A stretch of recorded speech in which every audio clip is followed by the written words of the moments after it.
Hey guys, Jannie, Walter, how's it going? Richard, Hey, Walter, very nice to see you guys. Yeah, very good. Thanks. Very good. Good. The weekend is out of the way.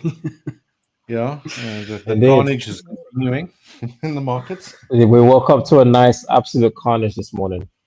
Yeah, it's pretty crazy. Yes, especially on Bitcoin. Walter, I believe you also follow Bitcoin.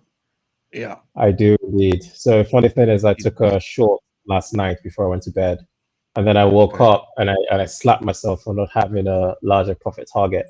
Oh no. Because Yeah, it like was. last session I did mention like it was gonna get to 78K. I didn't think it was gonna happen so fast, but Wow. it was a Yeah, crazy drop. It yeah. was a great. No, It things did are find dropping very support. fast. Sorry to interrupt. I mean, if you No, don't no. mind, I'll just share. It would be interesting, Walter, to also obviously get your views. But the Bitcoin chart. Okay. So this is the monthly time frame, and this level right here, the 73,841 roughly, is basically, I think it came down to 74. It just kind of missed that, or I think it touched it. But that was a very significant support level, and it's very good to see that it is bouncing off there. I think if we close below this level, then the picture is going to look very, very different. But just the candle formations itself, if you look at the last two monthly time frame or the monthly candles, the fact that this body closed inside this week, and I've said this in a different session, is that in itself is bullish. But the new month we immediately push to the upside. So that combined with structures on the smaller time frame. So I'll just quickly show you. Yeah. Was that the one? No, that's not the one. This one. So this was the level of resistance that we were watching. We were waiting for it to come into this pocket, and then what we said was like, if it rejects here quite aggressively off this resistance area, then we can expect Bitcoin to go much lower.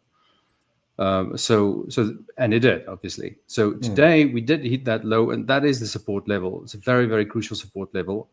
I don't think there's enough yet to make a decision to go long, because I just feel we need to look at multiple time frames. The daily looks a bit rough still. Yeah. So we just need a price action to unfold. We need more price action at that level, and hopefully it can hold at this level. If it pierces through, then it better come back very quickly, because I just feel like if we lose the support level, then Bitcoin might be in for a bit of a, I don't know, it's going to be a little bit unpredictable for some time. But right now where we are, I think that support level is definitely a level to watch, and we want to see it. We want to see price action forming on multiple time frames, showing a very clear direction in the opposite direction, and then that would be a very good spot to start to look for opportunities to buy. But yeah, it definitely was short all the way down to this level. Well, the buyers were short all the way to that level. Yeah, so that's Bitcoin. I just quickly wanted to talk about the pound US dollar as well, and then we'll go to the NASDAQ. The pound US dollar. Man, oh man, what a day did we have, 2 days did we have last week. We finally broke out of this resistance level. Yeah. And then that was a pretty strong move. I know in hindsight it doesn't look that strong, but the move on the daily was twice the size of ATR. So that was a pretty significant move, really. This is the 4-hour time frame.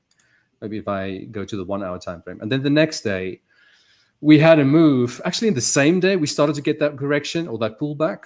The same day, and the next day, it just continued to go lower, much lower. And the move was bigger than the move we had from the breakout. So I thought that was bizarre. That was really, really bizarre, and definitely unexpected.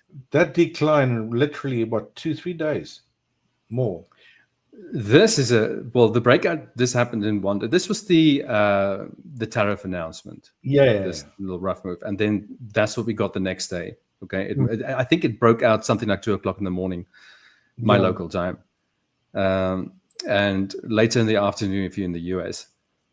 But that same day, it started to probably like just before or around the US Open, it started to stall, and then it started to reverse, and then the reverse was bigger than the breakout move itself. So not only did we pull back into this range, we actually broke the range. So right now we are trading. You see this yellow line here, and if I just hover over this line, hey, I named it this time, 4-hour support level. So you'll see it on the 4-hour time frame. If I just maybe zoom out, that level there, you see that? Yeah. So that's a support level, but it definitely looks more bearish. But for me personally, I still take the same position that I took on Friday, and that is, I need more price action. I have no clear trading plan as of now. The trading plan for some time has been, we need to get out of this range. I was actually hoping for a pullback a little bit deeper to get a really nice risk reward ratio. It just didn't want to give it to me, and then it started to break out. So the opportunity then, or the trading approach was then to, okay, we now broke out, and so you can go to smaller time frames to time your entry. And there were 2 opportunities to enter. Unfortunately, both of them were overnight for me, so that's fine. So today, if you look at this 4-hour drop here, now today this is a Monday gapping candle. I mean, this is when the market opens. I don't really pay attention to when it gaps at the open. I'll focus on this price action here. But you can see that this is a pretty steep kind of drop. Okay, there's no real. I don't think it's wise to just jump in now, because you'll be probably chasing. There's 2 reasons why I wouldn't get in here now. It's like we are at that support level, and we've got a resistance level just above it, which is the lower, the low of this range. So I don't like this price action. I need more price action. I want a bit of more of a story for me to, I need a clearer picture. I was like, okay, this is what we can expect. So if this goes down to this support level, if it does go down there, then we'll, maybe we can have a look at price action and see if it's going to reject to the upside, and then, you can target. Maybe not this level, but the low of that range. But right now, I don't think the pound US dollar is not something that I'm interested in right now. Even though it does look bearish, it definitely does look bearish on the longer time frames. Look at the weekly time frame. Right, it's pretty strong rejection candle there, and you can very easily say, yeah, that's a short. But on the smaller time frames, if you look at the fashion that it's been selling off at, it's just so steep that I would at least want to see some pullback. Hopefully a little bit of a drop further, and then a pullback, and then finding resistance at this lower point of the range, and then potentially look for a short there, or if it just continues, look for the next support level. So that's how I view. So for me, definitely no trades on the pound US dollar right now, as we speak.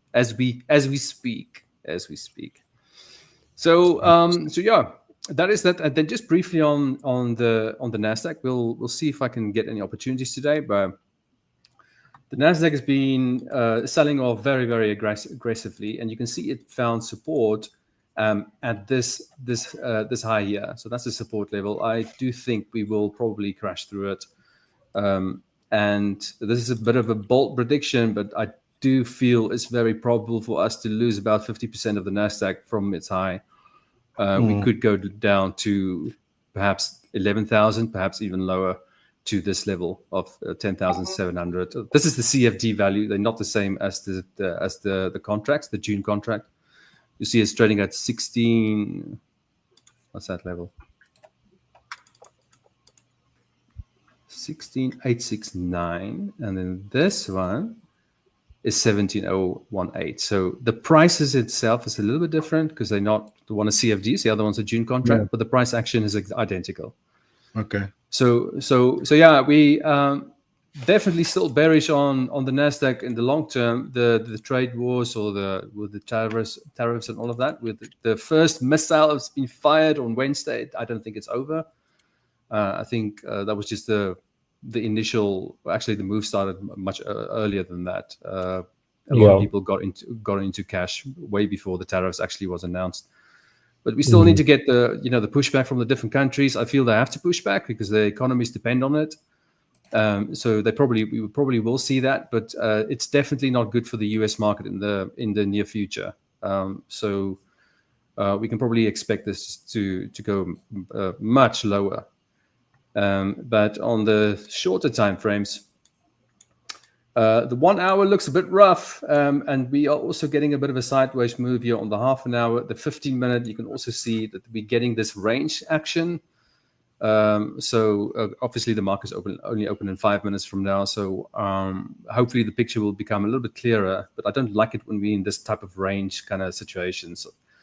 But yeah, so that is pretty much a summary of those three markets.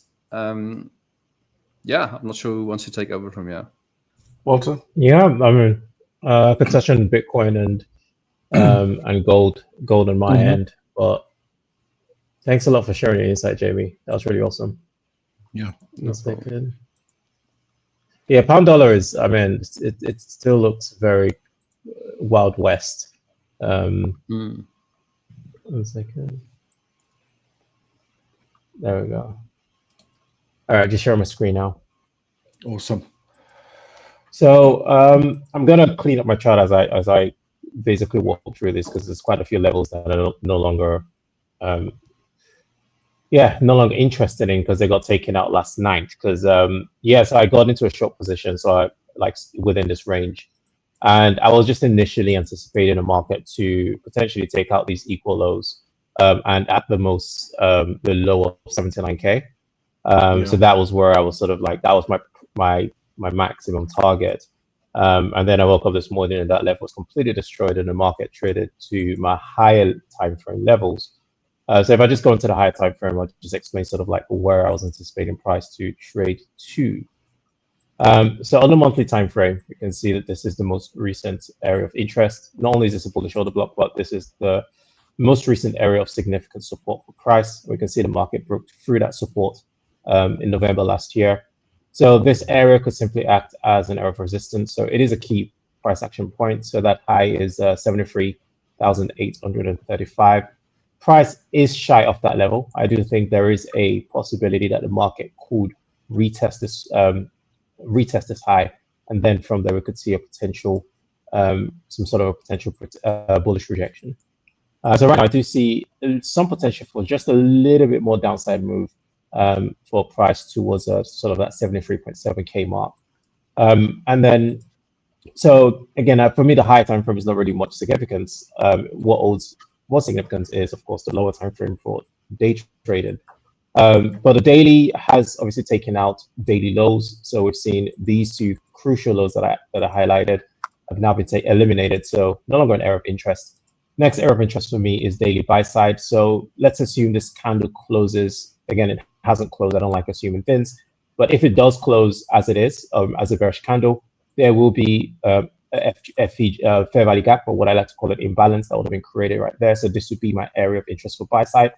But for now, until today's daily candle closes, the next area of interest for buy side is, of course, going to be the swing high right there.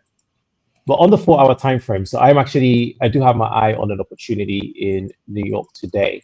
All right. So I just got to get rid of this just to make this picture a little bit cleaner. All right, so this is that area of support. I think, Jamie, you pointed out. So that level has already been eliminated. So I'll get rid of that. So right now, the next draw on 4 hour liquidity pool is going to be this imbalance right there. So although price has been dropping aggressively, this has been a pretty balanced market from 79K up until the low that was created today at 74K. So it's been a relatively balanced market on a 4 hour time frame. The next area of sort of market imbalance, if the market were to contract to the upside, is sitting between 79K and 82K. Also, what I do like to find is the range equilibrium. So the range equilibrium is that midpoint from the expansion, which is sitting sort of like around that imbalance. So range equilibrium is that 79.1K. So there's a lot of confluence around this area if the market were to contract to the upside. So just then zoning that down to more lower time frame confluence. So 30 minutes, what I look for is trend. So trend has been from last night, from yesterday, predominantly bullish. Is just like following that trend. Even this morning, there was an opportunity to go short where the market broke below the low, started a new bearish cycle, took that retest from the order block there, and then just took that low back down. But now the market has actually given a sign of a potential reversal. So we've seen a bullish break of structure to the upside. Area of interest is this bullish order block on the 30 minutes time frame. And taking a look on the 15 is pretty much the same. It's a full, complete bullish cycle to the upside. It's on that third leg. However, like I do mention quite a few times, third leg isn't always necessarily the last leg. After that third leg, we could see some sort of like what I call market acceleration. So we could see a price acceleration, obviously towards that 4-hour buy side target, which also coincides with where that 15 minutes 800 EMA is. That could act as a potential area of dynamic resistance for price.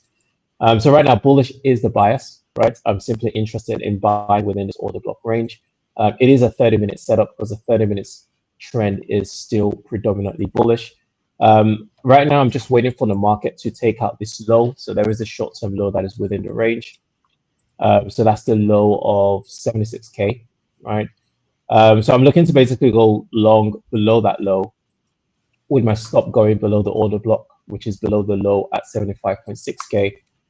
And then a target is, again, this area is pretty nice, but I do want to sort of aim for that 4-hour imbalance right there, right? So that is going to be where I'm going to be looking to take profit. So if I go to the 15, I think should be visible. There we go.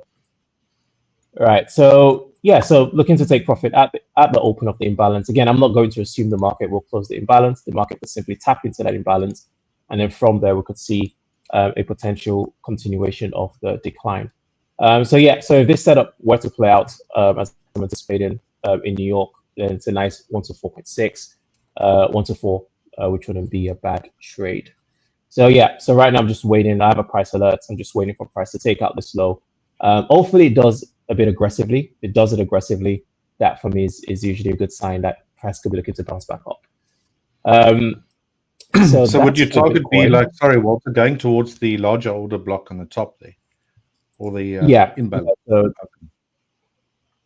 the 4-hour imbalance. That's so this area, because between where price is, that if it does trade to the upside, that is the most reasonable area for price to trade to. Because all of this is a relatively balanced market. There isn't going to be much liquidity sitting within this range. So any sort of significant pull would be to this imbalance. Okay. Cool. So then, a setup that might pull off soon. yeah. So again, it's just that being patient. So right, if the market takes out, I'll take it. There is a chance it could just bounce off where it is right now. But considering that we're about to see session open, so I do want to see some sort of run. Or some sort of an inducement run to the downside to take out stops for whoever is like an early buyer in the market right now. I do want to see some sort of run to the downside before I engage in any sort of continuation. And then for gold. All right, so gold, oh, now that's moving. So this has actually been holding me up for literally the whole day. So this morning price, so again, I'm right now looking to go long, but before I go into that sort of frame, let me give a bit of context. So the most important context here is on the weekly, I believe. Yeah. So the market has taken out a weekly imbalance. So the market traded right into this weekly imbalance right there, right? So it's gone from buy side, from new highs, down into sell side within this fair value gap, right? Now the market has bounced back up. So where is the market bouncing back up to? Well, the market is bouncing back up to some form of buy side pull. And that buy side pull is either going to be visible on the daily or on the 4-hour time frame. That's what I'm interested in. Well, the 4-hour time frame was the point of significance. So on the 4-hour time frame, there was this imbalance that I identified this morning. I was like, cool, market has traded right into that weekly low. And now it's bounced into that 4-hour imbalance. The next logical move would be for the market to bounce into some form of sell side. And then potentially we could see like maybe like a move to the upside. So I was framing this. I was like, okay, cool. Am I seeing a break of structure on the 1 hour? Absolutely. Market took out some significant lows, traded into that 800 EMA on the 1 hour, which again, 800 acts as an aerodynamic support for price. For me, it's more reliable than looking at like static areas for support resistance. I just prefer the look of that 800 EMA. So that 800 EMA acts as a form of resistance of support for price. We saw the market bounce back into range, given that break of structure to the upside. right? So if I'm going to, so obviously the next reasonable target for me on the 1 hour is going to be this high right there. So for me to go long, I'll be looking to go long to this high that was created earlier today, right? So I'm just going to label that. This breaks that high, yeah. Yeah, so what's your take? I'm sorry to interrupt, Walter. No, it's okay. On the 4 hour time frame, I'm not sure if that's the time frame you look at on gold. So that pretty steep little sell off.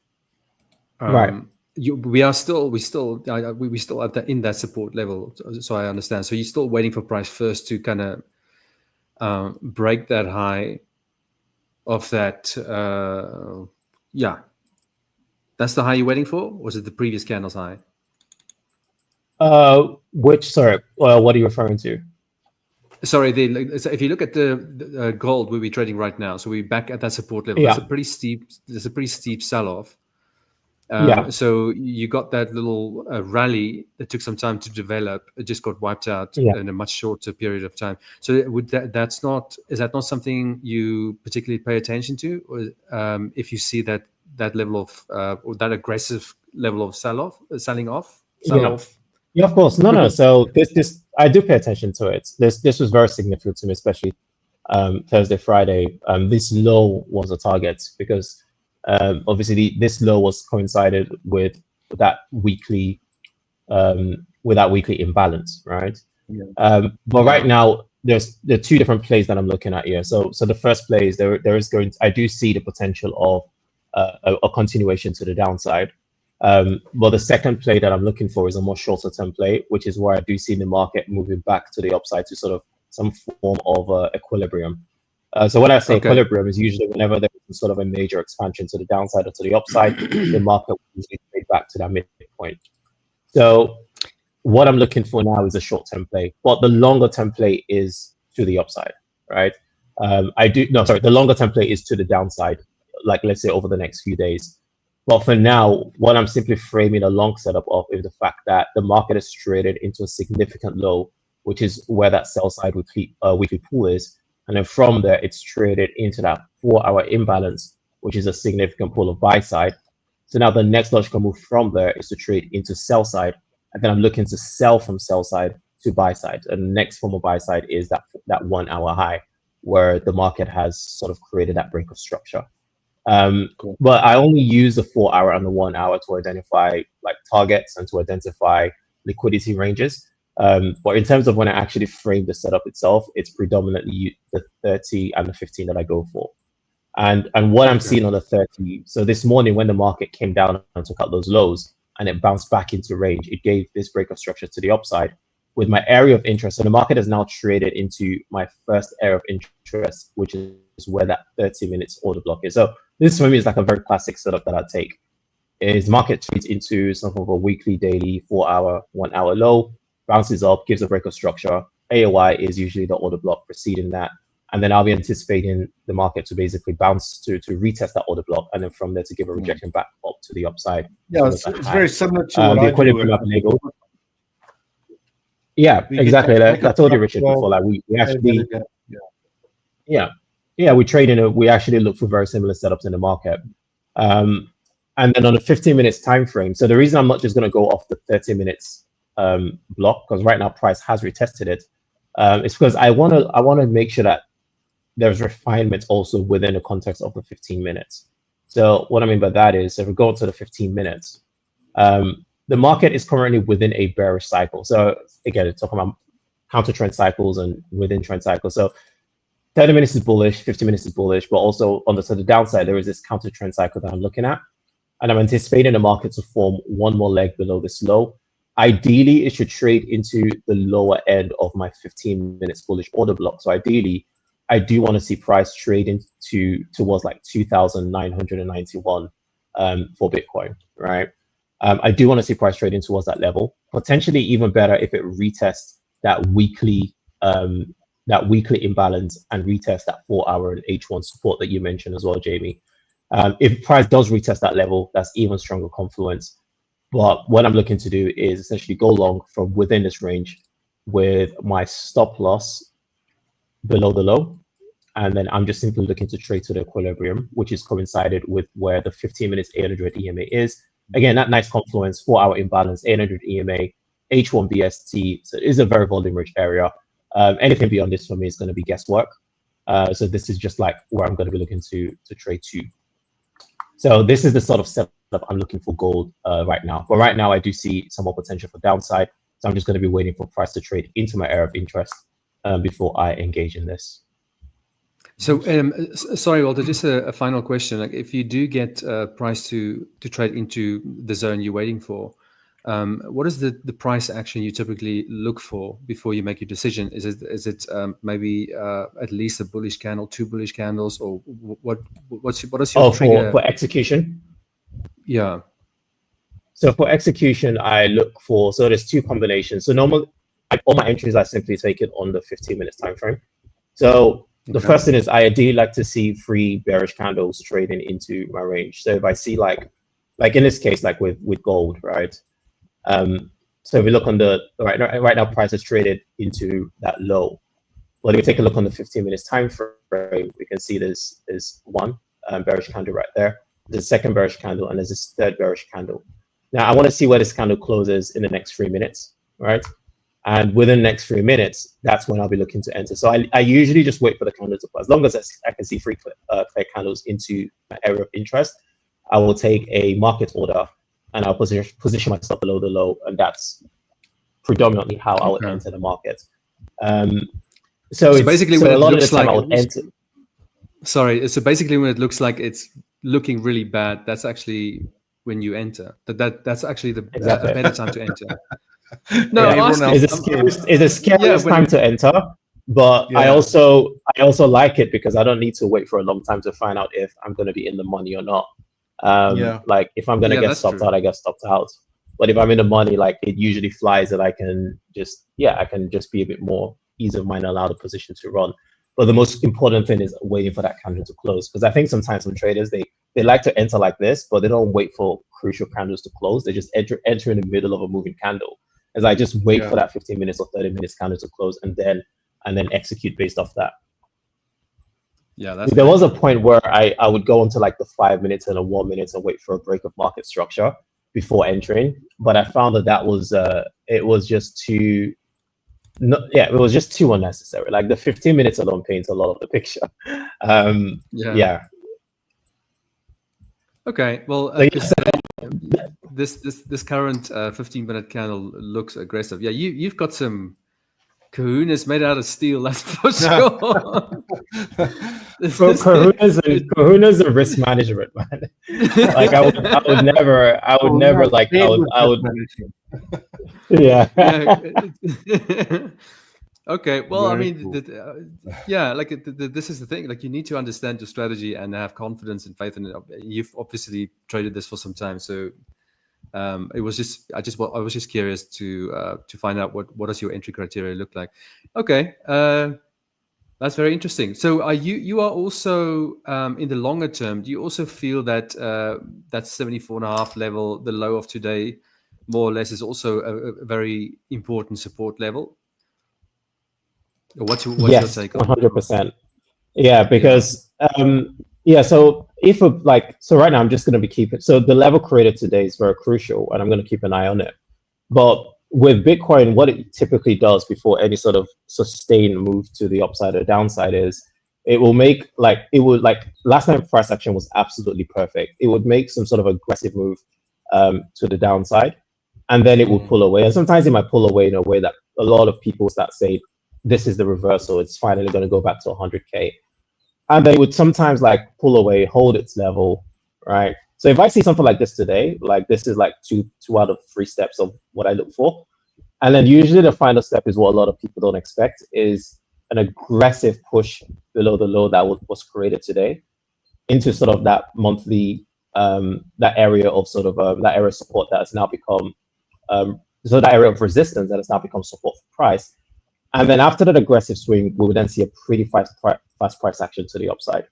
So this is very typical. Like if you look at every single time that Bitcoin has given a sustained reversal to the upside and hit new highs or new lows, It's usually preceded by a very similar structure to this, where it gives an aggressive move or an aggressive sell-off. A lot of traders at that point are losing hope, and then like it begins to buy back. Low high type of move. Yeah, and it begins to buy back, and then that's when people are like, "Oh, guys, you have to jump in now. It's going to go back up," and then it sort of holds the level for a bit to accumulate traders in, and then again gives it a very aggressive shift, which stops out any traders that's over leveraged, and obviously traders will panic because they're like, "Damn, now it's gone below the low that I thought was going to be the low."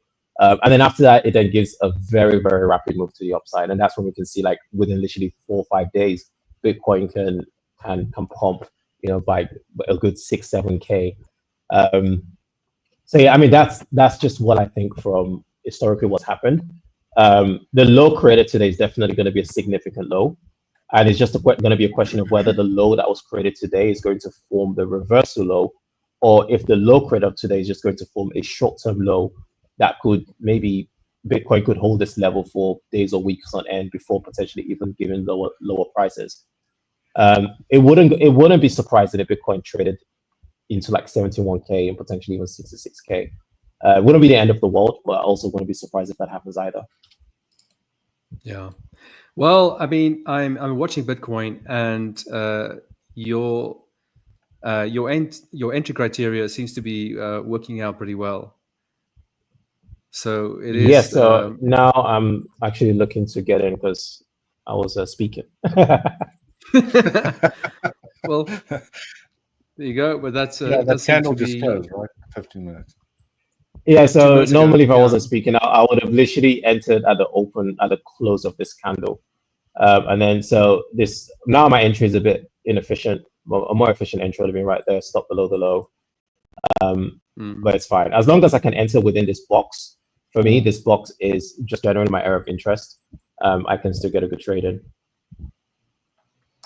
That's very interesting. But again, we'll see what happens. Like this doesn't mean it's going to hold. Price could go up and it still come back down and give lower prices. Yeah. But it's a nice reaction for now. Yeah. So yeah, I'm actually in now. So we'll see how this runs. And then gold, still waiting for gold to trade into that sort of order block. It's making headway, but we'll see what happens. Sure. Yeah, I mean, I'm just looking at the NASDAQ. There's been an initial push to the lower end in the first 15 minutes, but now it's pulling back up. It doesn't really look. I'm not sure what I think you look at different markets, Richard. I think you look at the S&P500, even though they're very, very similar. Yeah, I mean, I look at I can show my charts quick if you don't mind. Yeah, all done now.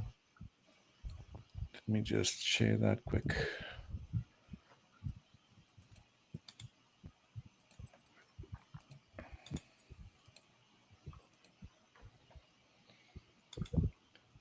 So yeah, it's looking at this SPX 500 on the CFD side of things. So we had this gap here. I don't know what it looks like on the futures, but I suppose a gap between Friday's close and Sunday's sort of start of the week, right? Nearly filled that during tonight's overnight session. And actually, where's my start of the day here? There we go. Let me just pull that in. But yeah, sort of a bit of a rangy sort of movement, right? As you guys probably know, I want to see what is called potentially sweeps. So, although trying to trade this market long at the moment will also be quite scary. But yeah, at Walter's, kahunas that he has. The scary trades usually the scary trades are the most rewarding.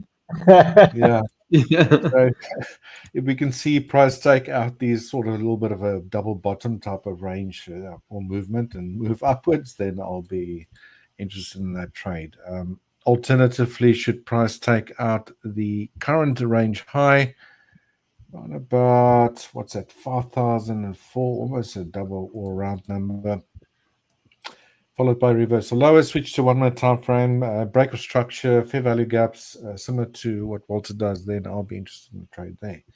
That being said, there's been a few occasions during the past couple of weeks, I believe, when there were ranges, gaps that were formed that we'd see a beautiful gap for, and then a decline. So that might be something I need to build into the strategy.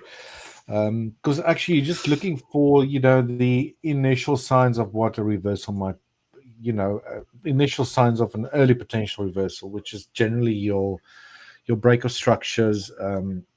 That's all acceleration that you get, and then you get the fair value gaps and those sort of things. So we've had those situations previously where you get almost a gap full reversal lower. There was another one on this day.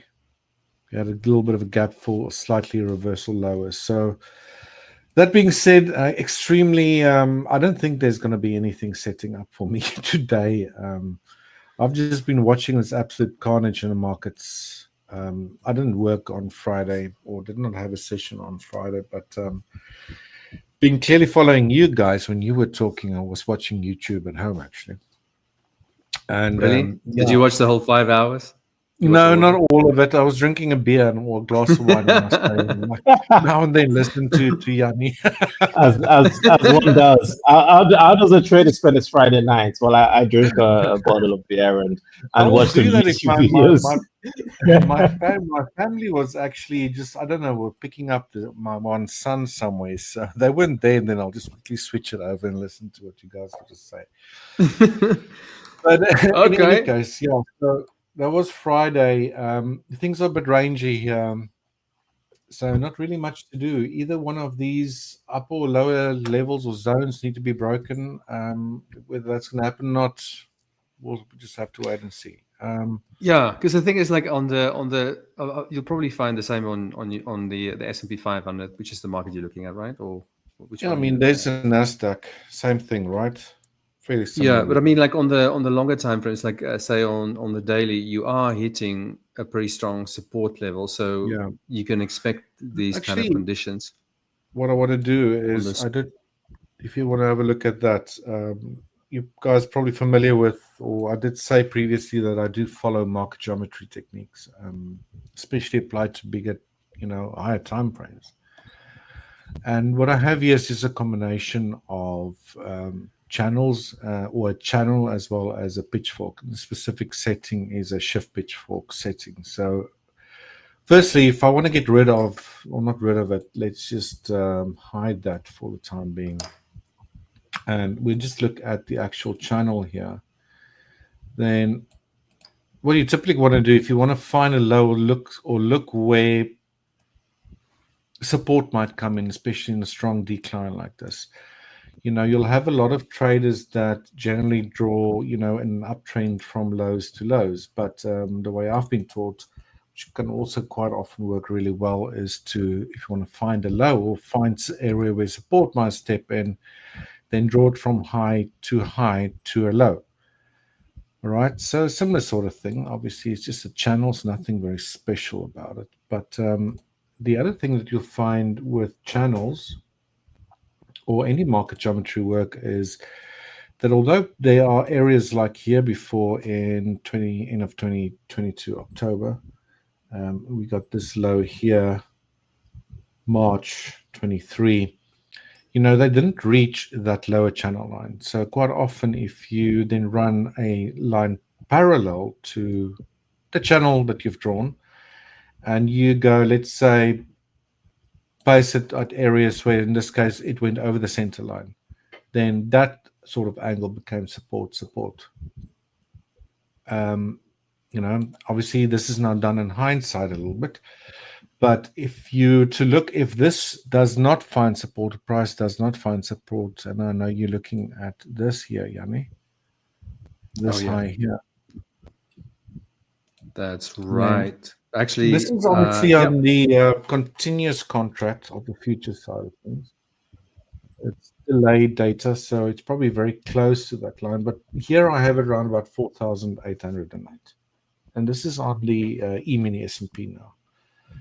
So yeah, potential area or level that support might step in. Below that, I'd still see that there is still space to the downside. Now, whether it actually hits one of these angular support levels, it's sort of very close to where this previous high is. And as you probably all know, price won't just or generally would not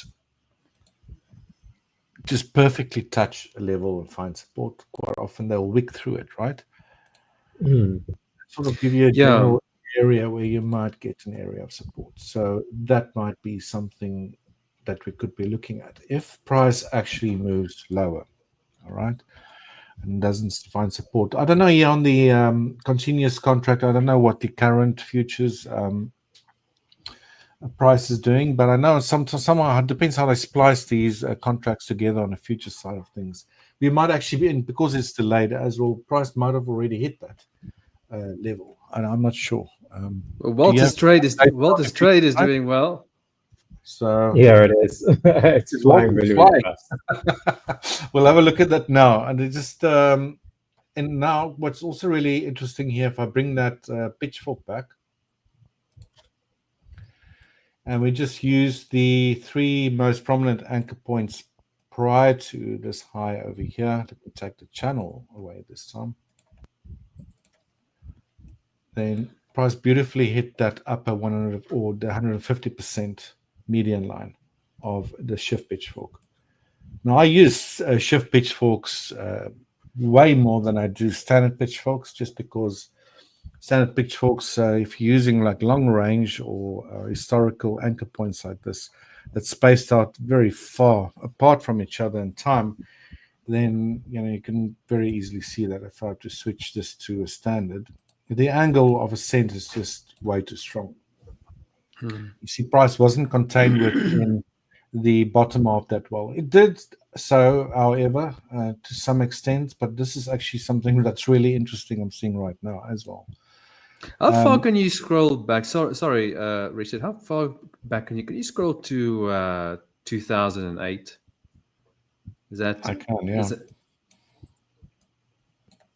Because that was also a big drop. It would just be interesting to see, because that was a significant. The market also crashed. I think was it 50 or 60%? Something quite significant. Look, I mean, this is something else I was looking at. If you look at measured moves of declines, I mean, this top decline, it's I wouldn't say it's normal, but it's like it hasn't really extended that far. Yeah, I just want to get this one back quickly. Well, actually, let's hide this. If you take your fib extension tool and we look at these previous declines, kind of hurting a little bit that I didn't take Walter's trade. Then we got 100% decline there. Oh, like that ended in 22. It's a very, very fast move as well. Sort of 100% again.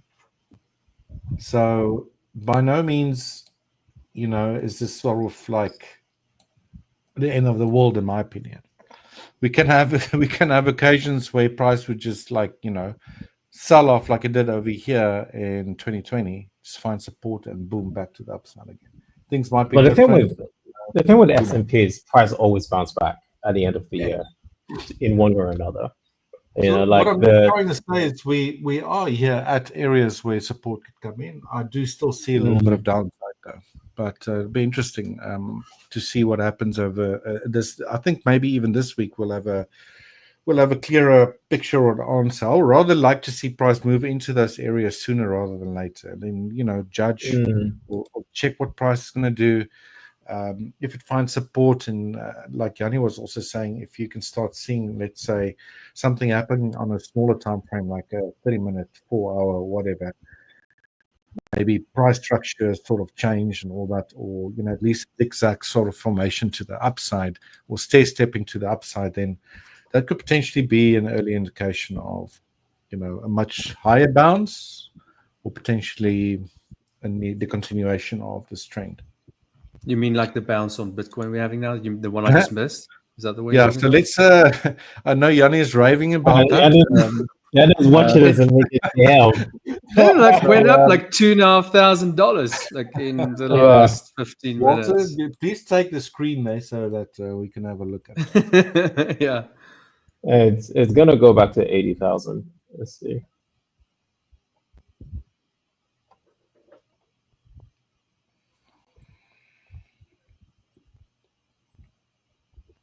Who are we waiting for? Are we waiting I'm just for sharing my screen now. potential? Oh, Yeah. sorry. There we go. Wow. Yeah. So that's so that 4-hour imbalance is still. I'm not looking to hold anything beyond this. Anything, yeah. So right now that's still my primary target objective. So 80. Yeah, that was 80,000. well done, man. That was Very nice. a really nice start Thank to the you. new But candle as well. I'm glad that I was speaking at the time because I missed a very good optimal entry down here. I got in. I tried to warn you, that line but was. you know, I I was trying to warn you, was but watching you were the just time. This is one of the downsides of streaming, man. You sometimes like you lose track of time a bit. Yeah. Yes, and you like It happened. yeah, exactly. But the NASDAQ is definitely pushing up, so that support level on the daily it definitely can help you to determine your bias for the day. That's not always the case if you do short-term trading. The bias is not always that clear on the daily time frame, especially with the NASDAQ. I'm not sure if you find the same, Richard.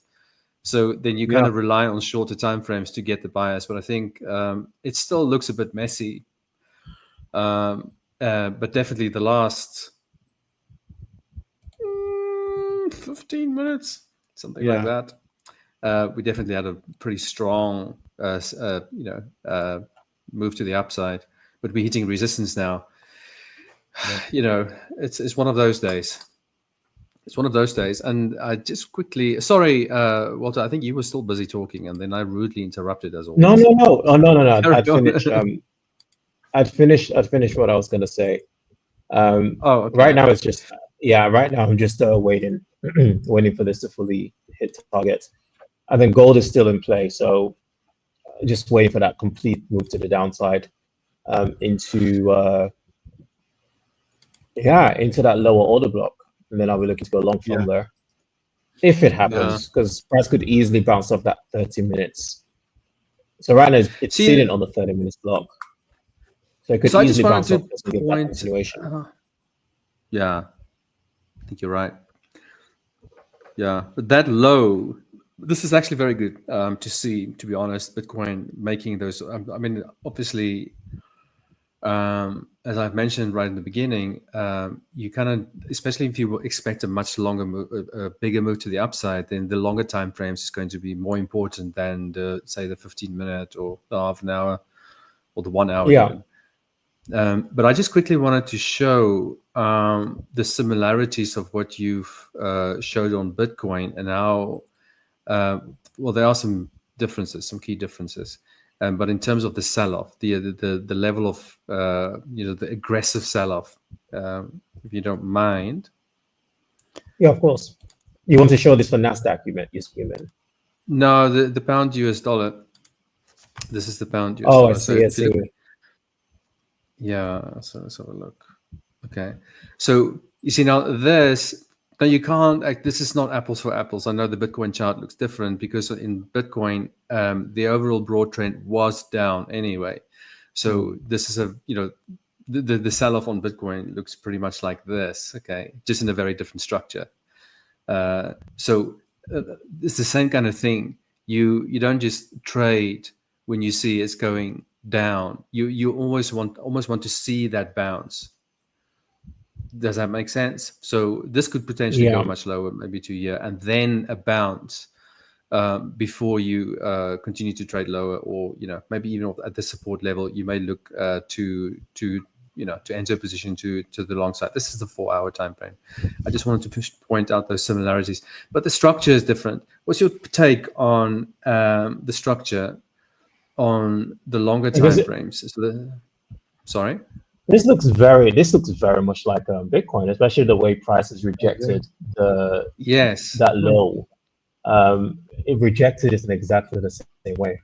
Yes, exactly. That's exactly what I was trying to point out. It looks very, very similar. So, but anyway, for right now, I mean, well, I've already said that. Right now, this little steep decline here, you want to see the end of the decline first, and then a bounce back up, and then you can start to make a decision. But it's never a good idea to try to get short right now. No. Absolutely While not. this is Not at the lows. yeah, But then on yeah, the 1 hour, do you look on the 1 hour at all? oh yeah, definitely. I look at the smallest I'll go down to is the 15-minute on Forex and even Bitcoin as well. I won't go smaller than the 15-minute, but on futures on the NASDAQ, I will go down to the 1 minute, but it's a very different market. But yeah, no, I will. To answer your question, yes, definitely the 1 hour is definitely something I look at. Now, is this? We've already determined that you are made out of steel and you probably go long. But on this, I wouldn't buy that. I mean, I can see the prices potentially going to head to the swing high and fair value gap just above that. So that little imbalance where your red line is, I do see the potential for price sort of like contracting to that level. But a lot of so like I would only frame a setup on what the 15 and the 30 is saying if it's in line with some sort of an intraday trend. What does the 15 look like? Let me just open up pound dollar on my end as well. Well, it's basically oh no, that is not long worthy at all. That's actually more short worthy than long worthy. Yeah, but you see, this is exactly the problem. There are so many contradictions. There's a lot that needs to happen before you can even think about going long there. I would yes, this is the thing is like a little thing lower high, for example.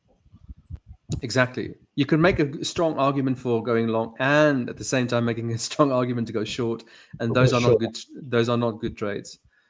Those are not good trades. So we just need more price action. That's my stance on it since Friday, really. And I think based on today, I still hold that view.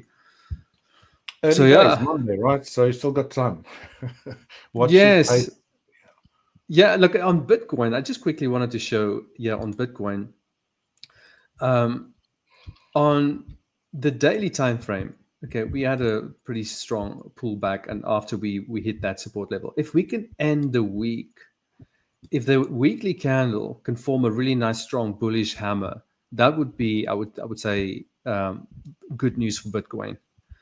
Yeah, obviously it's only 100%. Monday. If it can, if we can get a really nice strong, maybe if it, I don't know how long what we can expect. It's only Monday, but so far it definitely bounced off that level, which is that high on the monthly time frame. So now a support.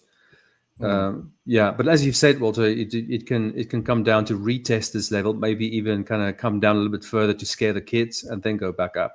That's only when Walter gets out of his position that's going to happen, Jannie. So. Yes. As soon as the amount is going to come back down, it's like when he tells his time. So I mean, I do think it's like really it's a time to focus on getting ready at least for longs, as long as this support level will hold. I mean, if the weekly candle ends as a very strong bearish candle, that will give me a lot of confidence that next week and the week after we are going to see sort of like bullishness on Bitcoin. But if this weekly candle closes as an inside candle, so meaning it closes in last week's range, I really do see potential continuation to the downside. But yeah. Yeah, I mean, we need a nice. Sorry, guys. But it would be. Yeah, I agree with you. If it closes inside last week's range, then. But I'm talking specifically about the open and the close. I do think it's a different story if it can engulf this body. If it can engulf this body, that definitely looks more bullish, because on the monthly, what I want to see on the monthly, ideally, I know it's only the 7th. But if you can get this, to me, these two candle formations, this is a bullish formation. So the last candle, there was always a probability for this to pull back down there. But if we can break the open of this month, because it's already traded lower quite significantly for this in the first week. So if we can break the open of this month and confirm price action on, say, the daily and the weekly, that definitely provides us with a bullish context. That doesn't mean you can still get a new candle with a lower wick and all of that, but it definitely provides you with a more bullish context compared to what we've had so far. all the way to this level. It was all bearish. Maybe apart from this little, there was a little channel, this little bullish channel there. So there were some, opportunities to go long, in that little channel there. Maybe not the best chart I've got open. Yeah, this one. Yeah, this one. Yeah. So that was that triangle before the break. Yeah, but the channel I'm referring to is this one. Yeah, this channel that we had there. Not very parallel or anything, but it was a channel nonetheless. Yeah. So when we broke out of that channel, then we basically, well, in the other sessions, we spoke about we want to see price coming back to this neckline, into that little pocket area, and then once it hits that resistance, if it can sell off aggressively, then that's definitely an indication of Bitcoin moving lower. And that's exactly what we got. But today, this is a pretty strong bounce of the very strong support level. It's a good sign, I think, so far. We're getting a very strong bounce there on the NASDAQ in the US as well. Just oh my goodness. Yeah. Okay. So the support level on the daily kind of is playing out. But, I'm suffering from the same. See, that was the strong support level there. Let me zoom out a little bit further there. So just a rejection of that support level, and that's basically what we're seeing on Bitcoin as well right now. Very, very similar. Also on a key support level, just on a longer time frame, the monthly time frame. Also that's what was that you're looking at there? The instrument, the previous one. The US tech, so that's the NASDAQ. Okay. Yeah. This is the CFD. So if you go back to around October 2020 or 2021, that's support level. That was the one we were looking at on the not the same market, but the same sort of previous high, right? Yes. But basically what I'm just pointing out is like this is very similar to Bitcoin and the reaction of those level of that particular time, well, that zone anyway. We are now trading in that. I do think. Look at the daily. Oh, but Walter, you if this closes, like if today closes inside this range, I mean, I know it's not a good structure because you're back in yesterday's range, so it's not really taking out anything. But would this be enough for you to change your bearish context, or would you like to see more? The bearish context would still be valid. If, in fact, it'll be even more valid if it closes back into the range. Because like what would have validated a good reversal would have been if the market had actually traded into where your support is and closed below that low. But right now, what we are seeing is a rejection. How would you label those cycles from the current decline? Because what's that? From the current, from the reversal or the current decline? Let's say this previous lower high, or lower high that we have there where that wick is. This one, no, this one. Just go to the right. This one. So a lower high, not lower lows. Because I'm very interested in how Walter actually counts. Oh, lower high. Cycles, and the completion of a cycle would be like 3 sort of lower lows, right? Yeah, so the cycle starts with a break of structure, right? What time frame is this, by the way? This is the daily time frame. Daily. So if you there where your cursor is, goes straight up, all the way up. I don't really count the cycle on the higher time frame. Okay. Just purely because it's not as accurate. It's more accurate on like the 30 minutes, 50 minutes, and 1 hour. Gotcha. Okay. Yeah. It's still evidence. It's just not something that I would rely on for the daily and the weekly. But then I did look at it. I did look at it within the context of that as well. because on the daily time frame, right? So I can just briefly show you on mine what I'm looking at as well. Yeah, sure. Okay.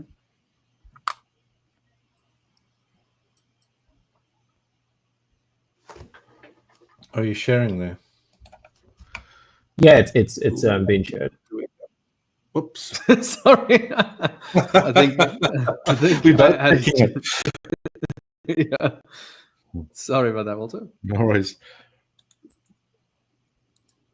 Oh, good. So so on the daily time frame, I mean, if I were to look at this within the context of the cycles, so I'll usually, because I don't track it on here, but I'll usually go from like the high where the break of structure happened, which is here. And then there's the first low that was created after the break of structure. And then after that, there's that aggressive third part of the cycle. So the third part is always, that second leg is always very aggressive. And then the market gave a reversal into this bearish order block / imbalance. And after that, there was a cycle reset. So it was a new break of structure right there, right? And then there's a fair value gap that was created right here. So this form, and obviously the higher one is going to be the more interesting one, which formed the AOI. So first, second, and right now the market is still in the second phase of the cycle. So within the context of the cycle on the daily, I am anticipating there'll likely be a third explosive move to the downside. And then after that third explosive move, then sort of a reversal. But then one thing to note is, so like with this, the reason I don't use the daily to identify the cycle is if you look at this, like it's still there. But like if you take a look at this, right, this is the first where the break of market structure happened. This is the second, which is the first swing low. The market can stay within that second range for a very long period of time. So like so the second low formed on the 20th of December, 2024, but it remained within this range and only broke out of the range on the 24th of February this year. Does that make sense? So although yes, I'm looking at this saying that this is still bearish and this is the second phase of the cycle, I don't know how long the market will remain in this range. But one thing I'm confident on is if I were to day trade this on the 15, 30 minutes time frame, I'll find plenty of opportunities to just buy and sell within that range alone. So within the concept of cycle, there's room for more downside. That's why I still have these sort of levels marked out where the market could potentially, like there is still a little bit of gap between where price currently is and the retest of the previous high that was created last year. So the market could retest that level. And if it were to trade a little bit lower, another level to be cautious of is the swing low right here. So this swing low is the low preceding this bullish move that happened where price traded into 100K. So this is a pretty significant area of liquidity, right? Because this is the move preceding that big move that we saw sort of like towards the end of last year where Bitcoin went to 100K. So if we do see price trade below 74K, most likely, very likely, it would go down to 66K, which is where Bitcoin was on the 4th of November last year. And then from 66K, it becomes even more difficult to anticipate if Bitcoin is even going to bounce this year or not. Yes, that's exactly my view. I feel if we break that support level on the monthly, that support level, that significant support level, and we close below it on a time frame like the daily, then it's going to be very difficult for Bitcoin. If it does close below that, or if it trades below that level, it needs to reject, and it needs to reject quickly. Because if you're going to trade there for a few, I mean, it's going to be very difficult. Bitcoin's going to have a tough time, I feel. That's definitely exactly that. It needs to react quickly, just because of how price sensitive the area is as well. Like we can only imagine of course, like a lot of the liquidity that would have gotten in at that level was probably exited the market by now. But if we imagine that there are probably institutional investors that are sort of like hedging on this in the long run, this would be a very price sensitive area. So if we do see Bitcoin trade to this level, it will react in a fast way. It's just going to be a question of whether that fast reaction is going to sustain sort of like a new pump to the upside, or if it would just hold price for a bit before a further decline. And if it does keep declining, then it'll be pretty like sad because it will go down to 58K, and then after 58K, 52K, and then after 52K, it will go down to 49K. Yes, because the thing is, like that chart, if it doesn't hold that support level, that will look pretty much identical to the pound US dollar chart, where you had a breakout out of a range, and then the breakout failing, but also it failed to hold the support levels. And this is now I'm talking about the 1 hour, maybe the 4 hour time frames on the pound US dollar. But I think you also missed your gold trade, Walter. No, I haven't missed it yet. Oh no, did it This not? is now. Okay. This is now. Yeah, I haven't missed it yet.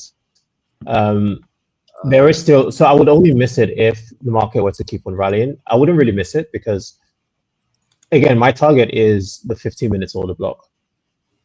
It could rally where it is, very much so. But price is in an accumulating range right now. I don't want to. So I'll show you this without any sort of markings. Right, I don't want to play where price is right now. It's not a good place to play because I could get chopped up very, very easily. Yeah, it's been very if you look at this, yeah, like this is a very choppy range. All right, all the market did, if we look at this low that was created, it didn't even break out below this low. It just gave a railway track back into the range. So it closed back inside the range. So it hasn't really done anything. And this is the high of the range. So we just took out the buy side, sell side. Potentially going to take out this prior high right there, and then if it does take out this high and if it does bounce back down, again, I'm only looking to buy if the market trades into this order block. That's the only place that buying makes sense to me. Yeah, anywhere before that it's just too choppy. Yeah, identify your area, and that's your plan. Just wait for it. If it goes, yeah, exactly. Trade. Yeah, that's pretty much what I do. Like the only thing that sucks sometimes is like you wait for a level and then it just doesn't go there. Oh man, like the pound US dollar, we've been ranging for 2 weeks and it came very close to the low of the range, but it didn't quite touch the low of the range. But also the time it did get close was like an overnight candle. So, you know, I wake up in the morning, I look, we're already 50 pips away from the low. So that makes it a bit tricky. But I identified levels just slightly lower, and it just didn't want to give it to me. And then it just moved and broke the range to the upside. So that happens as well. Yeah. It does. But yeah. But then when you start to change, tweak your. Yeah, the thing is, like, if you're going to start to tweak and mess with your approach. And go, oh man, I missed it. The next time I'm not going to wait for that level. I'm just going to get in when it's more, close enough. And then it's going to affect your results. And then you're going to go, man, I should have waited.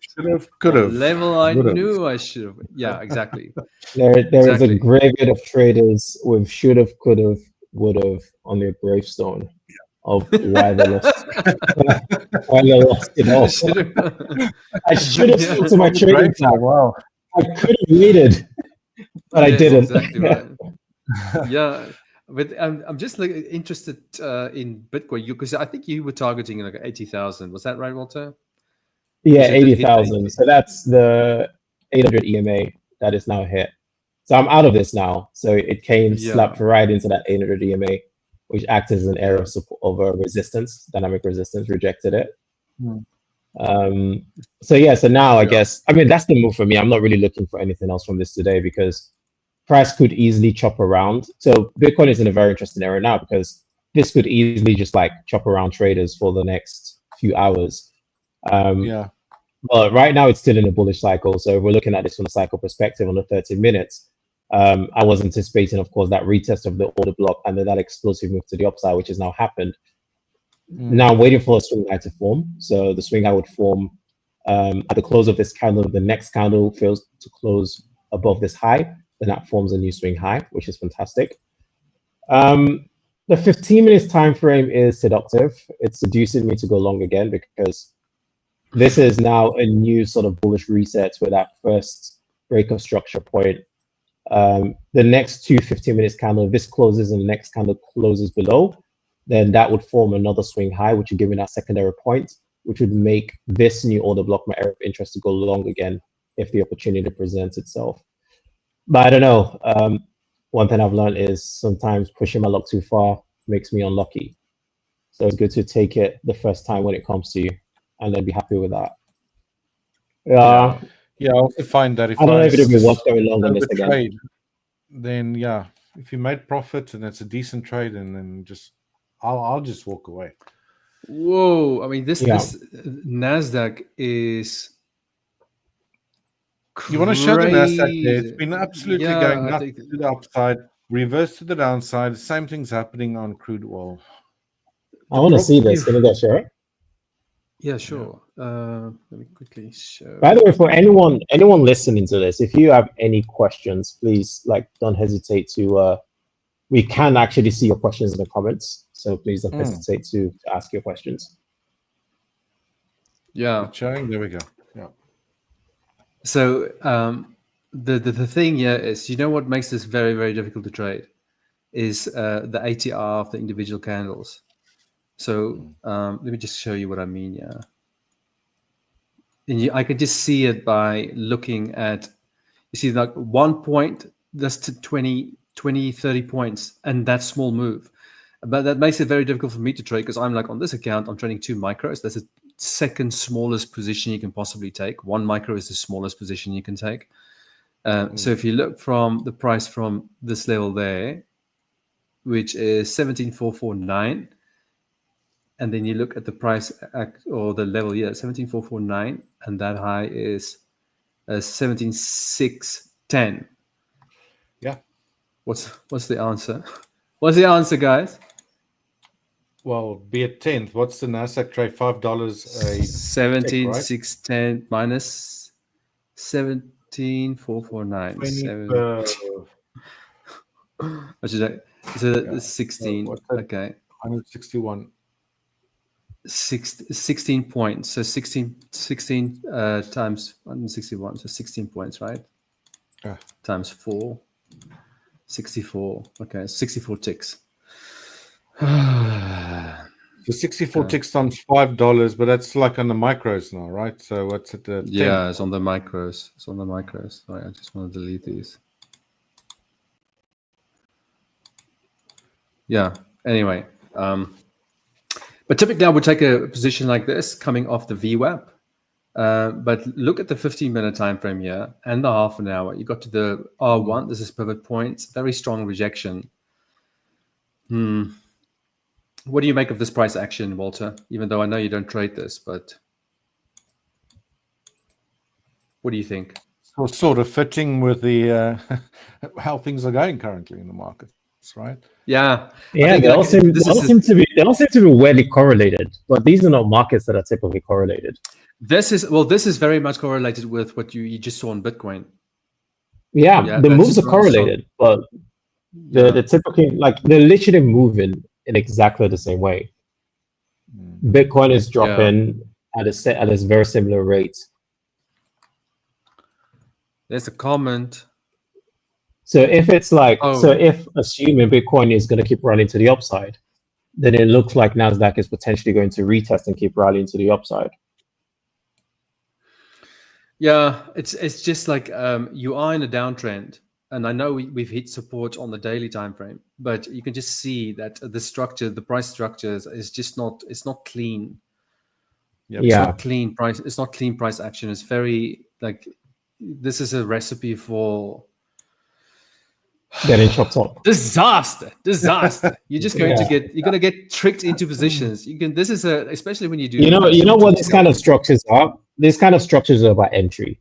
If your entry is in a really good place, even if it's a shitty range, you could get a nice trade on this. But if you're entering in the middle of the range, just trying to follow the move or trying to catch up to the move, you're probably going to get chopped up. Yeah, for sure. Agreed. You see, so this is tradable. You just need to wait for extremes to form. Yeah, look, the thing is, I have a very specific set of criteria before I will take a trade on scalping. Very specific. And if what do you sometimes, look for? Well, I look for specifically for at least 2 of these time frames to line up, and direction of the trend, and then I will look at the 1 minute time frame. That's my trigger time frame, and I want to see specifically a breakout and a retest. That was probably it. Okay, breakout and a bit of a retest before the move to the upside, and that will line up with the candles that closed here. But unfortunately, Richard was talking so much that I didn't look at the markets. No, but but there was this one opportunity there. So what I'm trying to get a bias from at least two out of the three time frames. It's a very straightforward setup. There's nothing complicated about this. And then on the 1 minute time frame, I'm specifically looking for breakouts and retests on specific support resistance levels, or VWAP, which is these lines here, or the one or the standard deviation of those lines. But it has to be in sync, or it needs to agree with what I see on the longer time frames. In other words, it needs to be in the same direction of what I see on the longer time frames. So then you just scalp, and it will typically just be on the right hand side. It's going nuts. How do you incorporate the pivot points as well? Because I can see that you've had obviously price retest that pivot level at R1 to get to that.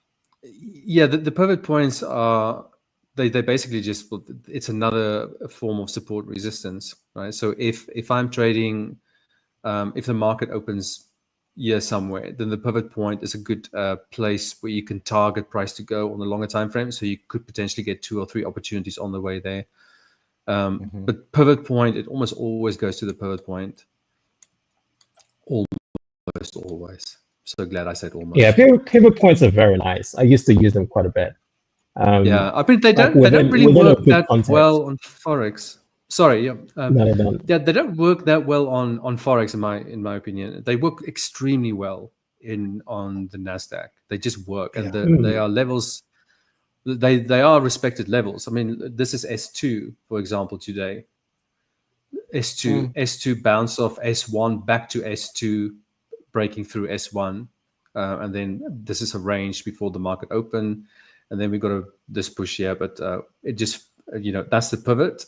That's R1, finding resistance at R1. So they are definitely respected levels, particularly in the NASDAQ, I find. So I use them for that reason. For targets as well, yeah, for sure. Yeah, for targets as well. I do have like some of the trades that I've placed during the sessions, as well as recordings of trades, where the pivot point plays a role, or the R1, or I will start to, like, if the buyers are short and we are at R1 on the 15-minute, then I'll look at this, the 1 minute time frame for a setup, like independent of the fact that I'm looking at R1. If that makes any sense. Yeah. So I know we're at the resistance level, but now on the 1 minute time frame, I want to see a setup that makes sense on its own. Okay, but in the same direction of what I see on the 15-minute.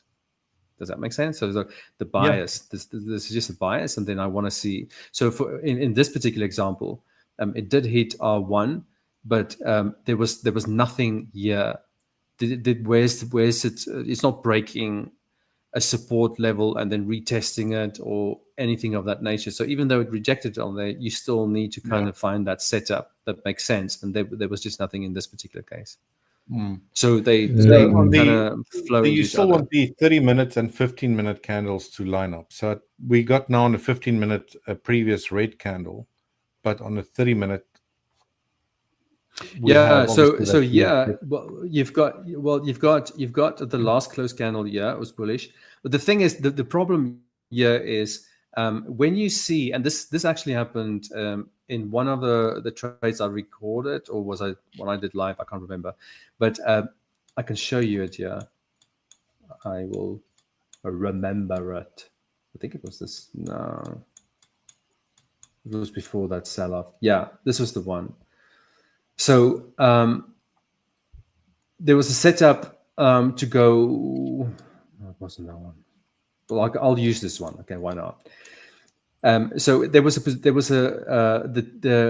15-minute, the half an hour, and the 1 hour were all bullish, And I saw this Okay. resistance level, and that's your potential. It's like, okay, it can potentially go there, and then you still need to, on the 1 minute time frame, find that opportunity, so a breakout and retest and so on. Mm-hmm. And then it did go there. I took my profit before it even hit the resistance area.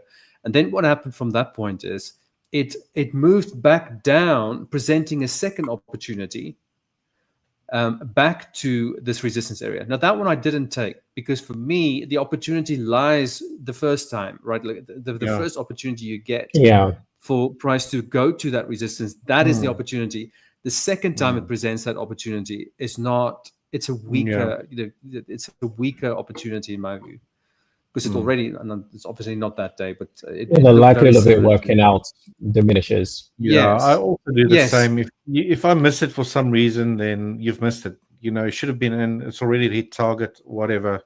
You don't. Then sort of it's like chasing. If you try to get in late. Yes, exactly. Yeah, that's exactly. Exclusion. No, you're absolutely right. But the thing is, like, the second opportunity did work.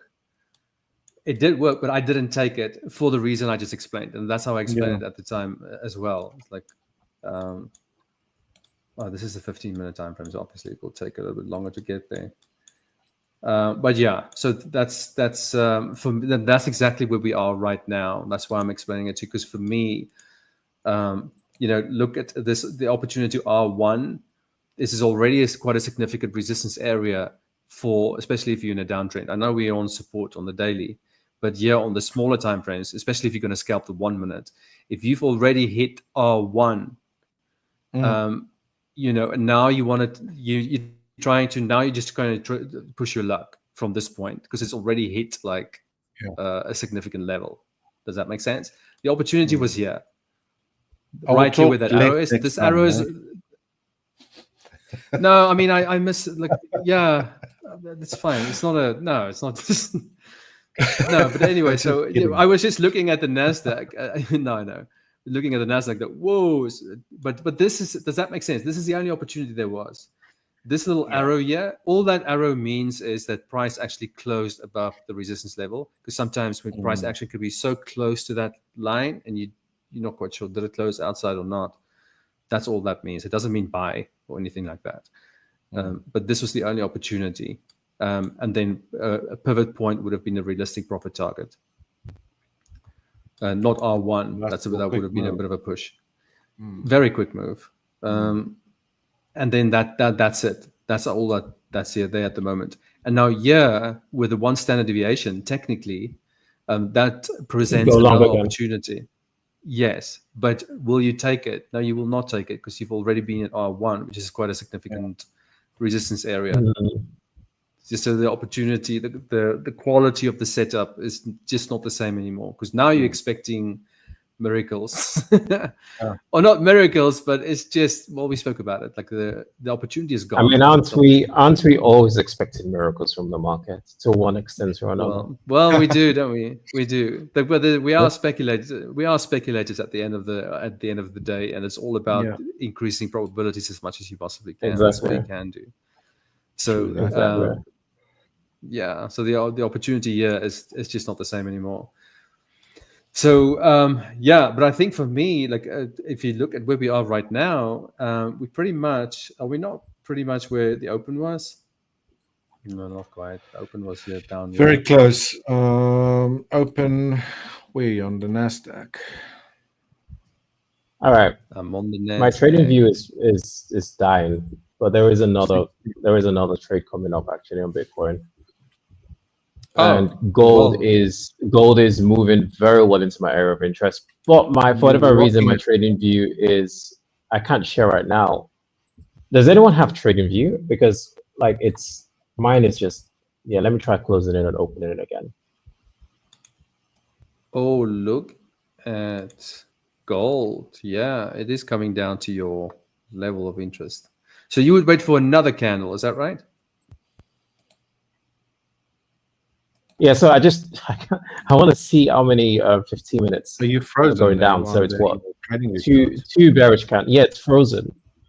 There's two. We are in the second bearish candle. That's weird. I can't. I'm trying to open trading view and it's just loading. Yeah, I think there's a server issue probably. Yeah, there must be. Because My all of a charts sudden, not all even my charts froze. Yeah, They're having server issues. yeah, must be. That's a perfect time. I can't Perfect open timing. it. Frustrating. Oh dear. Perfect Yeah, no, I timing. can't even. Oh, okay. Trading view. The hamster wheel. You got the hamster wheel. They pulled the hamster wheel on you. Okay. Well, I can show you. Do you want me to show empty like a MetaTrader? Yeah, BTC? sure. I Yeah, can. maybe do that. Yeah, probably I'll be better. You can Let me just give me pull your one up. login details. I'll place the trade for you and everything. No, it's fine. I can. I'm like, here you go. Oops, sorry, Michael. I didn't Use mean as to you place 100 lots. trade as you wish. Oh, 15 lots. Ah, yeah. Okay, let's have a look. All right, so All right, that's I'm gonna share my that's MetaTrader for. Right, let me just 1 second, okay. let's pull this up because I have no analysis on it whatsoever. It's all I just put everything on TradingView. Do you want me to just? Okay, I'll remove my Should screen. we remove that one? Yeah. What? Which one are you sharing All right. already? No, not yet. Sorry, just coming up now. Here we go. That one. Yes, let's get rid of these positions. Let's get rid of this one. Sorry, I'm just getting a lot of load issues right now.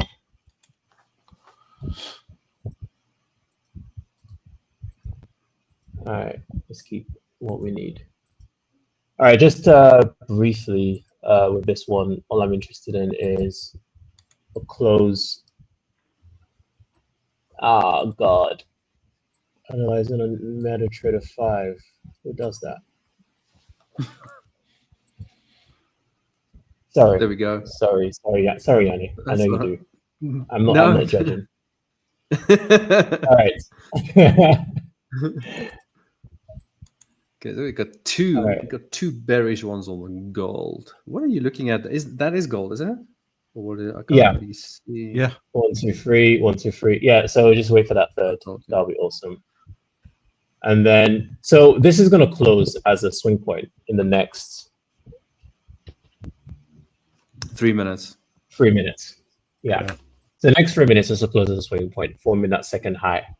So the setup on this will be from the order block.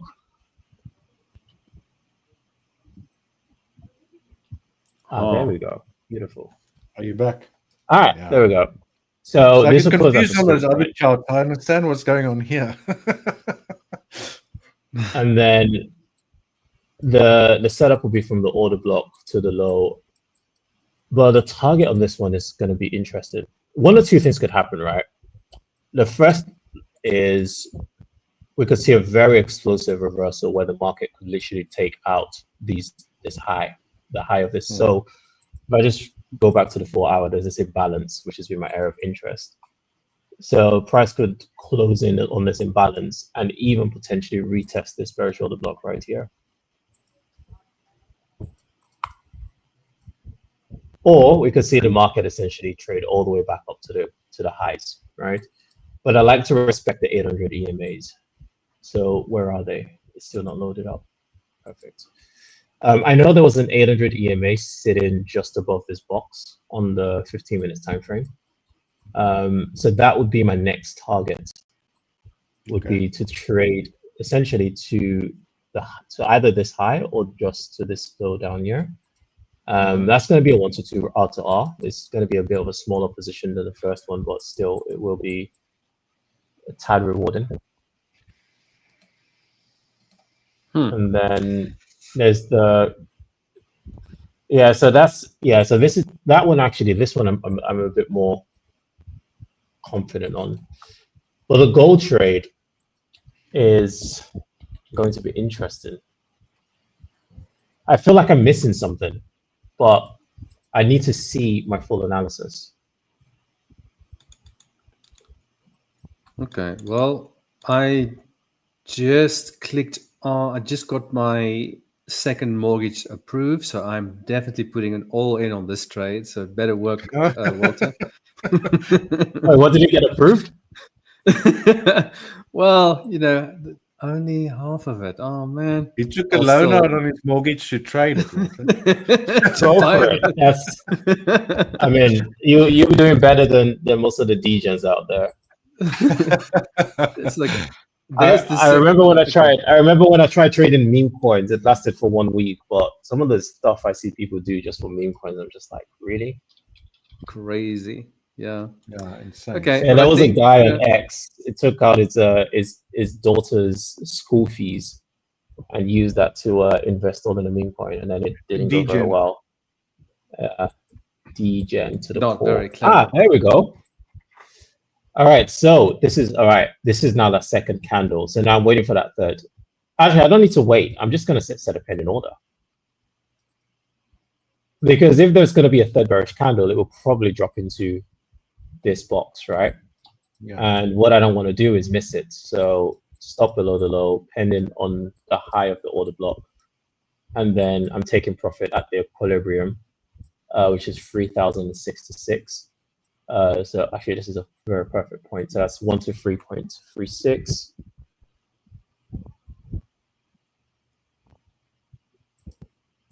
And then Bitcoin dollar.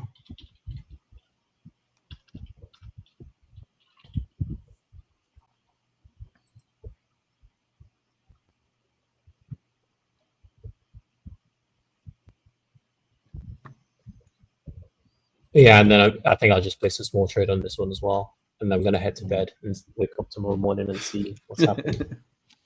Daddy, you're based in Switzerland, right? If I remember, or is there a different country I'm thinking about? No, I'm in South Africa. Oh, you're in South Africa. That's the one. What's the time there right now? It's now 4:45. So. Oh, it's now 4:45 p.m. or a.m. PM. PM. Definitely PM. Definitely PM. 4:45 in the morning. No, I can't remember when last I woke up 4:45 in the morning. But no, definitely 4:45 in the afternoon. Yep. Yeah. What time is it where you are? Oh, it's now 10:46. Oh, okay. PM. 10 p.m. Okay. PM. Well, yeah, 10:40 p.m. Yeah. Okay. Well, I think we're slightly over, but I don't think it's a problem. But Richard, Walter, it was great to speak to you guys again. Yeah, Jannie. Yeah. Absolutely love the session today, guys. Yeah, man. It was really good. See you again yeah, it would be nice. But in the meanwhile, have a great, good trading, guys. Good luck with your trading. You know what I mean. Yes, guys. Happy trading, guys. Bye-bye. Happy trading, guys. All the best. Cheers. Bye-bye. Bye-bye.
Hi, my friends. Hello. Hello, everyone. Hello.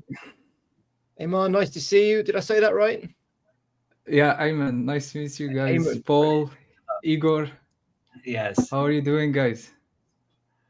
I don't know. How's the market doing? I haven't checked. Crazy volatility. So Where are you from, a Aymane? lot of things. So I'm from Morocco, but I am based in Poland. So I am in Poland. Wow. Wow. Wow. It's close. Nice. Yes. Yeah. And you, Igor and Paul? I'm from Serbia. Serbia. Okay. I'm from the UK, but I travel all over. Okay. Yeah, nice to meet you. Nice to meet you guys. And Likewise. yeah, let's have a good session. If I could start like maybe by a quick recap, let's say, of because I trade mostly futures, NASDAQ. So Good. I am That's good. intraday and scalper. So if I can share my screen. Yeah, that'd be great. And how is your trading going, Paul and Igor? Good? I'm longing everything. Everything's really bullish. I'm feeling good. Yes. Today.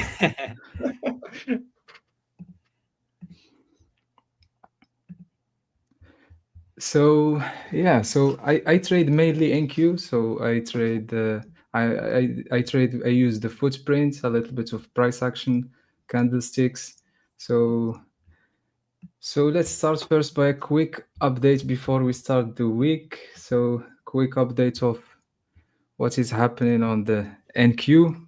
So the NASDAQ like made 12% down. Like, let's see here, this one. Yeah. Last week, approximately, now it's at minus 11.37. So there is for sure crazy volatility that is happening. So we could see the same pattern that happened last week. So if you remember, like last week we had Monday, like Friday finished very bearish. We had Monday, Tuesday, and also Wednesday. If we check the 1 hour time frame here, before the tariff decision, we had a really good push to the upside on Monday, Tuesday, and Wednesday. Yes, it's here. This is the Wednesday chart. And then, like after this, the tariff decision, there was no indecision in the market. So we have like a continuation. Like we saw really sellers pressure enter the market. So in my opinion, this is just the start of the bearish, let's say, pressure. I see that nothing is sure in this market, but we are currently, as I said before, we are down, let's say now 21%. I am expecting at least like 32%, otherwise more. We will see what will happen, like with Europe, if they will impose tariff on the US. China, if I remember well, already did. So we had, like, before the bearish move, we had this is my, let's say, my favorite setup, like this double top. Like most of the time, like before we have a good move to the upside or downside, we have like failure. We had here, let's say, the buyers try to break this level, fail to break, try to break it again, fail to break, and then went lower.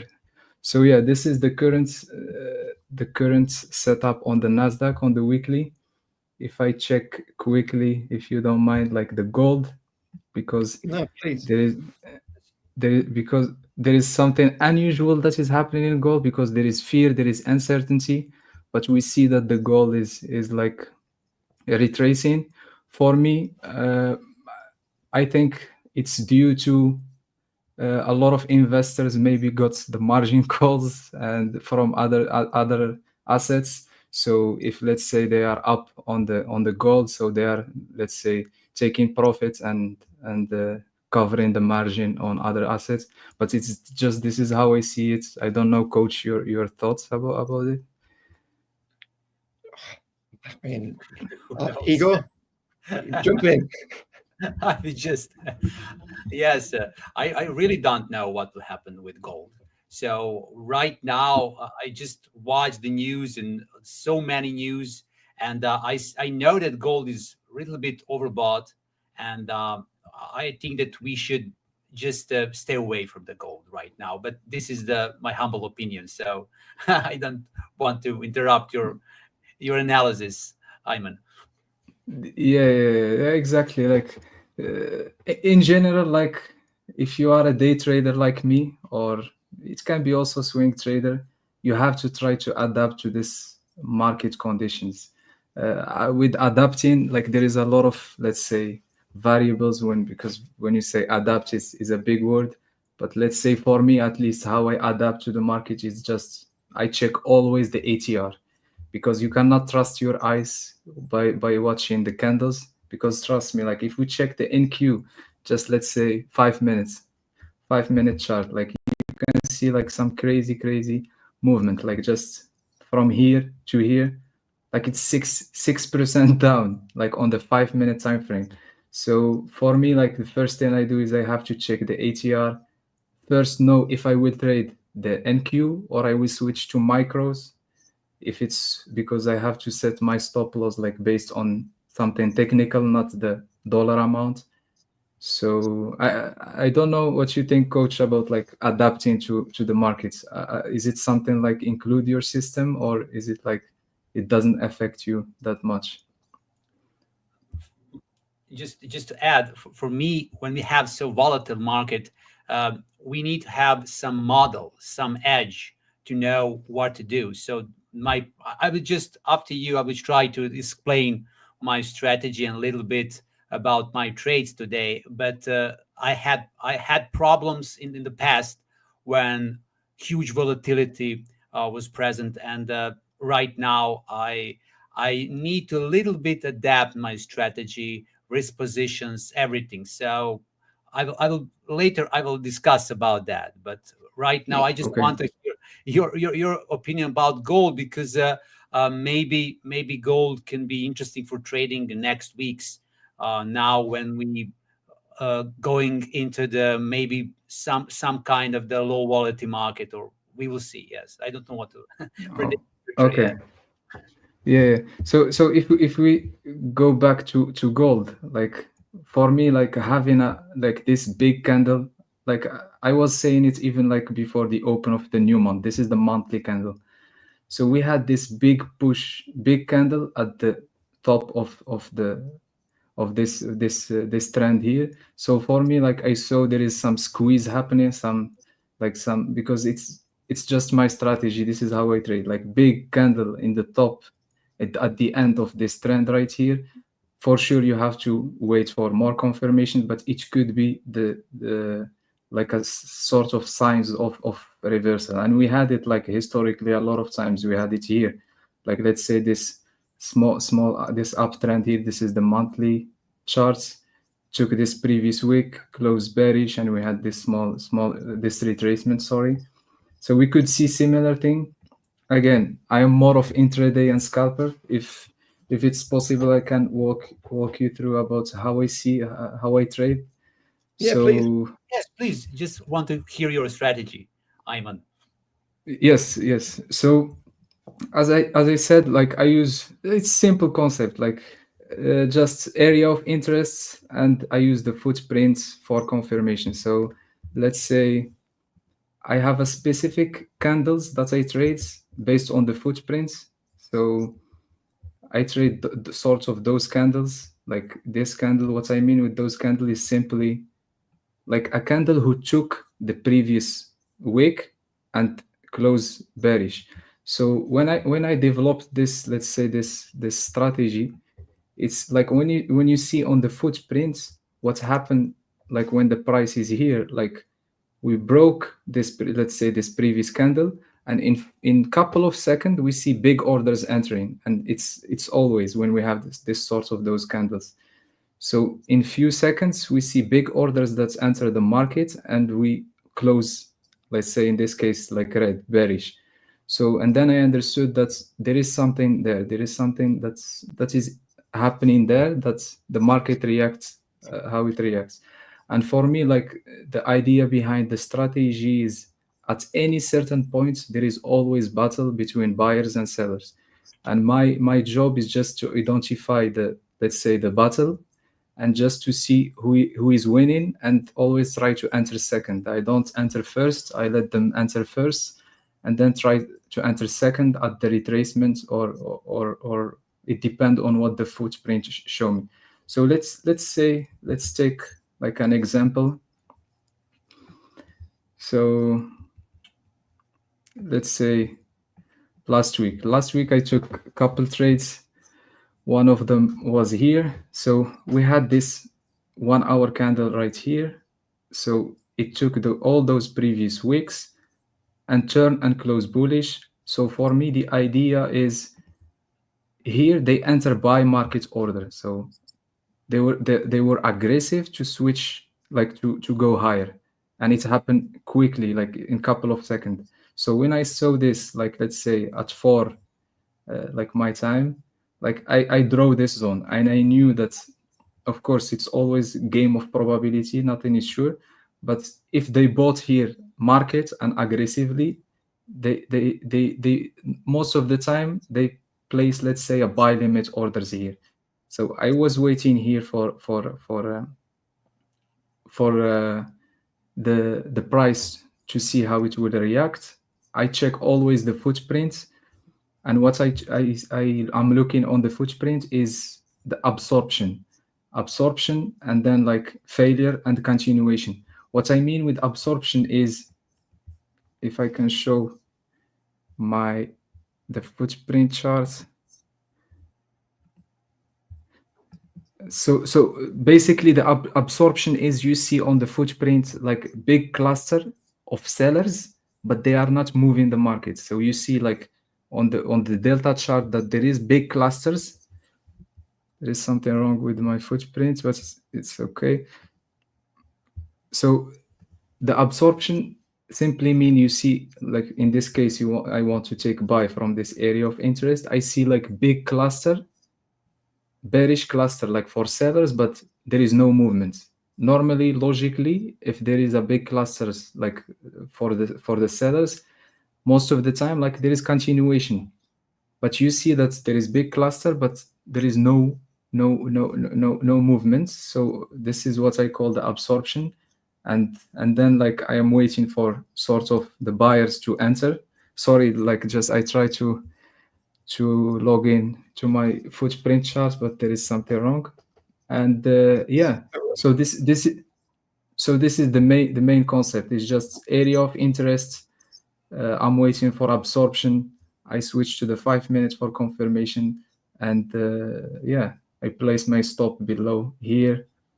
Sometimes some trades 5 minutes duration, sometimes 10, sometimes 1 hour. It depends. Independent about the market. So yeah, that's it for me. No, that's great. I mean, the what you're describing is an element of something I call long wick theory, which is, but it's honestly, your explanation of the candles is probably the most succinct I've heard in a while. It's very good. Thank you. It's given me a bit of clarity. But yeah, I mean, it's obviously when you see a wick, you know, a huge wick, it's usually when there's a change in the tide of some kind, because as you said, the battle of the buyers versus the sellers. And I think it's you can sometimes get, I've never been a big candle guy, but I know a few to watch out for, which work with my trading strategy. But I'd be interested to hear a lot more about how you use this strategy going forward, because I think that'd be quite beneficial, because obviously, for sure, trying to capitalize on the moment where the sellers or the buyers start winning the battle is what we're trying to do, right? We're not going to find the bottom. You don't want to be, as you said, the first to the party, but you know, you don't want to be late either. So that was really good. Thank you. So yeah, this is just like the idea behind it is always there is constant battle between buyers and sellers, and I don't want to be first, like to stuck in a range. So I have to see sort of volatility, sort of like movements. And the second thing is I want to be second. Like maybe in all the area of life you want to be first, but for me, I have a deep belief about in the market. you should not be first. You have to be second if you want to gain. If you want to be first, maybe you could be, I don't know, market maker or bank or something, but you don't it's want to always, be those soldiers on the front line. You want to be the cavalry waiting in the trees for the right moment, right? That's what we're talking about. Thank you. Yeah. You want to be on a horse, always safer. Yes. Yeah. So that's like, let's say, in a short manner, like how I trade. Like, looking forward, they will add more concepts, and and you guys, how you are trading. Like, I know maybe Paul, he's an expert in crypto. If I don't, who told you that? Oh, I saw you. I saw your lives. I think it's more a case of most of the people in the crypto market are selling something or hawking something. I'm just the only one not doing it. That's it. Yeah. Igor, what you got today? I'm really eager to hear your insight about what's going on at the moment. Today was my beautiful day. Yes, I just want to share one. I think that this is the most profitable day in this year for me. So I have a lot of talk. So yes, Igor. Yes, just to explain, just to tell one thing, and this is related to the news. And I'm watching what's happened in the market because by accident, the senior advisor Hassett just make announcement that Trump is moving a 90-day pause on the tariffs aside from China. So he's thinking about stopping tariffs for 90 days for all countries except China. And I think that in that moment, we saw the spike for all indices and a lot of stocks and everything in the market. And of course, I think that the most smart way is to be a little bit just wait, just to dust, to be a little bit quiet, everything. So it's really messy right now. And I just watching that. I do not trade indices a lot, but I like to monitor news and US dollar and everything. So I just want to tell if someone just watch this session right now to be very cautious if they trade the indices right now. And now for today, I have, like I said, the best trading day in this year. And I will just everything was like my setup and my strategy, everything aligned today. And the day was started beautiful. First, what's happened is when I saw the pivot points, the major pivot point, just to explain this blue rectangle on my chart, it's a pivot point area. What I'm doing, I calculate the normal pivot point and I calculate the lowest and high point from the yesterday. And I, using the difference between that two prices, I just draw this rectangle around the pivot points using that difference. And I got this idea after hours of testing. And this strategy is the best for days like this. And I will just give a little bit introduction. So as we know, market structure, if we watch the market structure for last 6 months, we can see that, for example, for British pound dollar, on just beginning of this year, we were on ultimate support price level. And based on the Gantt theory and Mario levels, it was the level around 1.22. And based of the Gantt theory, the highest level should be around 1.32. And that's happened the last week. We touched the ultimate resistance. And after that, the price started to sharply go down. And as a lot of traders wait for the moment of the 1.27 level, this level is right now the pivot point of this market structure. You can see this is the blue line on the chart. So technically, this is the beautiful setup. So the market starting from the bottom to the top, and now we are achieving and try to achieve the pivot point, one very, very important price level, 1.27, 27.05. And this level is institutional level that, for example, I monitor and I want to reach this week. Now, what's happened then? The next thing is today analysis. So in the beginning of the day, in the early morning, I figure out that I need to find a bullish bearish validation point. So for my bias, I need to know which level is the level when I can say I'm below this level, I'm short, above this level, I am long. So I found that level for today, and for today in the early morning was 1.2960.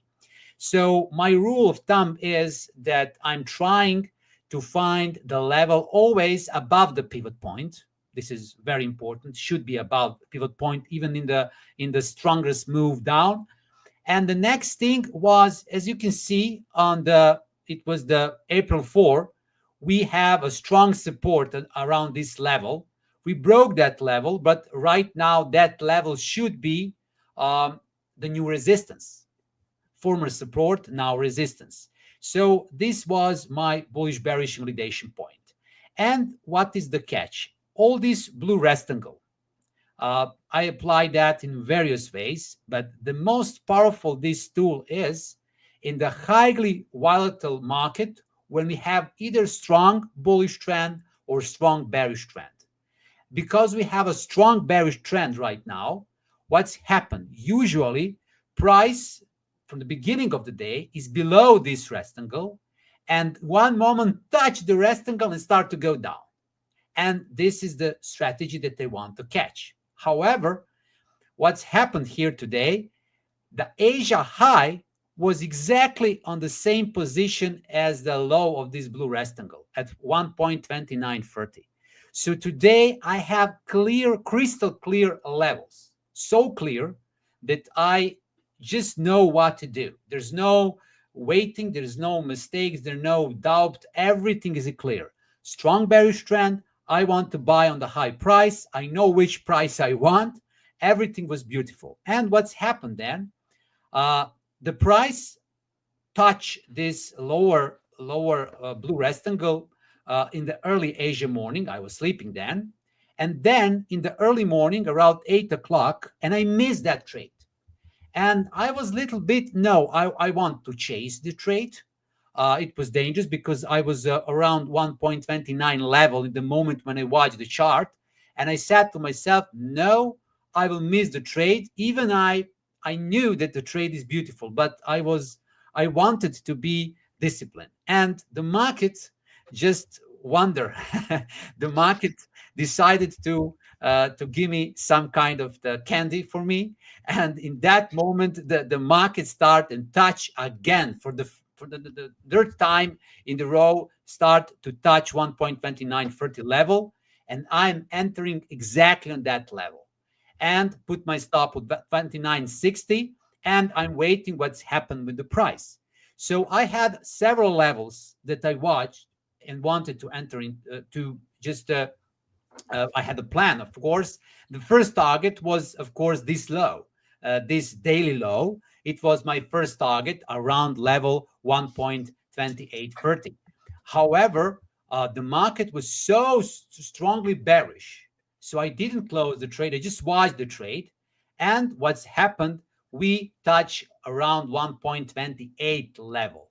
So what I did, I closed my trade, and I was very, very happy because I have 130 pips in just 1-2 hours. I made that excellent trade, and it was really beautiful. And what's happened next? And this is the most beautiful thing. We have very important institutional level for British pound dollar, and that level is 1.2850. And you can see what market did. After that pullback and touched the 1.28 level, the market started to go up and touch the 1.2850 level, and again down. I watched, and so again the market started to catch 1.2850 level, and then I successfully made a trade at 1.8840 and I made just 20 pips stop loss, tight stop loss, and just wait what's happened. And like I said, market just started to go down. I still have the trade. And when I watch, it's a really, really remarkable thing. Now I have my target. My target is around 1.27 price level. And historically, in this year, this is my best trading day ever. And the market just play around levels that are clear levels, institutional levels, beautiful levels, related to my strategy, even to other strategies. For example, I know, for example, some levels that Jannie use, and I just monitor a few coaches here, and everything aligned. So this day, I think it's I think that the Michael strategy, when he's trying to achieve on L1 and L2 price level, even that is here, because we have several times attempts to go to the pullback, and this was really, really, really beautiful. So today, for me, the British pound dollar trades are remarkable, and I'm glad that everything aligned today with my strategy, because the Friday was a little bit tough day for me. I had a couple bad trades, and I chasing something in a huge volatility, of course, with a small position size, but I had small losses then. But today, everything is clear. So, guys, what do you think about these setups? Aymane, you want to go first? Oh yeah, okay. So for me, it was a clear failure. Like I think it's at 1 point, like double top. Is it double top? I don't know the exact word for it, but it was a failure there. It was a good setup to take the sell. So for me, like I will enter like at, let's say, at 1.29045 there. Stop loss above those double top, and it was a clean setup. And especially like we saw, I think if you go to the daily or weekly, like the weekly candle, how the weekly candle close on the GBP USD, like we saw, like for me it's a good setup. Like we are already, like if you see the left side, we are already in an old supply, which if you see the candle, I don't know, is it 27 October? Like this candle there, like it's a supply zone. No, to the right, one more. Yes, this one. Yeah. It took, if you see zoomed in, you see that it took the previous week, close bearish. So for me, this is a supply zone. So when we enter this zone right there, I was expecting like the price to go lower, but after that I saw, like if you see the 2 weeks ago, like the green candle, no, to the right, like the fresh one, 3 weeks ago, just 3 weeks ago. Warmer, colder? Just like not last week, but the week before. All the way right. All the way right. So just last week's, Igor, just last week's. Yes, last week's cycle. Come to the present. Come to the present. Come to the present. Yes. Yeah. So it doesn't matter. So yeah, but it's okay. Yeah. So the last week, the way the weekly candle of last week closed, it was looking really, really bearish. So I was actually, to be honest, expecting at least retest of 50% of the week before going down, but momentum was there, and we didn't need this 50%. So it was good setup. Good job, Igor. Yeah, absolutely. Could you switch back to the other time frame, Igor, you're on, just so I can have a look at that? Yeah. So what I found, firstly, obviously a great example of confluence between pairs and whatnot, right? Great. Just, but also I think, because some people might be asking, what gave you the confidence to enter at 129 as opposed to waiting for, the upper resistance line to be hit? And I think there's a couple of things. Obviously, you've identified on another you've identified other support levels on other charts. That's what you said. But also, there's you've got what appears to be a low liquidity zone. If you look in the past price action, you'll notice that there is this white space. If you look in the middle of the page, there's this white space where your rectangular boxes in the present, because most of the liquidity and the volume, well, obviously we're dealing with I'm talking in crypto speak, I apologize, but obviously the price action has been there and it's been neglecting that kind of low volume node above it. So you could identifying these low volume nodes essentially, or in the fixed range as an example, can also help you identify in a very bearish or bullish market why that it's not going to come up and do a full bearish retest of that resistance line. So, but great setup. And the best thing I like about it is even though obviously we don't, arguably, we could say we're chasing it, right? But you're still waiting for confluence and signals within your plan, and it's just giving them to you. And obviously, when you're dealing with a double top or something like that, just like with a double bottom, the bullish or bearish premise remains, because if you see that the first bounce from the first resistance hit, right, and then you see it come down, and then you see it coming up again, that could form potentially that bearish pattern, that double top. So you're just part of the people making that pattern. So the bullish present, the bearish concept remains, but that's why it's so beautiful. I agree, it's really beautiful. And then the same on the other side. I think the only thing I would say is, if you are going to chase the trade, you're going to jump into a trade and then you do another one straight after, just make sure, again, all of your criteria, like it was for you, Igor, was fulfilled, because otherwise we all do it. I've done it, right? We chase trades, right? But it leads to bad practice. So I agree. Fantastic. Great work. Everybody else is crying, Igor. This is good. The first thing that was I was afraid when I trade British pound dollar is there is a lot of fake breakouts. And this is the reason, for example, based on previous experience, why I didn't put the stop loss at 1.2940, for example, or 10 or 15 pips. Why I took 30 pips is because this, of course, volatility is huge. And we had today and in the last day, 200 pips move. So I need to have at least 24% of that move just to be secure, because of that false breakouts and everything. And this is the one thing that I really try to follow. Of course, in the second trade, when I made a profit and was excellent and everything, I put a little bit tighter stop loss there. But even then, I try to put at least 15 pips or something, because this is something that's most dangerous. And the worst thing that can happen when I have a good bias, a good setup, a good strategy and everything, and I make mistake because of the wrong stop loss level. And this is something that I'm trying not to do.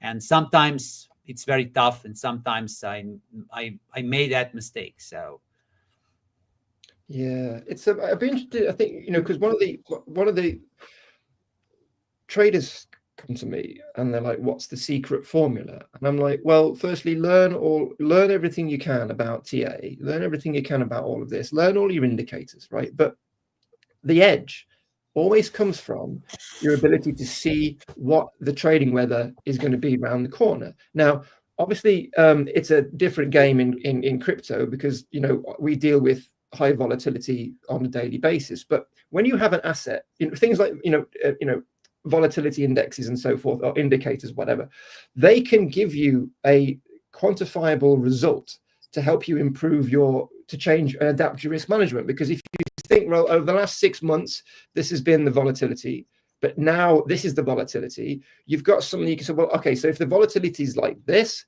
then this is what I'm going to do for my strategy. And when it's like this is what I'm going to do for my strategy. So even though it's quite overwhelming for people, you could just look at the chart. I'm looking at the chart, and the volatility is just increasing and increasing and increasing. And that is something you can then use to trigger a different strategy and approach, because it's the whole point. Like good people who use fixed fixed percentage decline stop loss just all the time. It's like, I mean, these people are either much more intelligent than I am, right, or the opposite, because I can't make that work, because it has to be, like you said, Aymane, at the start, it has to be about the TA. It has to be about what you're seeing, and your stop loss has got to be where it can't be reached, but not to the point where your risk reward ratio is so funky you can't trade. So, you know, and so I would, everyone trying to trade the market right now, obviously listen to Igor, because he's owning it. But you just have to think, what is the weather going to be next week? Because whatever strategy you've used today isn't going to work, you know, next Monday. It's going to be a different set of conditions, right? So that's all. But great, very impressive. It's as you said, coaches, like, it's all about adaptability.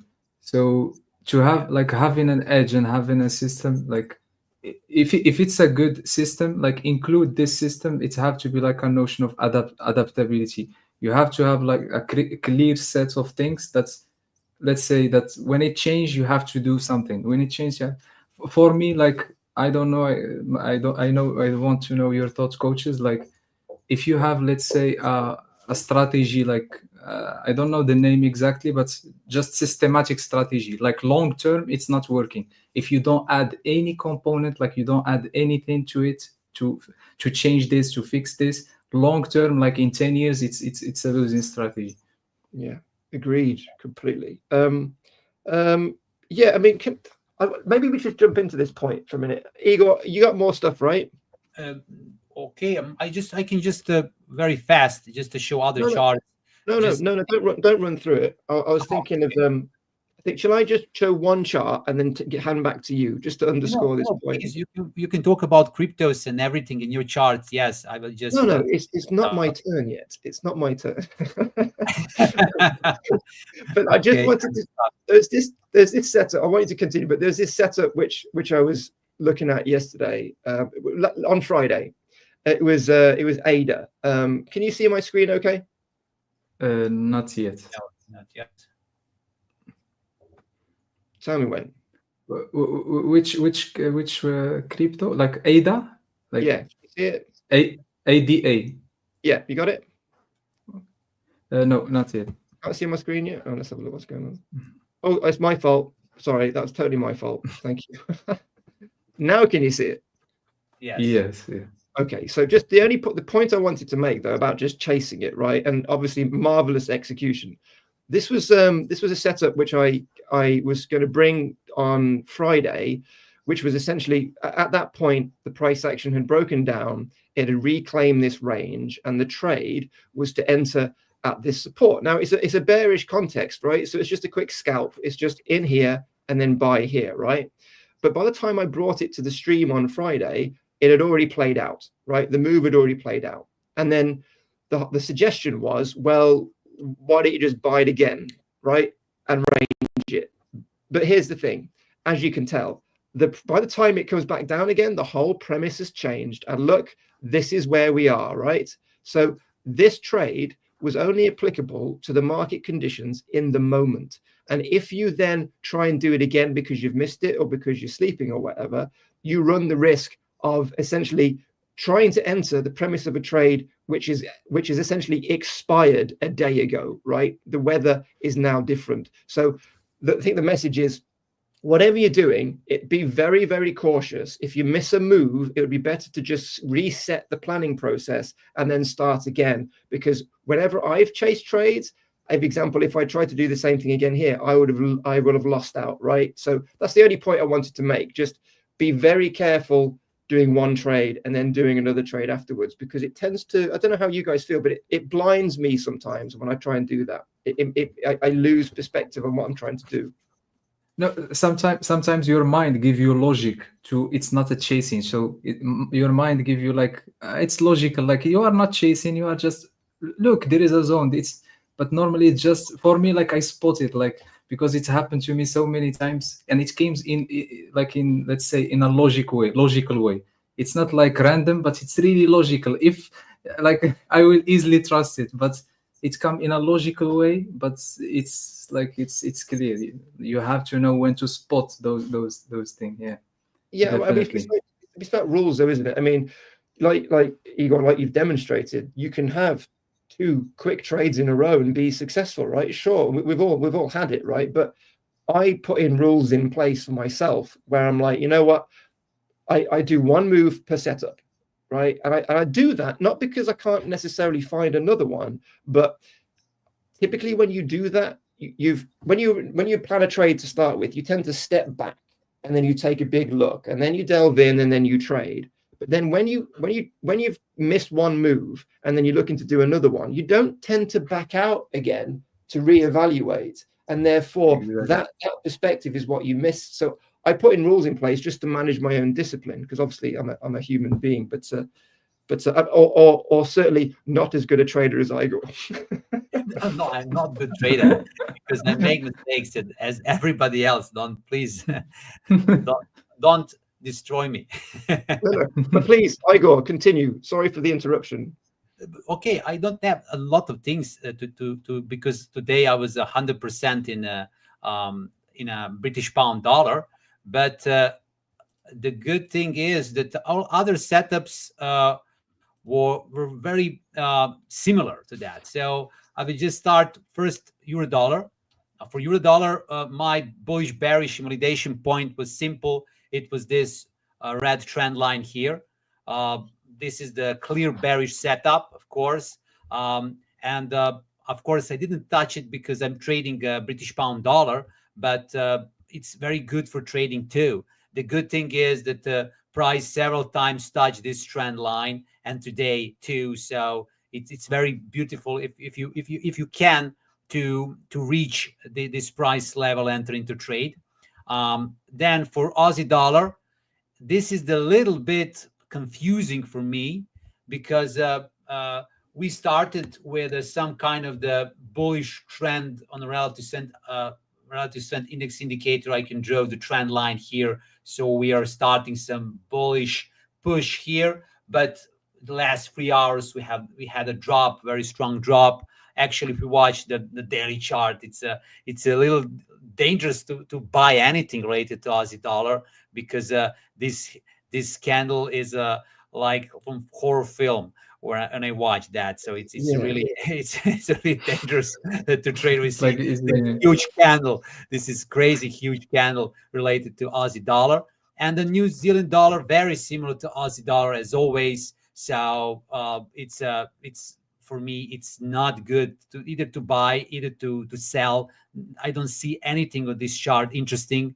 Of course, only that we are reaching the support from the January, but that means nothing. And of course, for the US dollar, Japanese yen, this channel, I little push it to be wider because the false breakout last time. So I'm watching this channel just to see will price start to move down or upside. But US dollar, Japanese yen, I'll never trade as a intraday session because I make mistakes. So only some swing trade if I see. And this is the trades that I monitor last couple days, and I don't see nothing special for trading some special idea. Only thing that I see interesting is the market structure for euro dollar British pound, because from the Friday we started to create some new bullish structure here, and we even break this on the daily chart, this trend line, and now we are bullish here. It's more because of the British pound is weaker, but I know Euro British pound is really tough to trade because of so many ranges, and sometimes I don't feel comfortable to trade this. Even the trends are not clear, and I just monitor if I see something in the future, but I don't like Euro British pound for trading. sorry. Sorry to interrupt you, Igor. Yes. Like what is your favorite pair? Like my favorite pair is British pound dollar. Is British pound dollar because because Because of today? not because of the day only. The best thing for British pound dollar is that usually I can draw the clear 45 degrees trend lines on the relative strength index, for example, like this, or a lot of cases that I have. So I have a right bias for this. Usually we have a daily average range around 100 pips. The lags around 25 pips, if 25% of daily average range. So I can really easily find a good stop loss. I know the important price levels, even institutional for last 50 years. I have some have my list for that, and I can monitor price levels easily. I have very good volatility for British pound dollar. It's not boring. Very often we can see really beautiful trends, like now that we have a clear trends for British pound dollar. And this is my favorite pair. I think last 3 years, it's my favorite. And euro dollar is a little bit slower. It's right now it's a huge volatility for euro dollar. But if we watch the weekly chart, we can see that it can be really boring sometimes. Sometimes we have a 40, 50 pips whole daily average range, which is very, very often not good for me for trading. Sometimes it's good, sometimes not. But British pound dollar, I think it's a best of the best. I think it's my favorite pair. Yes, my country and the United States have a very special relationship. Yes. Just full stop. No comment. No comment, yes. Yeah.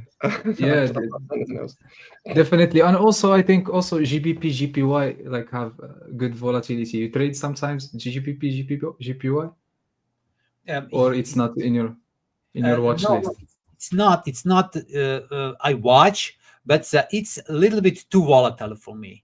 So British pound, Japanese yen, and British pound, New Zealand dollar, it's so volatile sometimes that sometimes I chase. I catch myself that I chase some price, and I don't feel comfortable during trading these pairs. Sometimes I take a trade, especially on some strong resistance or strong support, but rare, not too often. Okay. So And this is yes. Sorry, I ask you a lot of questions, but like, do you have like a watch list? So like a routine. So you wake up, you have to check all those pairs and see what you will be focusing on during the session, or like, do you have like an indicator that's make it easy for you? Like, Okay, for myself, I usually I watch the previous day low and high, Asia low and high. I watch where is the market there. I watch my pivot point area, and usually what I'm trying in the morning to do, usually to buy Asia low. If we are in bullish bias, I want to buy Asia low. If we are bearish, I want to sell Asia high. And this is my strategy for the early morning. Even this even today, when I made this trade in US session, when I sell near to 1.2850, even that 1.2850 was a little bit a high of the Euro session and a very important price level for Euro session. So my strategy is very similar in both sessions. So I just want to catch the trend after some pullback. And of course, all these price levels, tools, indicators, this is only like Paul said, I'm human, I can make mistakes. And these indicators and these price levels that just put me in some pattern, in some way that I can minimize my mistakes. Okay. Yeah, thank you. Yeah. I'm going to say, Igor, honestly, I'm just, I think everyone is a little bit shaken up over the weekend. We've got like Singapore stock market suffers the worst single day crash in over 16 years. Thailand stock exchange has temporarily banned short selling, which is no fun, obviously. So the fact that we've come to a Monday and we've got a winning trade, it's great. I think it's buoyed all of our spirits. So thank you so much for that. Yeah. For me, I like to stay a little bit away from Mondays. They can be tricky. Like you have motivation during the week and you come on a Monday, you lose, and you try all the week to get to break even. So you lose a lot on a Monday, and that's happened to me so many times before. I traded sometimes Mondays, but I stay away from Mondays. Tuesdays, they already lost. They will have a battle to go to break even. So yeah, No, but it yeah, I was mean, good trade, Igor. Yeah. good. It's good advice because we are at the moment we're in the process of launching Holoprime X and a YouTube channel which is associated to that, separate to the current one which this very stream is on.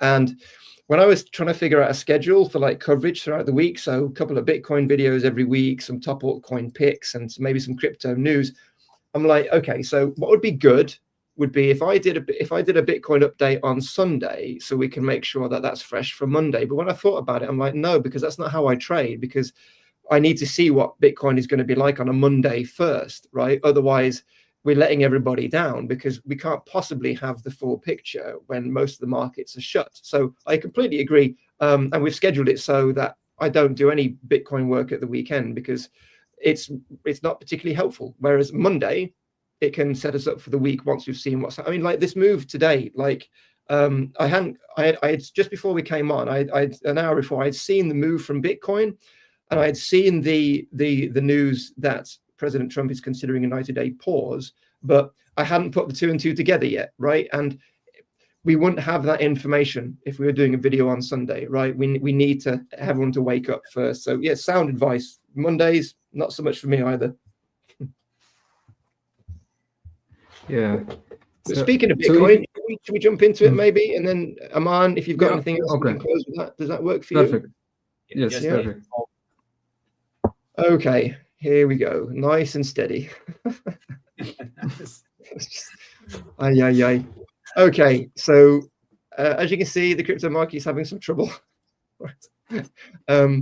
So firstly, I think just when we're assessing everything, right, you need to, any asset, you need to look at it and you need to think about, you know, how resilient is this compared to other assets, right? And all weekend, Bitcoin was holding its own, right, despite the market chaos. So when you're trying to assess something, you always need to bear in mind that, you know, how resilient is this asset? So if I'm looking at to trade a certain altcoin, I've got 3 setups, and one of them is proving much more resilient, and I'm looking for a long, then obviously I'm going to choose that one, right? So Bitcoin out of the whole market is doing really well, for sure. It's doing really well, and we predicted we'd have this breakdown of this triangle pattern, because obviously we have a bearish bias because we're coming in from the top, and its measured move is right into support essentially. But you know, what do we need to see for a long trade in the crypto market right now?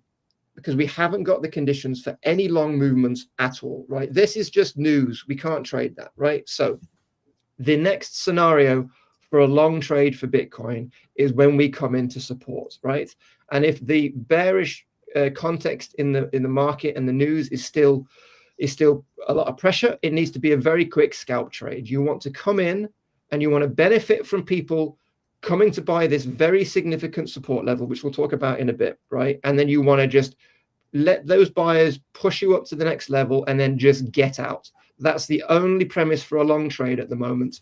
Other than that, it's too risky. So what do we need to see to have a more bias towards long trades? So obviously this is Bitcoin 1 hour. You can see we've lost this support.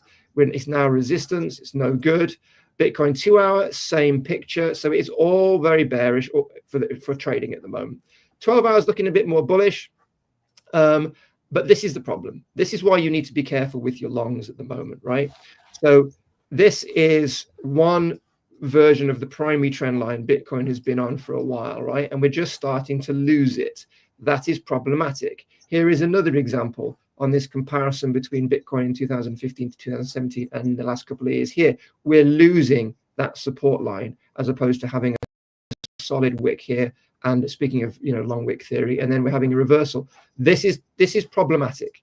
And again, this parabola, we've lost it today and yesterday. That's not good, because the second we lose this parabola, the second we lose these support lines,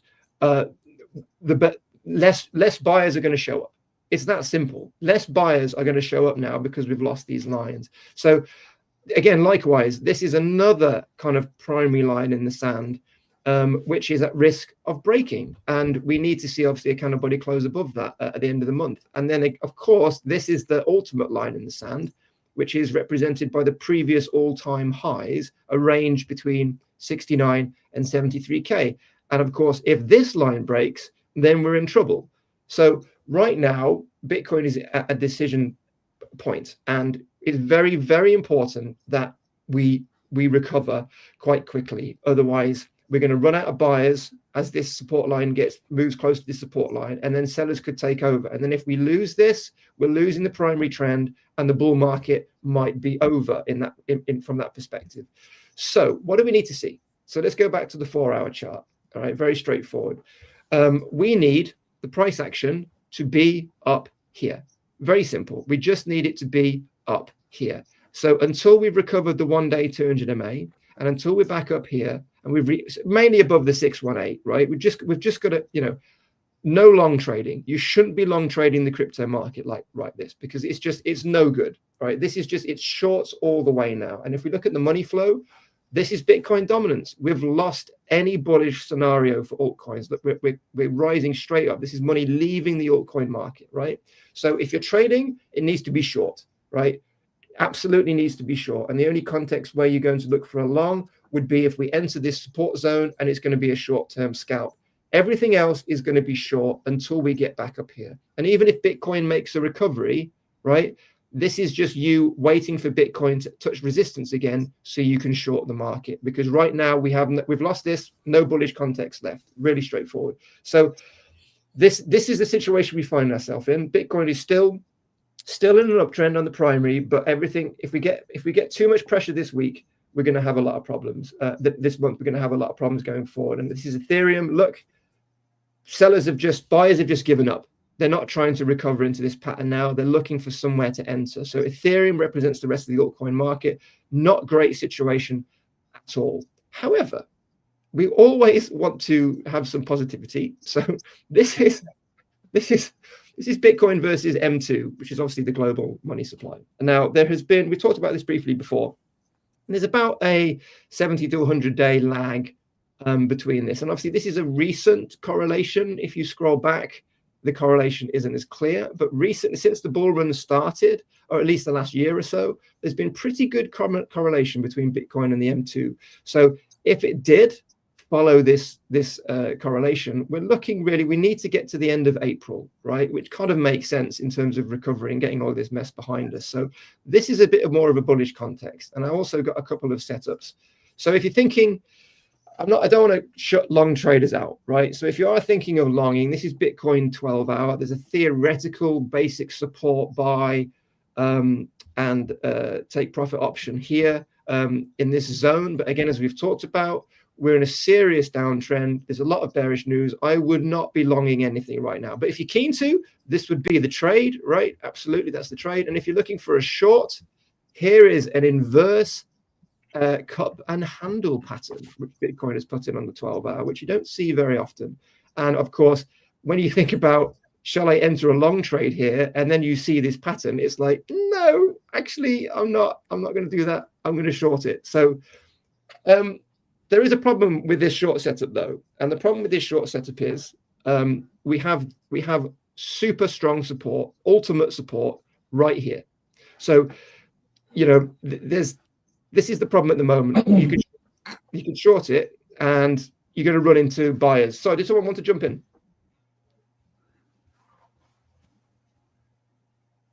No one wanted to jump in? Oh, that's a shame. Sorry. Like, I can I share my screen? Did you finish? Yeah. Like, no. Okay. So just about Bitcoin. I have a. This is great. Multiple perspectives. Yeah. So Bitcoin, I am bearish, and especially if we break this area right here. I think this range, it's not going to hold. the next target will be this 42.5k. So there is actually a couple scenarios.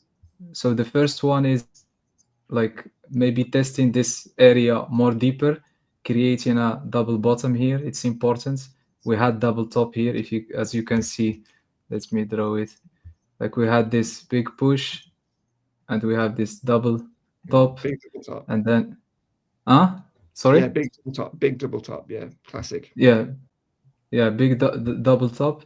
So I think we're gonna need also a double bottom here, maybe for me to visit at least this area right here, like 93k and 100k. So we could see something same like we had here. Oh, sorry. Like another visit to the upside, something like this, like we had like this. And maybe if it fails here, like let's say if we broke and we came back lower, and then maybe we can see like this 42 level. So there is a couple scenario. I think with this market condition, I think we're gonna, if the price action like it's going down lower, I think it's gonna continue here. This is just my perspective. No, you're spot on. I mean, speaking of low volume nodes, yeah, this is the thing. So obviously we want, your plan A to be enacted. We want it to come down to support. We want it to form a reversal pattern, because it is strong support and we haven't been there yet. And it's a natural place to be, because we've broken out. It's obviously monthly and weekly charts, they're happening in.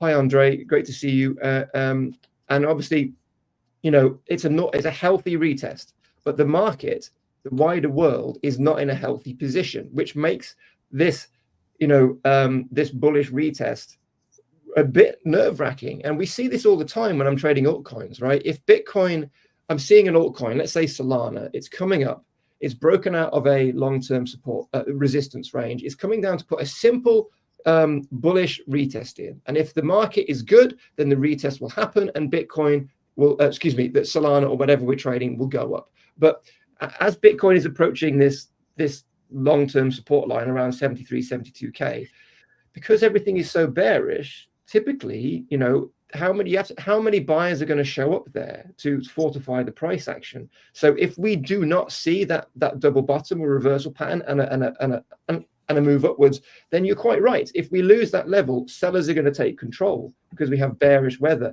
And then because that zone between around 60 and 40 doesn't have much price action, then it may seem crazy to say 40K, right? But based on the TA, if we lose that level and there's a lot of selling pressure, we lose 60 and we're definitely coming down to 40 for sure. But arguably the bull run would be over then. And you also have to ask yourself, because we've got a couple of scenarios, right?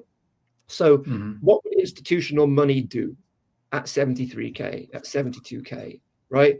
Are they going to load up more, which they have been doing, right? Or are they going to reevaluate their original plan for ETFs and so forth for their customers, and then adjust, their exit plan, which could then obviously tank the whole market, which is why it's so important we hold this support zone when we approach it. Because then the other question is, we talk about gold. Where are people going to put their money? Where are people putting their money, right? What's top of their list? So we've got cash, right? We've got gold, silver, right? Where does Bitcoin fit in? We know that it fits in. We just don't know how much of a priority it's going to be. I think the rest of the crypto market, the high risk assets, if the markets are tanking, they're going to tank too. But Bitcoin is a different beast. So I think all of these questions, all of these things we're trying to negotiate are going to be playing out in front of our eyes probably this month. And, at that point, we'll be paying attention to monthly candles on Bitcoin to see how it's behaving at these levels. But yeah, I mean, I can't disagree with you. I can't disagree with you. On what, like, exactly? No, I mean, I can't disagree with you. I mean, I don't want to say okay. Yeah. 40K. I don't want to be like, because we're not there yet, but the logic behind that scenario is that long-term scenario is sound. I mean, you can see it. It's a white space, right? And and it's like that's where it's going. And one question for you, just related to resistance area that you put for Bitcoin. What is the upper line for that resistance? What is the like we say, like use the bullish bearish invalidation point? So what is the price level for resistance for Bitcoin? You mean you talk about support or resistance? That's resistance. What is the resistance? Yeah, let's see. We have a look at your chart. I'll have a look at my chart. So for me, it's 93.7, between 93.7 and 100. For me, this is the, let's say, last resistance. Otherwise, we will get same pattern that we have here. Let's say we will break higher, and we will see here if we will gonna come back and let's say reverse or continuation. Yeah, so I've got there's a tight little range between 91 and 93, as you said. That's where the SR flip occurred, where we had the foundation for the price action as it attacked all-time highs. So yeah, the next proper resistance level, as you said, is around between 91 and 92. And then obviously, if you get up in that range, you've got a lot of selling activity, obviously, because as you approach all-time highs, then that's where the sellers are going to be, the most sellers. So yeah, quite right. But we need to get above 90, 93, 92, right? We need to get above that. And to be honest, like if I want, let's say, to take a buy, I need, like, let's say, a clear price action, like clear movement to the downside, one last push, one last squeeze.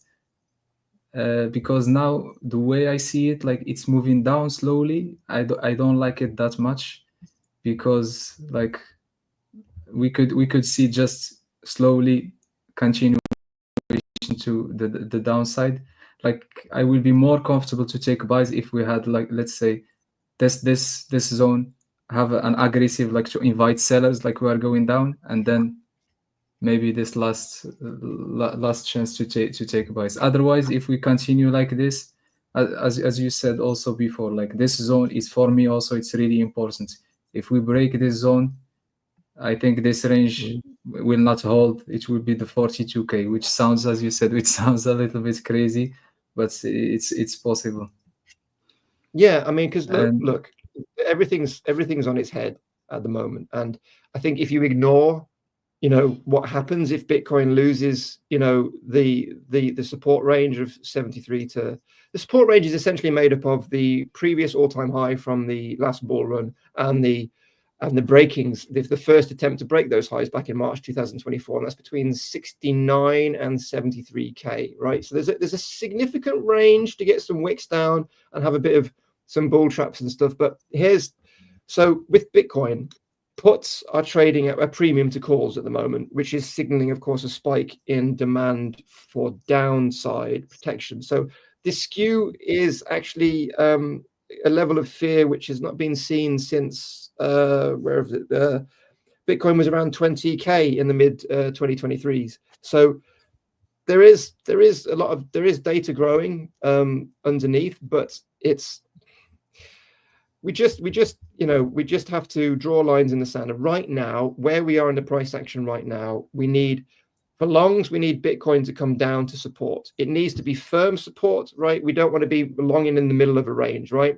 And then for Bitcoin to go higher and then break above at least the 1-day 200 MA for sure, right?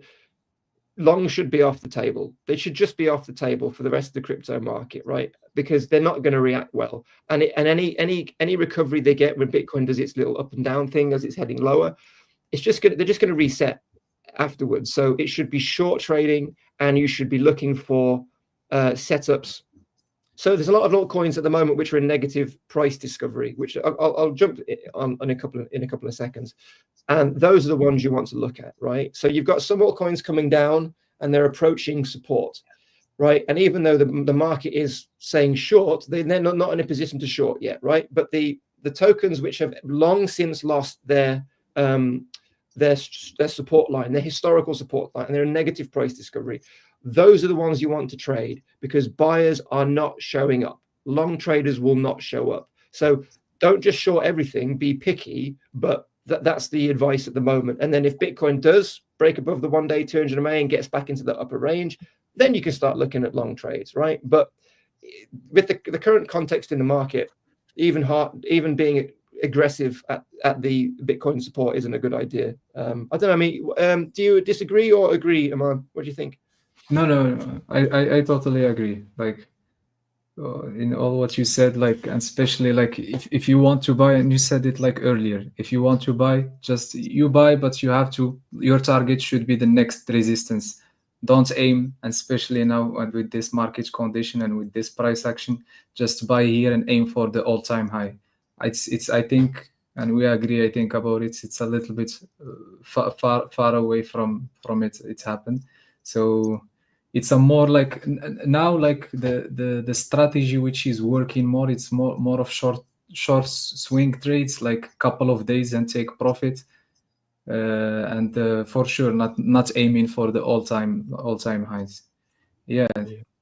Do you mind if I just touch base with a couple of setups we were talking about last week, which I think make this point for us? Yes. Is that okay? Sure. Thank you for that. No, never shy away from talking about Bitcoin, right? Because, you know, I benefit from other perspectives, and everybody paying attention benefits from other perspectives. So fantastic. I'm glad we got another Bitcoiner around. This is good. So let's see if I can remember how to share my. So this was ENA. This was a setup, top altcoin pick a couple of weeks ago, and there was two premises.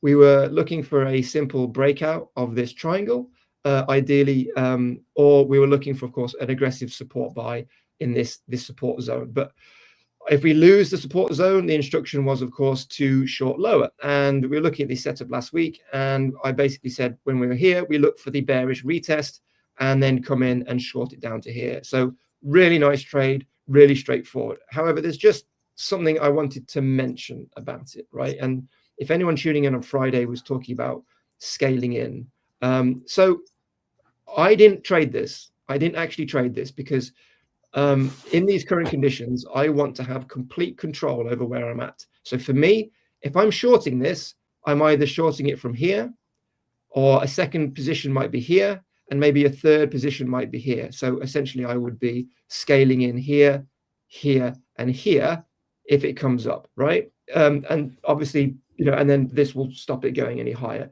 But in this case, because everything was so bearish following the news on Friday, it was an obvious choice just to come in here because it's not really going to come back up.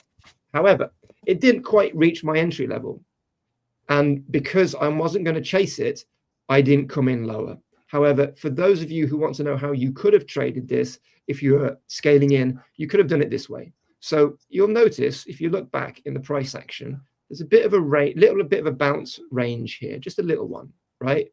And I didn't trade it because it wasn't within my risk tolerance. But if you wanted to trade it, again, I can never find my rectangular tool. It's as if I've never been using TradingView. So here we go. So there's a bit of a range right here, okay, where you see resistance, support. Okay, now this range, let's make it gray so it's a bit benign. So there we go. So you could, in theory, having identified that range and knowing how bearish things are, you could essentially have done this. You could have said, okay, my first scaling in point is going to be here, right, on this line. If it goes higher, my next scaling in point will be here, right? So if you had done that, identifying that range, you would have got into this trade with your first position. You wouldn't have filled your second, but you would have ridden this down and you would have had a good 20%. So we talk about ranges a lot here. It's very important to identify them. And when you see a range like this or a range like this, it's the perfect chance to scale in. It's the perfect way to scale in because there's going to be ambiguity about, is it going to reverse from here, here, or here? And you need to be able to, instead of stressing about it, you just want to come in at all three, right? And if you don't come in at all three, you still have a good positive trade. And if it goes bad, you've got less risk. So this is a sort of trade people need to be looking for at the moment, right? They're looking for breakdowns from altcoins and they're looking to just capitalize on the bearish retest, but do not chase it. If you miss this trade like I did, because it's not in your risk tolerance, there'll be another one. There'll be plenty more. And and this one is another one. Here we go. So this was Maker MKV, which we were looking at, similar setup. Just zoom out a little bit.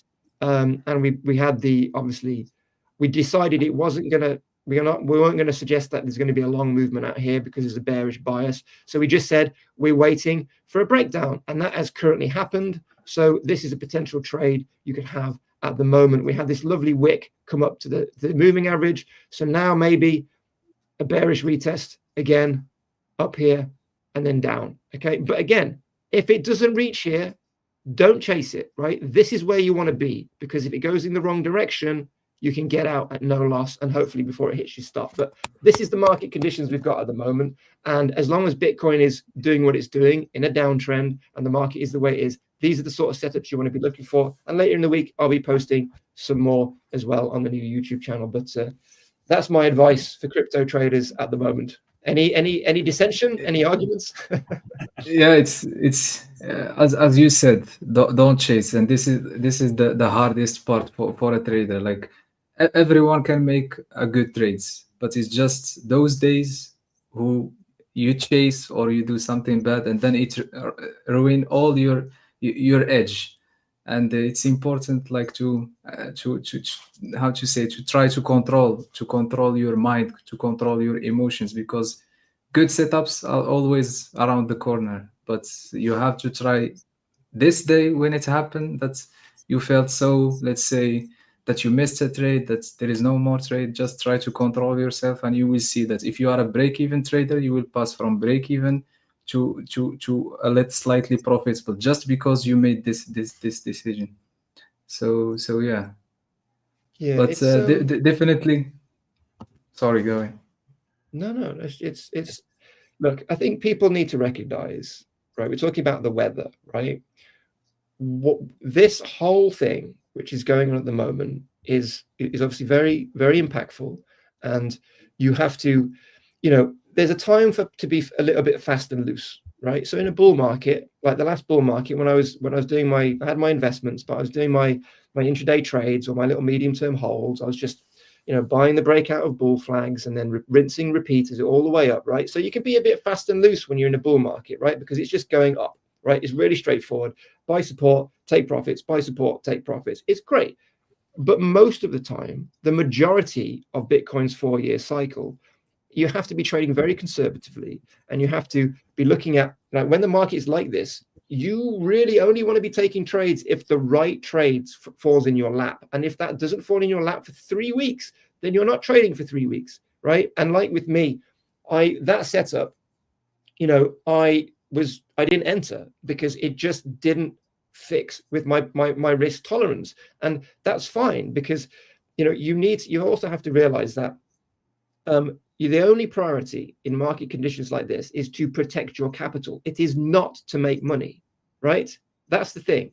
There's a difference. This is not the time for making money. We're traders, we trade, we do that, of course. But our trading now has to be simply about protecting capital, small moves, and all of it has to line up perfectly, exactly as where we want it for our plan before we enter, right? And a lot of traders right now are going to be feeling so much frustration in any market. They're going to be angry, they're going to be cross, they're going to not be thinking clearly, and they're going to be like, right, okay, so this Forex pair is at support. I'm buying because, like, it's support. I'm just buying. I need to make some money. And then they'll lose. And this is something we all as traders need to realize, that there's a time to really knuckle down, get outside, look at the birds, think about what we're doing, and make the right decisions, because it's perilous. It's perilous. And if you don't think Bitcoin could go to 40K. Yes, yeah. This is it. Paul, I just saw something when you talked about Bitcoin. I decided just to see Gann theory and Mari's theory, what are the levels for Bitcoin. I just put it, I was curious because of your chart that you created. And when I test it right now, I see that, for example, 75,000 that we reached today is ultimate support based on this year's levels. And level for the breakout that we're talking about, where is the resistance, based on Mari's level, is 93,750. So almost exactly that you're talking about 93,000 level and that resistance. So And Talk about this chart. Is this the chart you're talking about? yes, about your chart that you show the resistance and support for Bitcoin, and what is the point that we can say, okay, now we can be bullish in the long run. So Right. I see that level is around $93,000, because based on the Morris-Gans theory, it's a strong pivot reverse, and after that, maybe we can reach the $100,000 again, and this is the very, very similar to your chart, actually. So sometimes when we have this so strong push up, down, I like sometimes to take a daily or weekly chart and just watch what's that some pivot points or something from the far away, just to get the perspective. So the Bitcoin is very interesting. Maybe I will enter when we go above $93,000. Maybe I'll start to trade a little bit crypto, because I didn't do that for a long time. Yeah, I mean, under normal, right? I think what we need to establish is that we're now entering a range. Okay, so this range, here's 69K. It's not reflected on this chart, but here's 69K. Here's kind of 77, the top of this buy zone. This is the range, and as you can see when we talked about like the other charts where we lost the parabola, you know, this is the zone we need to hit. But if you look at this chart, I brought purposefully just to highlight, right, that if we forget what's going on in the world at the moment, right, this zone we're entering is a good place to buy based on TA. Okay, now Bitcoin is certainly more resilient than the rest of the altcoin market, right? Hence, all the altcoins have reset. They're in downtrends and they're bleeding off. While Bitcoin is still holding its own, and there are obviously similarities. And Bitcoin loves to do this. It loves to come down and then reverse and turn it on its head. But Bitcoin shouldn't have gone to 3K in 2000, but it did because of the pandemic. So these are we have to enter with caution. And obviously, if you're thinking of investing in Bitcoin, this is the place to do it. But you need to be scaling in, and you need to make sure you need to be aware that there's a lot of problems going on at the moment. And you know, this is the charts. You know, up, down, perfectly normal, very healthy. But the second we come down here, we're losing the context, right? And this is very important. So difficult trading, super difficult trading right now, which is why, you know, I've been very much trying to draw in a line in the sand for people paying attention. You should not be considering longs. You just should not, right? Don't do it, right? The river is flowing at a tremendous pace. You don't want to be going against the current. You're not going to be able to survive. And then these principles will serve you as you journey through different weather conditions, right? Because it's all about adapting. Right now, it's more like this. Find a perfect short trade, go for it, and that's fine. But you know, so many people will be looking to long the market right now, and I think it's a bad idea. We need, like you said, Aymane, wait for that double bottom at around 72, 71, something like that, right? Wait for it, because we need it right now. We need confirmation, and right until we've got that, there's nothing to trade long. So yes. Yeah. So like I said, I would like above 93,000. Maybe after that, because right now we are in a bearish zone. So if I decide, maybe it would be investing more than trading, just because I'm not expert in crypto. So I need to be as an investor. Yes. There's a place to buy Bitcoin to hold it. That is the best place. You know, even though we've got a bearish, is obviously at the support zone below us between 73 and 69K. That is the best buy zone to buy Bitcoin at the moment, right? That bullish premise still exists. But that is not necessarily the case for the altcoins. What altcoins need to see is above 90, right? Yeah. Or 92, right? And that's the different things we're talking about. There's Bitcoin as an entity to purchase, right? And a good buy zone.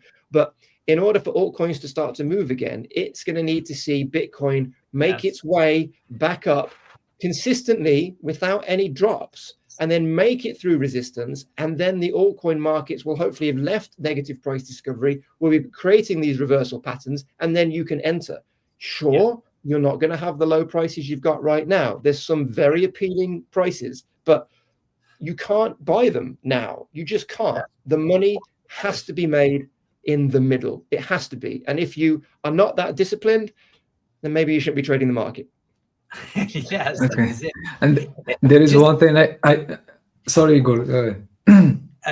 I just saw the question just to answer very quickly. So Andre Berti, he asked the question about support and resistance for British pound dollar. I would just want to repeat my strategy. So the important support level right now is between 1.2069 and 1.27. So we are very, very close to that support. And I think that this day will hold that kind of support. For today, one of the beginning of the US session, the resistance was 1.2850, but because of this strong move down, my resistance is between 1.28 and 1.2815. So very, very large, a lot of pips up to resistance. It's because volatile market. So I'm bearish below 1.2815, and after that I need to watch the market again. So this is my strategy related to British pound dollar, just because of this huge volatility. But I think that 1.28 will hold today's early morning, and I think next days, because this bearish move is really, really strong.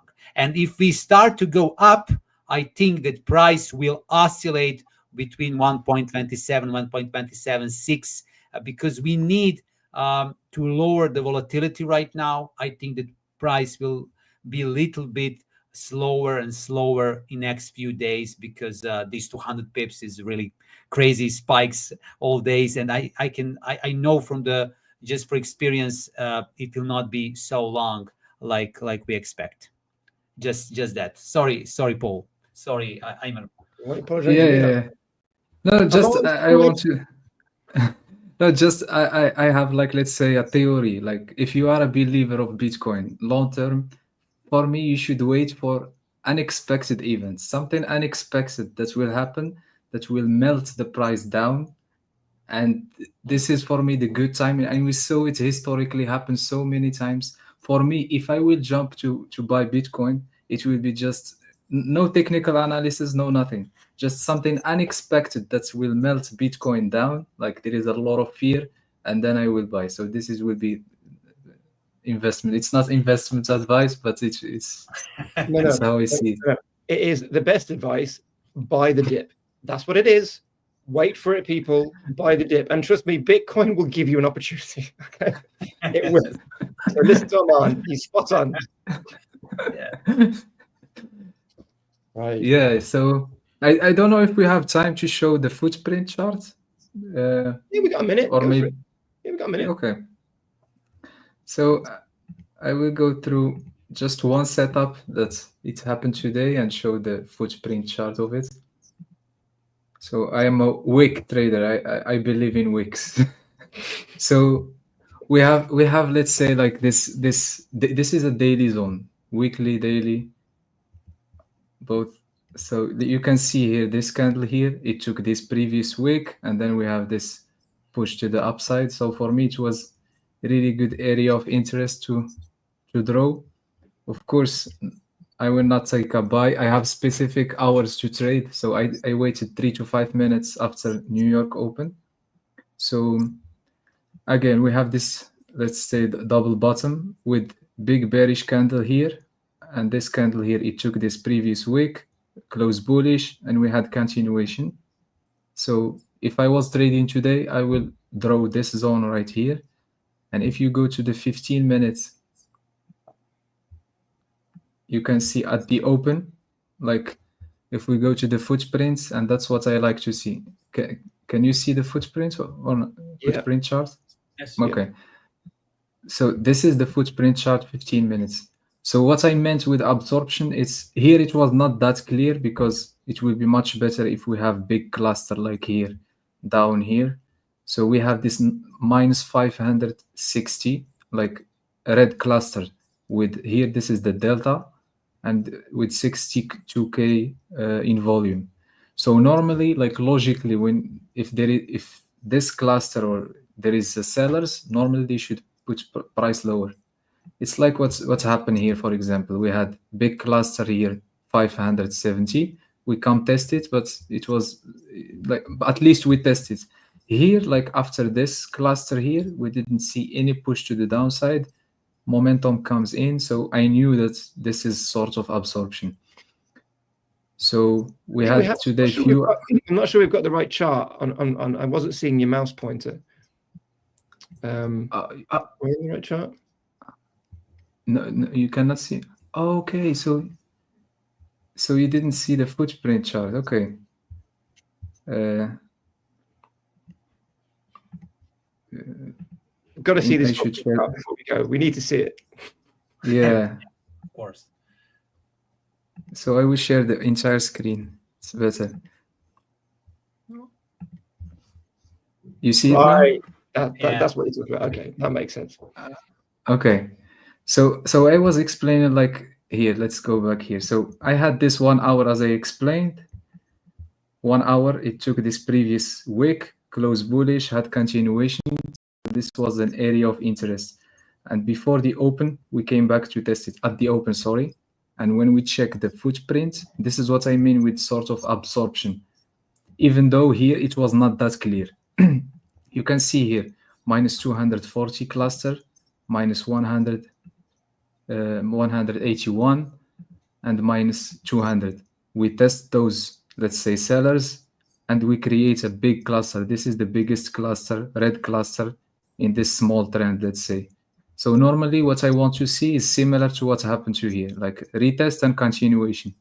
But what happened is momentum was bullish, we broke this cluster and we went up. So for me, this is absorption. Like we absorbed sellers, buyers step in, and we continue higher. Of course, you have to add a lot of context. Maybe if you had the chance for future session, and I will explain it with more detail. Yes, absolutely. Fascinating. I'm sorry, we've run out of time. Yes, definitely need to start next session. I feel you're going to be going to have a lot of you're going to be teaching us a lot of things, I think. Yes, same. You should teach us also about cryptos, like, because it's volatile and I like volatility. So the only thing is just you don't know the timing. It's not like let's say when you trade NQ or ES, you know that at 3:30 there is volume come to the market, but on crypto, Bitcoin, it's always 301.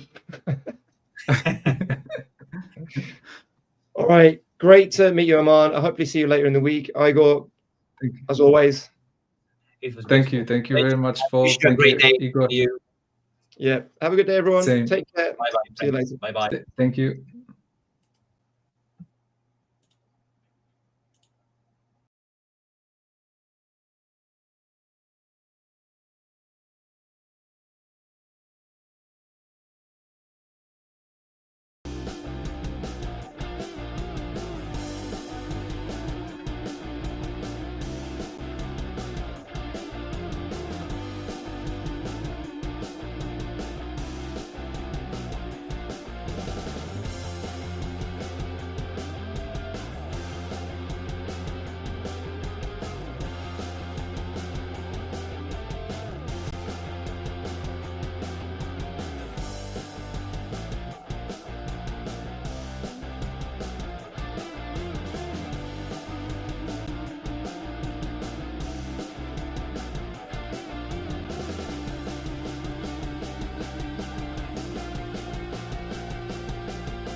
Hello, Howard. How are you? Can you hear me? Hey, Sam, how are you? Very good. I can hear you. Very good. You hear- Yes, I can. How's all the volatility for you? Yeah, the volatility. Oh, crazy. I think there's a bit of lag between us because of it takes a few seconds. I think we are waiting for Michael, I think, today. is meant to be joining us, so he should be arriving any moment now. Hello to all the viewers as well. I hope the regulars are back in on this Monday session. I see in the chat we had Robert, we had Andre, so 2 names I recognize. How's your trading day been today, Howard? Today, a winner and a loser, and I'm sitting on a slight loser at the moment. So the winner was short euro dollar. A bit of an echo there. Hey, Michael. Hey, Michael. Hey, what's up, guys? All good, all hey, good. How crazy stuff. I know. I'm awesome. I'm awesome. How's your trading day been? Man, I can't even lie, guys. I did something I hardly ever do today, which was super biased. I'm like, ooh, I'm about to short the S&P. I never come in with a bias like that. Like, never. Yeah. Never. And I say, all right, I'm going to take a quick scalp, right? Which I never say either. And then all of a sudden, I see the pattern. I short it. It starts going. And I tell myself, you should not be doing this. And I'm like, oh. I'm like, you know what? Yeah. It moved a little bit further. I moved my stops to break even. It came back around, took me out, and ran the other way. I'm like, woo! Crazy move. Yeah, that was a crazy move. I got involved in that as well. The thing is, right? We were on a level of support. So I was expecting a bit of a push up, but then whoa. I mean, I shorted the market and I got out like I was very what's the word?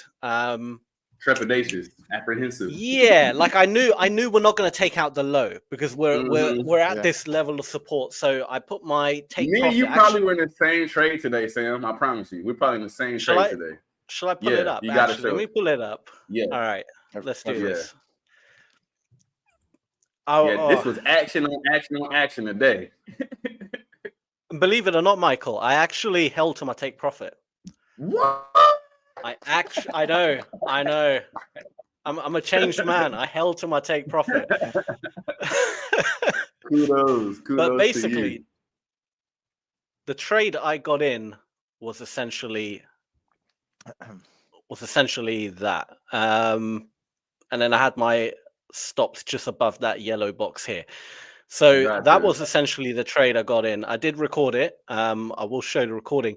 What I will show, you can better see it on the footprints. So if I move all the way down to market open, so we were at that. So that box I had drawn out. Let me just get it. Wherever the hell we are. What time is this? Oh, okay, we're still a bit more. Here it is. All right. So this tiny, well, it's not tiny, but this box here, they're all the same colors. So let me just change the color so it makes it a bit easier to the viewers to know what I'm actually on about. All right. So this green one here, that was a gap in volume that was created at that time. So if I not play it back, but if I change the volume profile and kind of show it as we were at that time, you can see there's a gap in volume there. That's what this box was drawn out for. Now it's obviously been, well and truly cleared. It's old news now. But at the time, that's how it looked like. So we opened at 2:30 UK time, which is this candle here. And straight away, heavy sellers came in. They were doing very well. They managed to push the market down nicely. It came back in to dip in. And then I just saw heavy selling come in again. It is at minus only 31, but in the recording, you'll see the numbers were a bit bigger. And I jumped in for a sell at that box there. And the next area where, my take profit was the next gap in volume, which was this box here was my take profit, this gap in volume here. So it flooded down really nicely to this box area here, which is still a bit of at the time, this is the volume profile for at the time. I think now it's been filled. Now it's well and truly gone. But at the time, that was a gap in volume. So that was the next area. Didn't want to target the low. But But then this, damn, that was a big move. Like I didn't feel we're going to take out the low. That's why I targeted this area. But my God, what the hell? And it filled the gap that we took out on the weekend. Yeah, that we had. Because that was a big thing for me. I thought, they're going to fill this gap at some point. Yeah. And then, we went all the way up to this area here, which was, I turned off the volume profile. It should load any second. Come on, internet. No, we were nearly in the same trade. It doesn't want to load. It will load any second. There we go. Yeah. Insane. Do I think we're the start of a bull market? Probably not, but right. Let me load up the actual trade though, so I can show the viewers how it actually looked in real time. So let me share the full screen, and then we can pull that up. Here we go. Pop it on stage. You should be able to see it any second now. Yep. Yeah. Cool. Here we go. All right. So, market open. Let me just get my little drawing tool out and fast forward a little bit. So that was me drawing out the gap in volume right there. That will be my target. And then naturally saw the heavy buying as explained. Heavy selling. Waited for it to come back up, and then it came up, and then you saw, look, 300 contracts, boom, just disappeared in a second, right? Like there were 300 buy contracts, they were wiped out. So there's obviously over 300 on the sell side now to make it -6, plus another 122. That's another 400 sellers coming in. That was good enough for me to basically just jump in. It did freeze a bit. I was clicking the button pretty much. There we go. We saw heavy selling coming in again. So I jumped in. Little bit. I wish it actually, was a bit better in that box, but never mind. So I entered 2 positions there, put my stops above that area, above that little box, and then it came back up ever so slightly. I'll show you just. Here we go. So just above where that heavy selling came in, that's the stops right there. I don't know if you can make that into black ink, and then you can see it probably better. That's the stop right there, that line. Yeah, just above where the heavy selling was on the footprint. Because again, I was very cautious that we will, like, this was the low of the day. 100% that's not been taken out. Especially since we're in that heavy support zone. If I'm wrong and we want to start moving up, I'd rather have a really tight stop rather than letting it play out a bit. So I kind of just let the market do its thing. I'm seeing heavy selling coming. So at this point, I'm like, okay, it's all looking pretty good. The buyers are just not making much damage. Like when they are buying quite heavy, I add another position here after seeing all these sellers come in.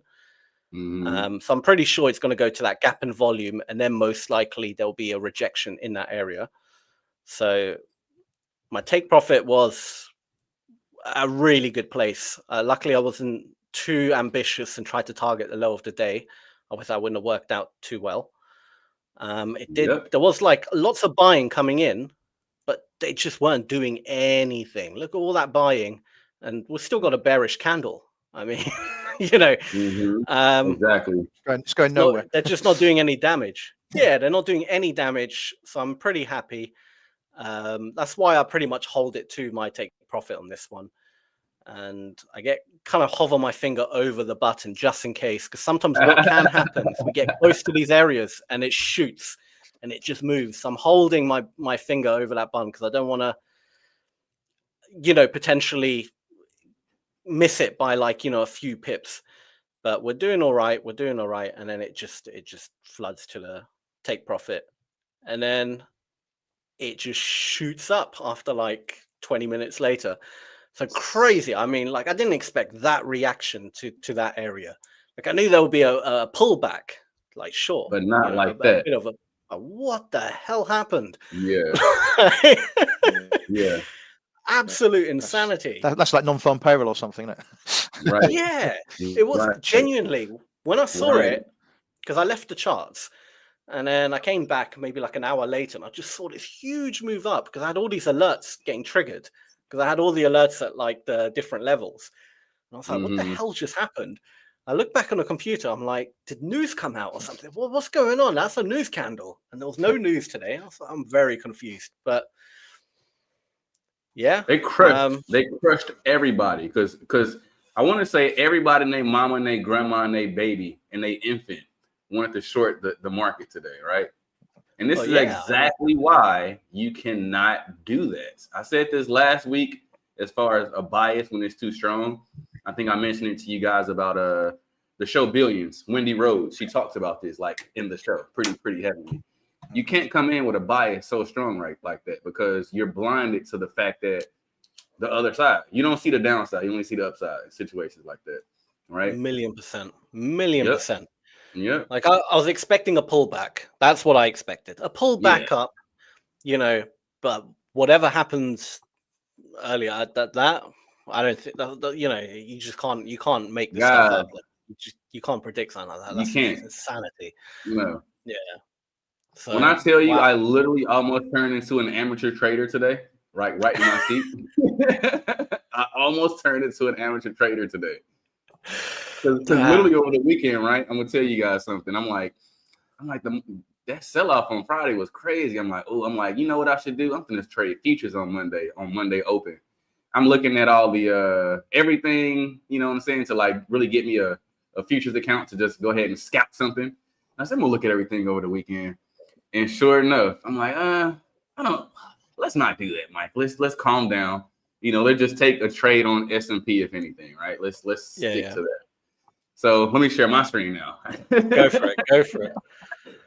So I come in, and I'm never really excited about the open. That's how I knew something was wrong, right? Something was wrong right away. I was too excited about the open. So for me, I didn't. First of all, nothing else happened. I guess I'll do it the way I normally do. I'll get to GU and GJ first, then I'll come back to S&P. We were in the same trade, exact same trade.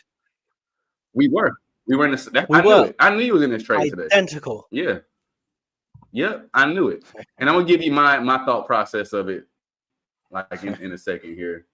So look, I'm on a 15-minute chart. I'm never really on a 15-minute. That's how I know I'm all out of whack today, right? Like, let me delete what's over here. We talked about this last week.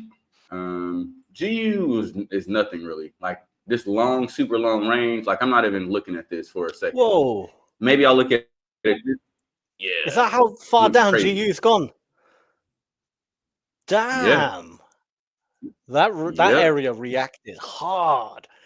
I should have caught that sell. I should have caught that short. I'm really annoyed now. That is insane. What a move down. Yep. What is going on with the market? So just mind you, before this, right? I just don't like this. I don't like this range thing like this. Like, I don't the way my setups work. I can't, like, part of my rules is I can't trade ranges. It needs to be out of a range. Like when you guys see when I draw my pattern for what I'm looking at, there's no range there. It's a trending market. So I typically stay out of stuff like this, like no matter what. This doesn't work well for me. I'll have a bad weekend if I try to jump into something like this. So I stay away from that. But yeah, as I mentioned last week, this was fairly simple and easy, right? We had this run down. As soon as this touches here, I'm done. I'm not interested in this at all. I also mentioned that we're like stuck between this range with the 800 EMA also. So I didn't like that at all. Following my same old, right? Once you got this 5200 cross, you know, you're in level 2. Right, so I'm not interested in this in GU at all until it comes back and does a move like this. And then in this scenario, it would need to close below the 800 because I'm not going to take a trade in here, stops here, and hope that that's enough distance. it could do anything in here. Like it could bounce off just how this area did. So in theory, I would want this to close below the 800. So I'm not interested in this move at all until it's below it, right? Then I would, you know, kind of target something a bit lower than that. But GU was nothing for me, like absolutely nothing. I think I spent 15 seconds on GU today. That was it. GJ was pretty much a nothing for me as well, for the simple fact that both of these opened up on Sunday really low, which obviously it was because of the close and all this crazy stuff going on. So I wasn't interested in that either. But same thing, once we had this 5,200 cross here, right? Oh, whoops. Let me do this. Yeah, this is, I can't say in a range, but it kind of was too. It's kind of in the same little area. I just don't like this. This is not good for my setup at all. Like I needed to break out of this, right? And then we had this 5,200 cross, and it just kind of hovered around, did that funky thing that I mentioned. This for me is nothing. Like I'm not interested in this at all. This is more peak low for me, right? How I always do this here. Oh, whoops. I'm not interested in this at all until this move happens. Because right now, for me, we're in this area here. And I just don't like that. Not at all. I'm more or less looking for this to come back and to hit this area. Then I'll be looking for it to go long. But so GU is nothing for me. It was just dead. I think I spent maybe a minute on GJ today. So not long at all. Everything was really, really, really, really, really low. Like you guys know, I look at a decent amount of pairs for one of my 5 setups. Nothing was close. As I mentioned, I came in with a strong bias today that the S&P was going short today.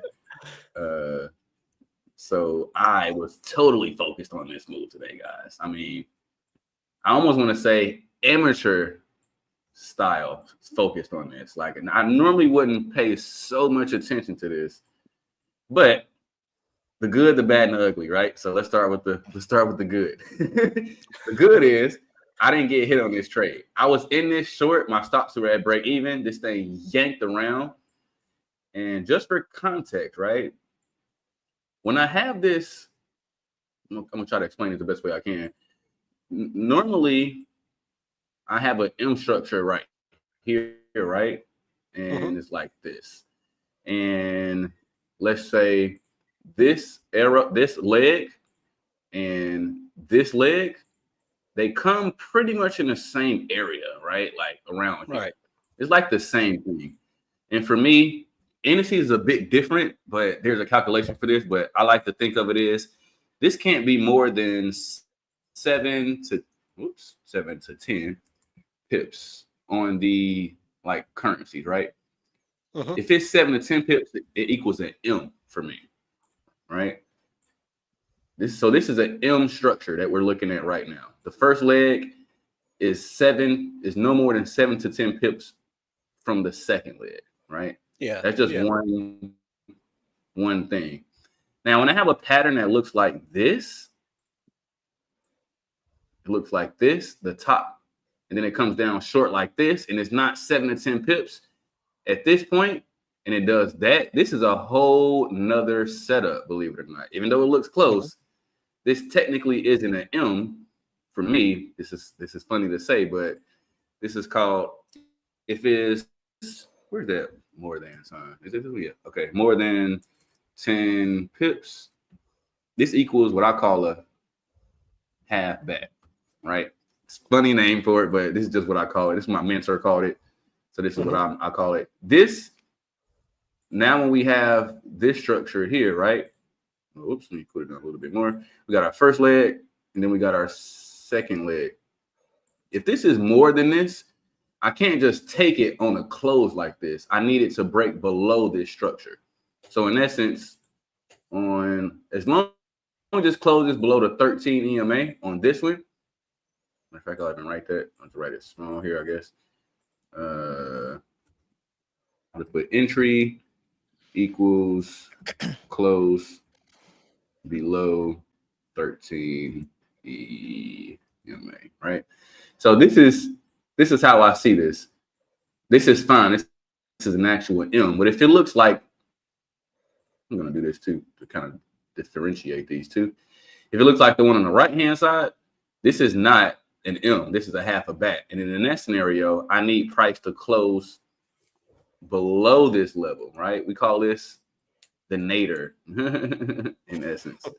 So I need price to close below this area, and then I'm interested in shorting it afterwards. I can't just short it up here. You see how this one is above it? I can short this over here above the close, but on this one, I can't short it. And again, this is going short, so I'm just using that example. Same thing, but going long. Obviously, it's the other way around.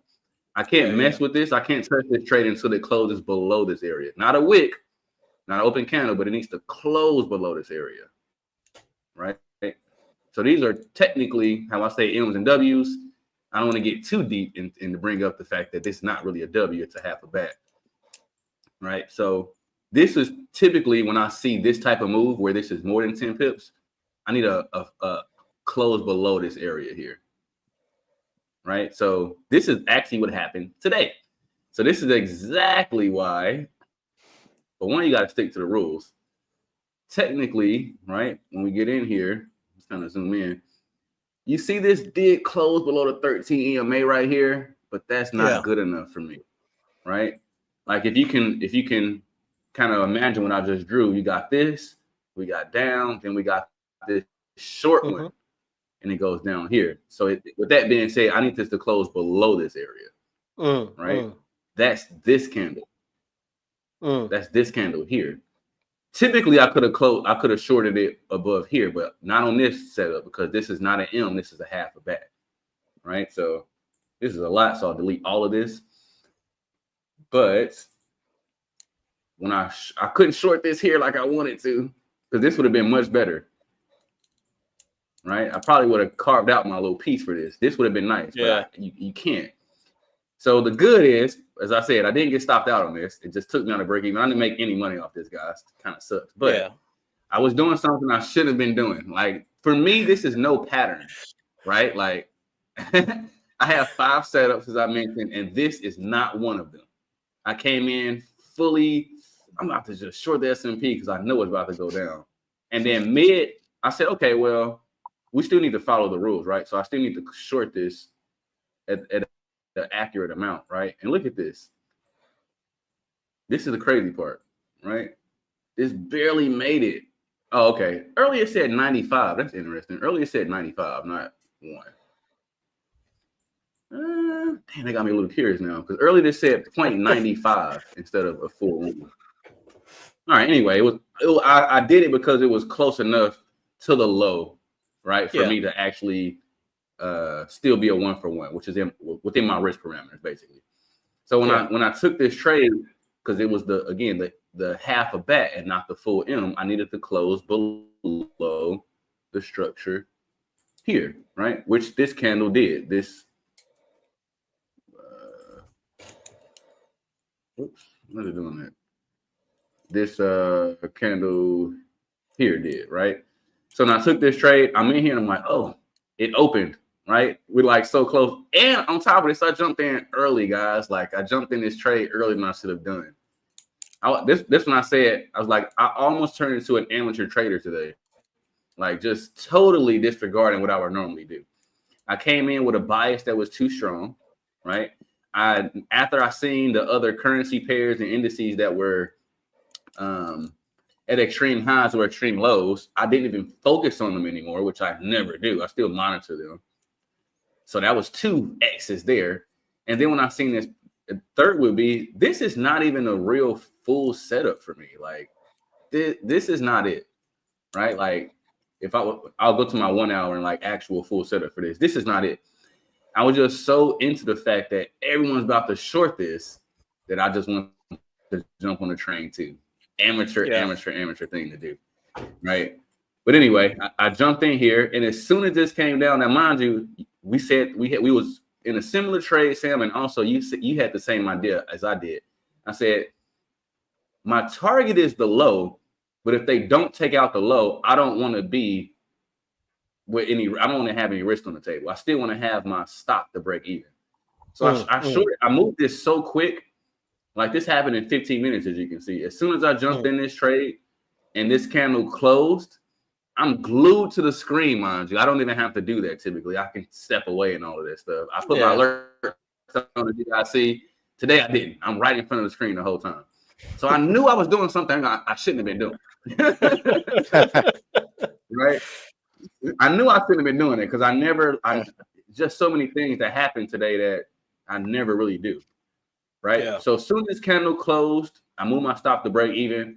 All right, I'm good to go now. I guess worst case scenario, we'll see if it take out the low. I didn't even set an alert, which I always do. Right. I had one alert that says, oh, okay, so I put the stop trigger on here. I guess this is from yesterday, but okay, so I had the stop triggered on here earlier for today for the S&P, which of course it got taken out. That's why this thing skyrocketed up. But as soon as it jumped in, as soon as this moved down here, I just moved my stop to break even. And whew, I kind of took a sigh of relief. I'm like, man, that was intense. I don't even know. That's something normally that I wouldn't do. But I moved my stop early because I swear in the middle of this trade, I caught myself doing something. I asked myself, I said, what are you doing? I don't know. I don't even know what I'm doing right now.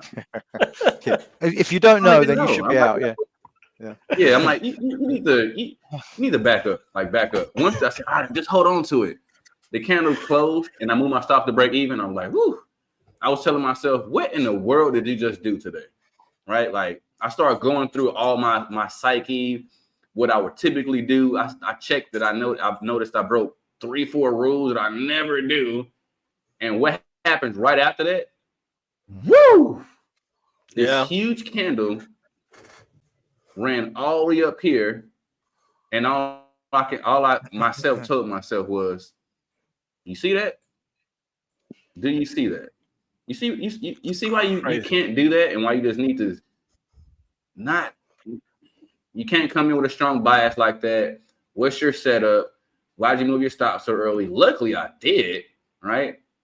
But yeah, this was the whole thing for me today. This is the only setup I took me out at break even. I always moved it like +1, +2, and this thing went against the position so hard that was it. Just like you said, Sam, this never took out this low, right? Yeah, never took out this low. So had I been targeting this low and I didn't move my stop, this would have smashed me today. Yeah, absolutely smashed me. No, it's good you went to break even, because we were in a dangerous area. But I did not expect it to move that rapidly up, and that with that momentum. Yeah, I was expecting a pullback. Absolutely, closed the gap from the weekend, all that stuff. Yeah, but whoa, just crazy. I had my monkey brain on today, guys. Yeah, but me and you, we were literally in the same trade today, Sam. Exact same trade. Yeah, I got a confession. I was in the same trade as well. Oh, no way! even I got sucked into that one. Even I. It's like nothing's going on FX. Let's do it. Let's do an S&P trade, right? Howard, you're gonna pull up your screen. That's exactly what I thought. I said, "There's no way they're gonna just hit lower lows without me in this trade today. Like it's just no way." Yeah, that's the bottom. Now it's the bottom, Yeah. Oh, that's hilarious. But once again, though, like I pointed all it out to say, right, because it's one of those things where it's like I felt like in the middle of it, and this comes with the experience. In the middle of the trade, guys, the old me, I wouldn't have noticed what I was doing until I got stopped up, right? Like I wouldn't have even noticed that. But for me to catch myself, and literally, it's like I asked myself, "What are you doing?" Like, it's like I'm a kid and I got caught by my parent or something, saying, "What are you doing?" I don't know. Like, why are you in this trade? I see an M, but what setup is that? What are you doing? What are you doing? Oh, okay.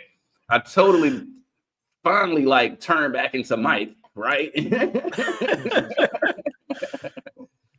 And I was It's like, man, hilarious. that's so crazy how the market will do that to you. Because guys, I thought about this all weekend. I told myself I was shorting S&P from Friday.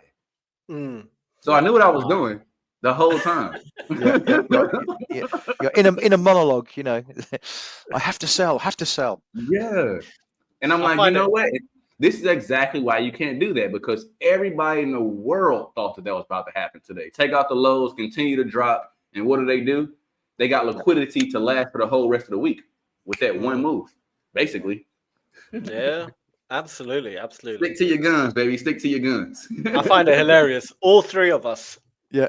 Exact same trade. Yeah. That's Let's hear your confession, Howard. I just made mine. Let's hear yours. Yeah. Okay. Let's have a look. Just 1 second. Let me share my. Confession. This is Confessions of a Trader. Hang on. Here we go. Let's try this one. I couldn't wait to tell you guys this morning, to be totally honest. I couldn't wait. I can tell you're excited today. So what did I? What? 1 moment. Let's get my. Nothing's happening. Should be coming through. Should be coming through. Okay. There we go. Yep. Here we go. Okay, that's the chart. That's the chart that we're all familiar with. So we gap down. So me being an Elliott trader, I identified a lovely ABC pattern from the low. So we had the A leg up, the 3-wave B leg down, nice classic retest, and then the little C wave up. Then it tops out. Then it starts to break down. That's where I sell it, right? And it heads towards the low, as it should do. But then obviously the reversal was so quick, boom, and then it just continues. So so that was me on that one. That was my bad trade. And the good stuff. Let's see, present. Let's see. That's the here we go. The good stuff was on the euro. That perfectly fit in with what I should be doing. So basically the ABC bounce like we saw on Friday against the trend, and then the reversal back in. That is total. That is typical. I mean, that's essentially what the S&P did, but obviously we got the additional blast higher afterwards. But this is what it should be doing. So you have an A, a B, a C against the trend, like a 3-wave move, and then the trend resumes to new lows. And same here on the euro, A, B, C. I sold this one on the reversal back in and made some money on that one. So I made some money on the euro, which is my favored market, and I lost some money on the S&P, which is not my favored market. So what does that tell you? Stick with what you know. Yeah, absolutely.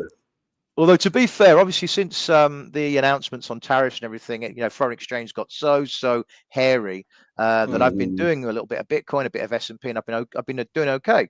But obviously this one trade, obviously, that was a little bit of a curveball. Hey, I mean, look, I can't imagine how many people, if we all three took it, how many people took that trade and 15 minutes later was like, whoa, what the hell? Yeah, where'd that come from? Yeah. But that is a good advert for actually using stops, I would say, to protect yourself, because a move like that, for all we know, that could have continued. And where would you be if you were short and it continued? Probably not on the call. So but another good thing I've done since the tariff things were kind of introduced, that Trump started speaking a few days back, was just basically cut the sizes right down, because the volatility has obviously ramped up on all of these markets. So keeping your sizes down, if you normally do like a 20 pip stop or a 10 pip stop, make a bigger stop, but cut your size down. That's keep the dollar risk constant, or even reduce the dollar risk. Right. So you need to be able to be flexible and adjust, I think, when it comes to periods in time like this, where we're getting announcements, and almost every day is a news day. Yeah. Right. No, 1,000,000%. I mean, the average, like on the ATR, Yeah. Even pre-market, the amount we're moving on the S&P is disgusting. Was huge. But yeah, I mean, damn.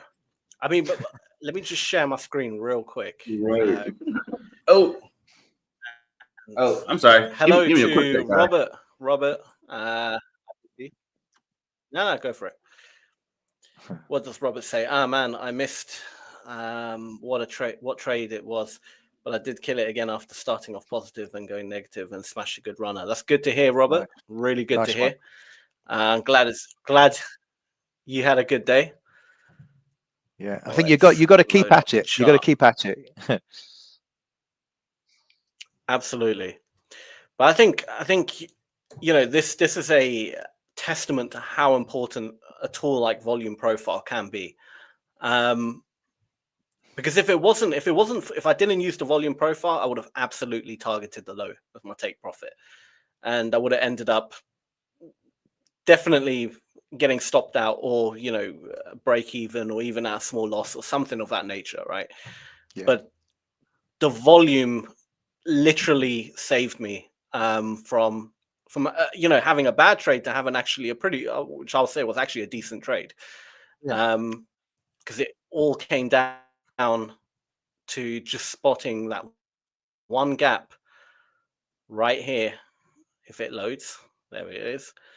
That one gap, yeah, and then and the sheer fact that this area that I drew out, this massive yellow box with these two blue lines, I knew that would be the most important part of that area.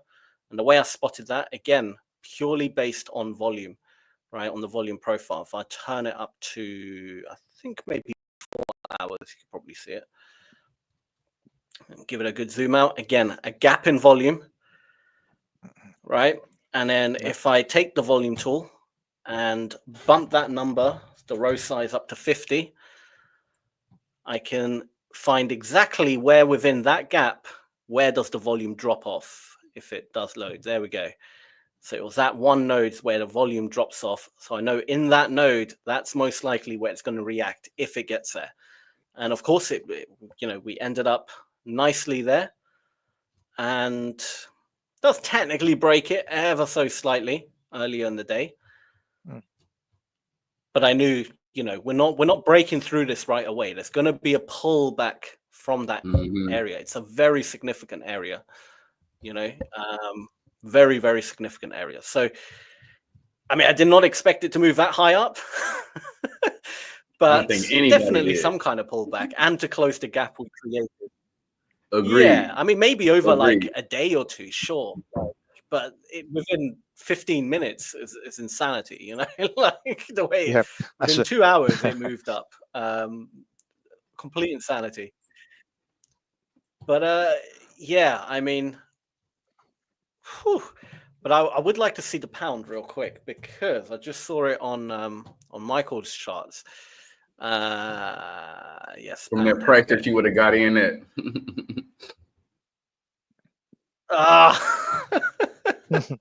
Why didn't I just jump in? Why didn't I just listen to my alert and just jump in for a nice short position?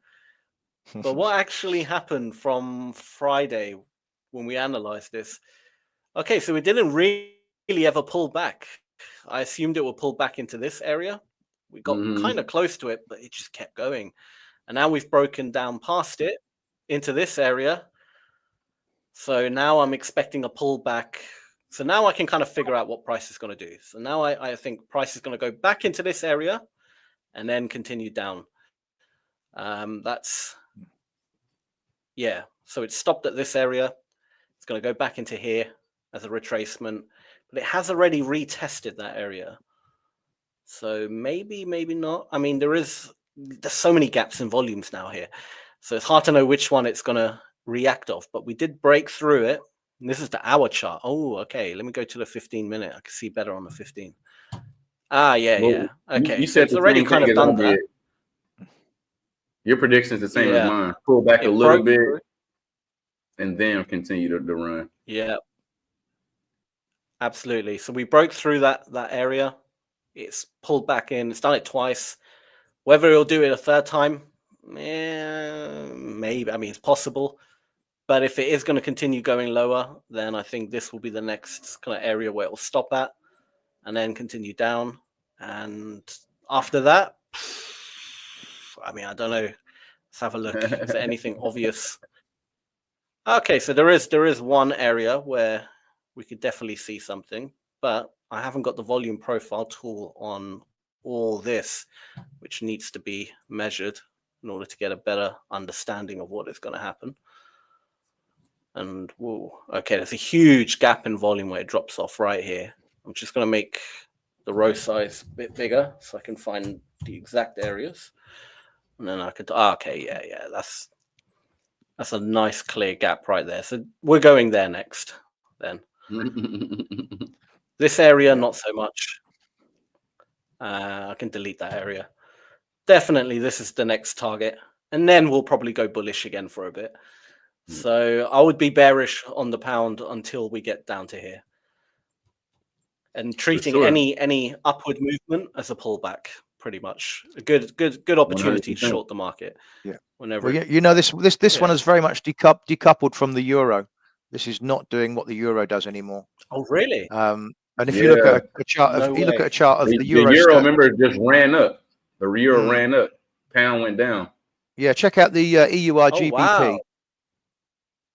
So it's decoupled, but sterling is independently weak. Oh, the euro pound. Yeah, EUR GBP. Yeah, it's had a major upside break.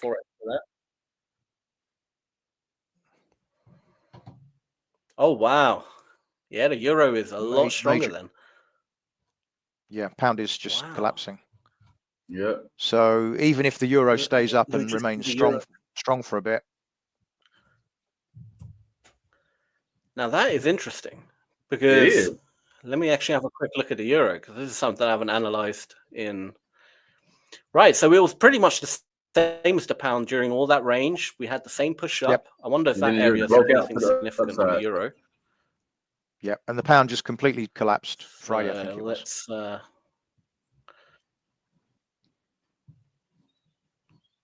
Let's measure some volume from here to here. I think it's very slow, the internet, for some reason. Yeah, okay. So clear gap in volume right there, which is what it rejected off, the highest one. That makes perfect sense. So it started pushing down. And then the next area, I would have to measure from here to here. Oh, okay.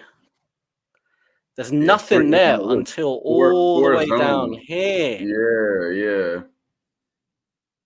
But we do have a huge drop off here, which basically acts very similar. But I think that's just from all the consolidation it was in. So it built up a lot of volume. So it's definitely, probably, if anything, wants to take that out at some point. So I'm not going to use that as like maybe a rejection right away. But in more immediate times, let's see. Okay, we got another one here, which it's literally touched today. And if I drop that down to 15 minutes, see how that reacted. So yeah, a small scalp one you could have grabbed, which will probably push up. And then this move down, I can probably measure the volume and figure out where. But my bias would be short as well. And then there's one clear here. So yeah, my bias would still be down. I think we're going to have a little bit of a pullback. I don't know if it will actually go all the way up here, but that is the next gap and then maybe down. But I think it doesn't. It could do it off the point of control, to be fair, from the day. So it could go only that high and then push down. But my bias would still be short on the euro as well. But it's just a lot slower than the pound. You're right.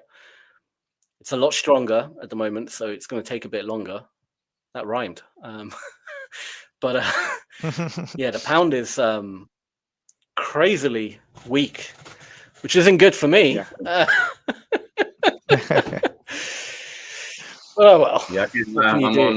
That's super. Since, I'm here in Mexico, and they do the whole the USD versus the peso. I'm like, please don't let nothing go on crazy with all of this stuff. Nothing too bad just as yet, but. Yeah, gotta hold on tight. I'm like, no, that's one of the reasons I moved here. Cool. I want to go over, and I want to get your opinion next. Howard was UCAD. Let's do UCAD really quick. Okay. Cool. Yeah. Jump that up.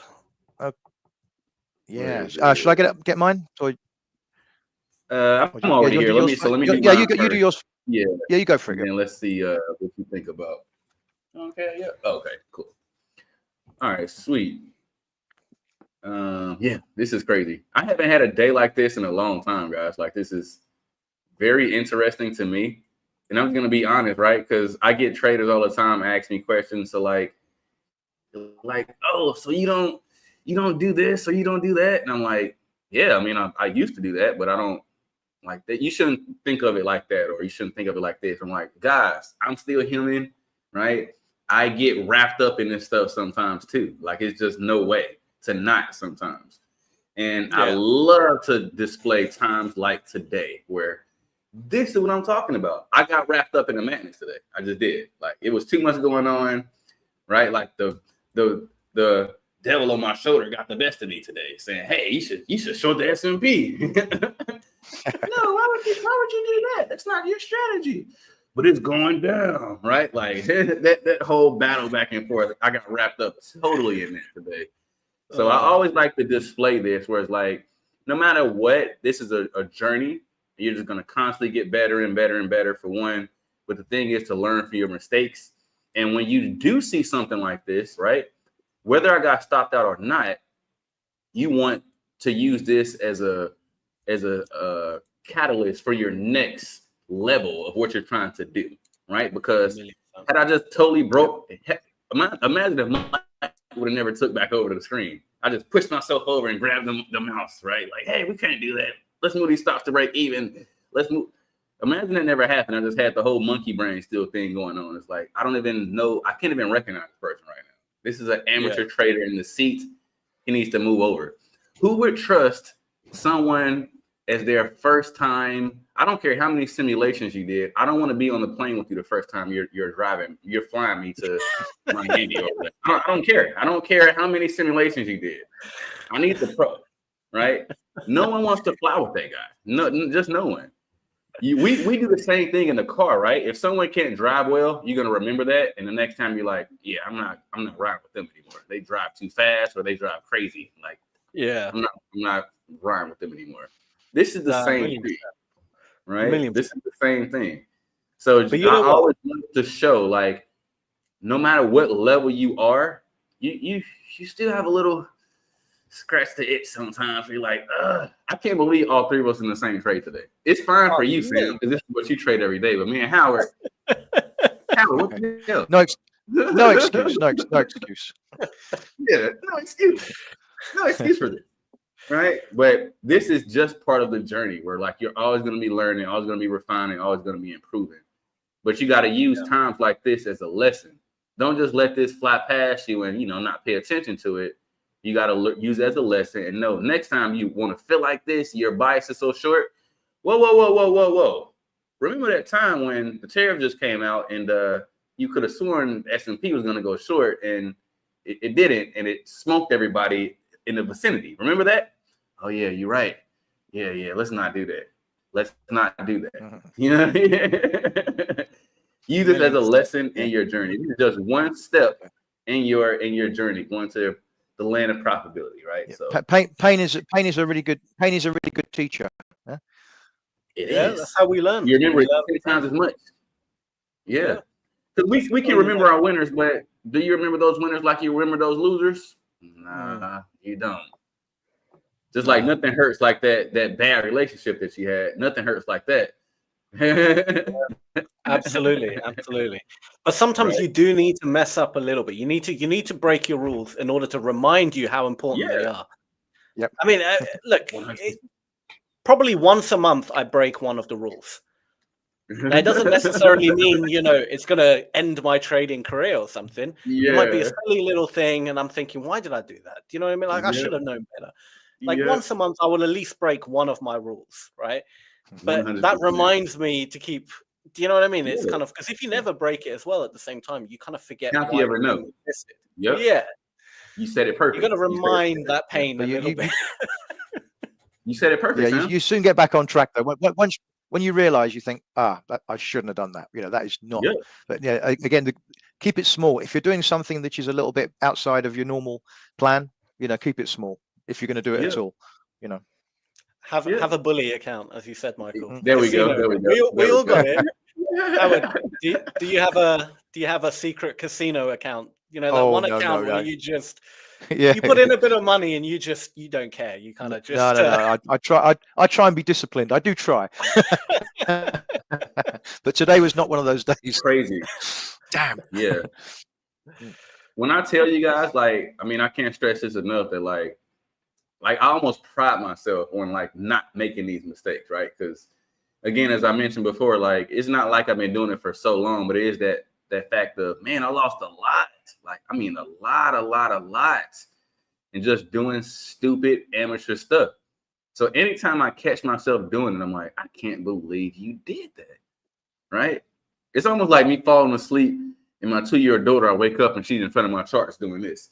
Like, no, what are you doing? That's what I felt like today. Like, I can't believe you did that. But it keeps me level-headed. It keeps me grounded. And just how I showed you that one day, Sam, about like my checklist, and I'm like, don't get S&P, don't get GA, don't get this. Yeah, this would go on there. Don't have a bias too strong. Don't get S&P.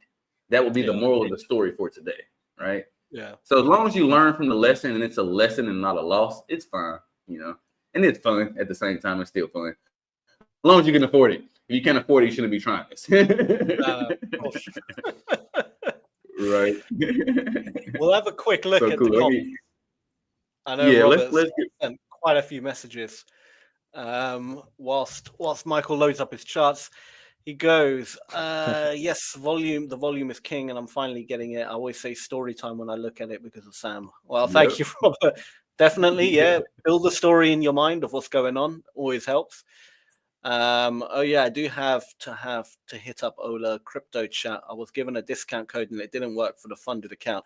Okay, Robert, just contact the customer support team, the 24/7. Just let them know. Say you watch Sam in the live sessions and he told you to contact the customer support. They'll sort it out, whatever problem you have. All right. And they're really good. They're really fast. So you'll get the support you need very quickly. Let's just hope the break the rules isn't the losing control and losing way too much. That's the rule I struggle with. Yeah. Now losing control, that is the one rule you can't break. Yeah. Overtraining and just going crazy. That will destroy your account. Chasing losses.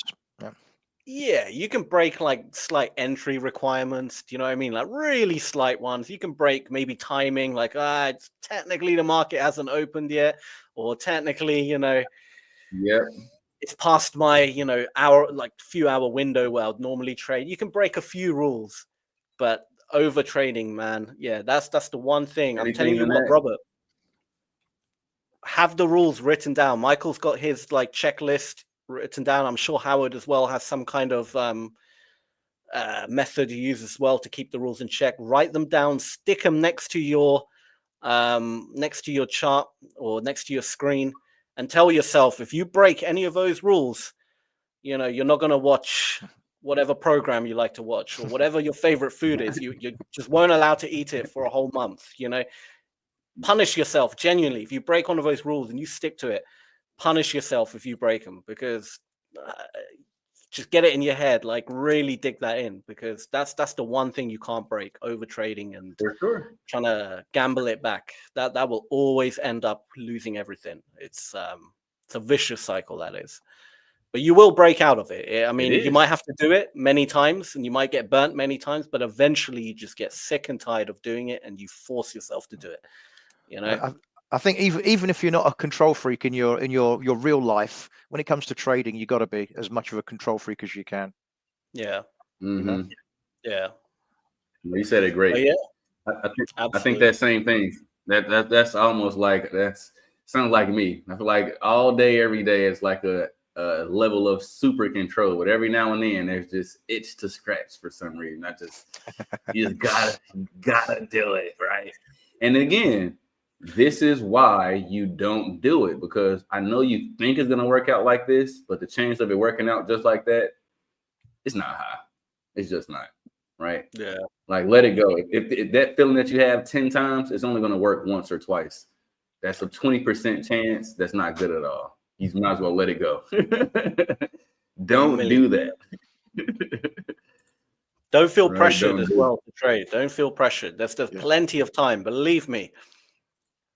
When you feel like you're about to break that rule, just think to yourself, in 2 months' time, you'll be wishing you never broke it, because trading. Yeah. I was going to say, trading is very. Sometimes it's more what not to do, isn't it? Yeah, we all know what we should do because we got setups, etc. But knowing what not to do is very, very, very important. Yeah, it's funny you even bring that up, Howard, because I say that a lot, right? Like, everyone thinks trading is getting into the right trades, which it is, but you don't really realize it's only half the battle. The other half is staying out of those bad trades, right? If you get in a bunch of good trades, but you get in bad trades too, you're break even. And I mean, I'm sure we've been there, right? Like, we know that you're not losing money, but you're not making money because you're still taking bad setups. You can't take those. You don't really start becoming profitable until you learn to stay out of the bad trades also. Yeah. So, 1,000,000%. Yeah. But cool. Can you guys see my screen? Yes, we can. Got it. Yep. Okay, cool. So yeah, this is my, as you know, I don't even have to mention it, right?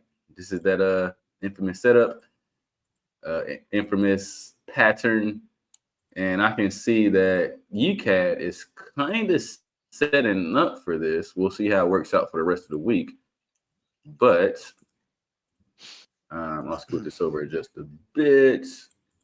But cool. So we can see this M peak here. And this is ugly, but it still counts as an M peak here. Sometimes they're not really clean. They're ugly. And then here is shorts, right? Because we got the 1350 cross, then we got the 15200 cross here, right? So let's kind of draw these together so we're all on this. Whoops. Maybe let me do it like this. So we're on the same page. But we got this level 1 and this level 2. Now this is a little short for the simple fact that we have the 1350 cross here, right? And then let me put that on here too. And then what makes this is like short 1350 cross is right after this we have the 5200 cross. So there's not much that goes on in this level, so to speak. Actually, let me put level 1 here too. I'll just put L1, right? So we can tell we're in level 1 from here, from the 1350 cross. Then level 2 would be that 5200 cross, right? 5200 cross.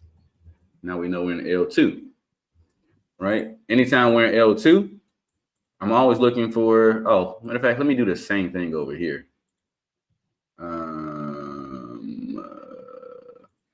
Yeah, I'll just do the same thing here.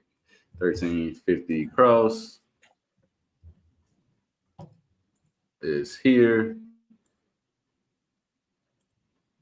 right? In this exact point here. And then, it's kind of ugly. Let's do it like this. All right, boom. And then we got this 5200 cross here. Right. Once the 5200 cross, we know we are looking for M's or W's off the 200. Right. We got the 5200 cross, L2 equals MW off 200. All right. So with that being said, I can easily see this is actually theoretically this just now set up with the close of this candle right now at 2 o'clock. But this is not good enough. Like, this is 2 o'clock. I don't trade currencies this late in the day. I would almost be looking for another pass at this, like this. and then go short. If this happens, I'll take this at this exact same price right here, because this level is this right here. Level 2. I'm looking for the M or W off the 200 EMA, which this is giving right now. Now, obviously, this could totally not do this and just fall short and just go down, right? But just sticking to the rules, you don't want to take this setup because, for one, again, it's way too late. We do have this huge pin up here that kind of shows us that they rejected this area, right? Right near this ADR high, right near this 800. They probably widened the spread. There's probably a lot of traders going long right at this price, and they just yanked it right from them, right? But we do have a beautiful structure here with this after the cross run down. Nice run down, mind you. Like this. And this would be your entry. Stops would have to be above here, but your TP is all the way down here. That's definitely enough space. Whoops. That's almost a 1 to 2, I think. Yeah, let's check it out and see.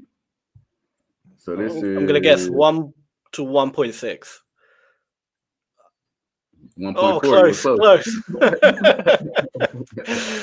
Yeah. Let's see. Yeah, basically at 1.4. So yeah, super nice. This is actually really nice. If this doesn't run and just does this other move that I'm saying, give it one more leg, I'll be totally interested in this. Even on the TDI, we have the, as I always say, outside the band with this here. The next move is inside the band. We have the RSI. I'm sorry, you have the market baseline going above the static. So I want this to go back below for the reload. This is nice.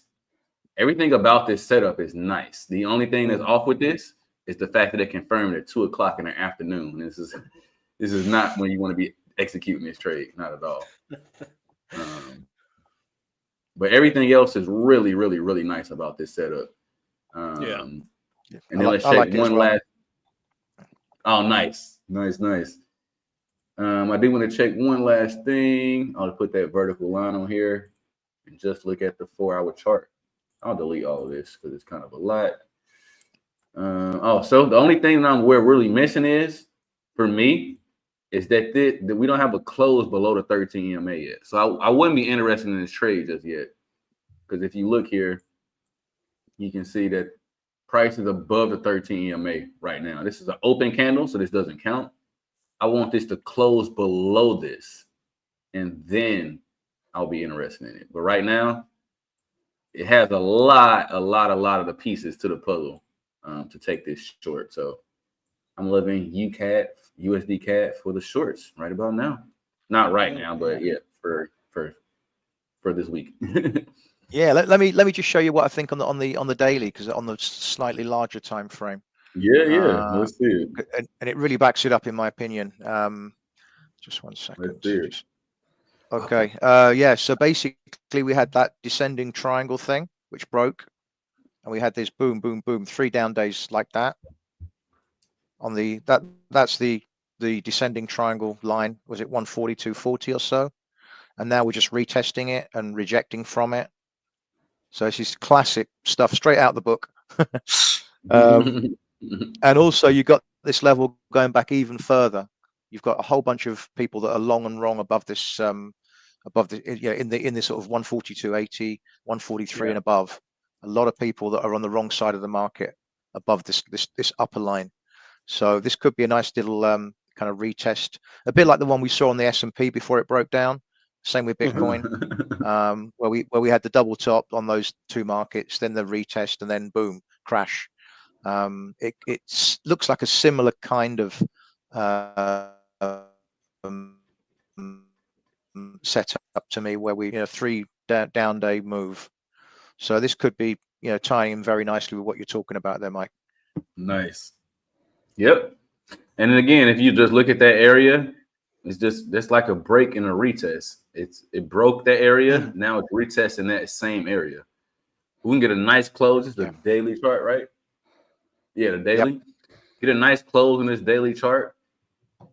I mean, that's really it. It should be short from there, at least for a few days.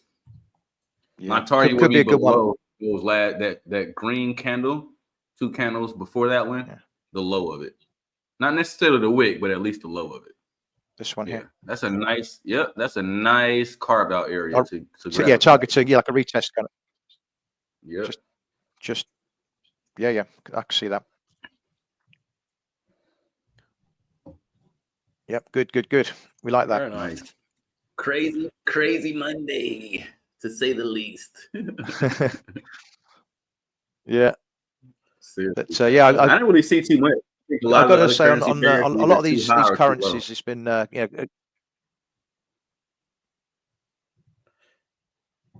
Let me just get my euro. Just have a quick look at the.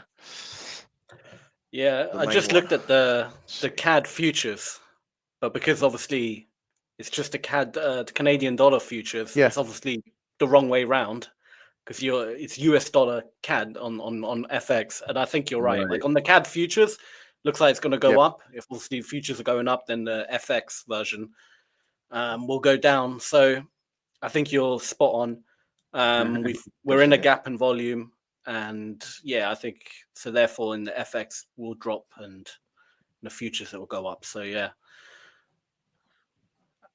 same bias as well. It's interesting how a lot of these current.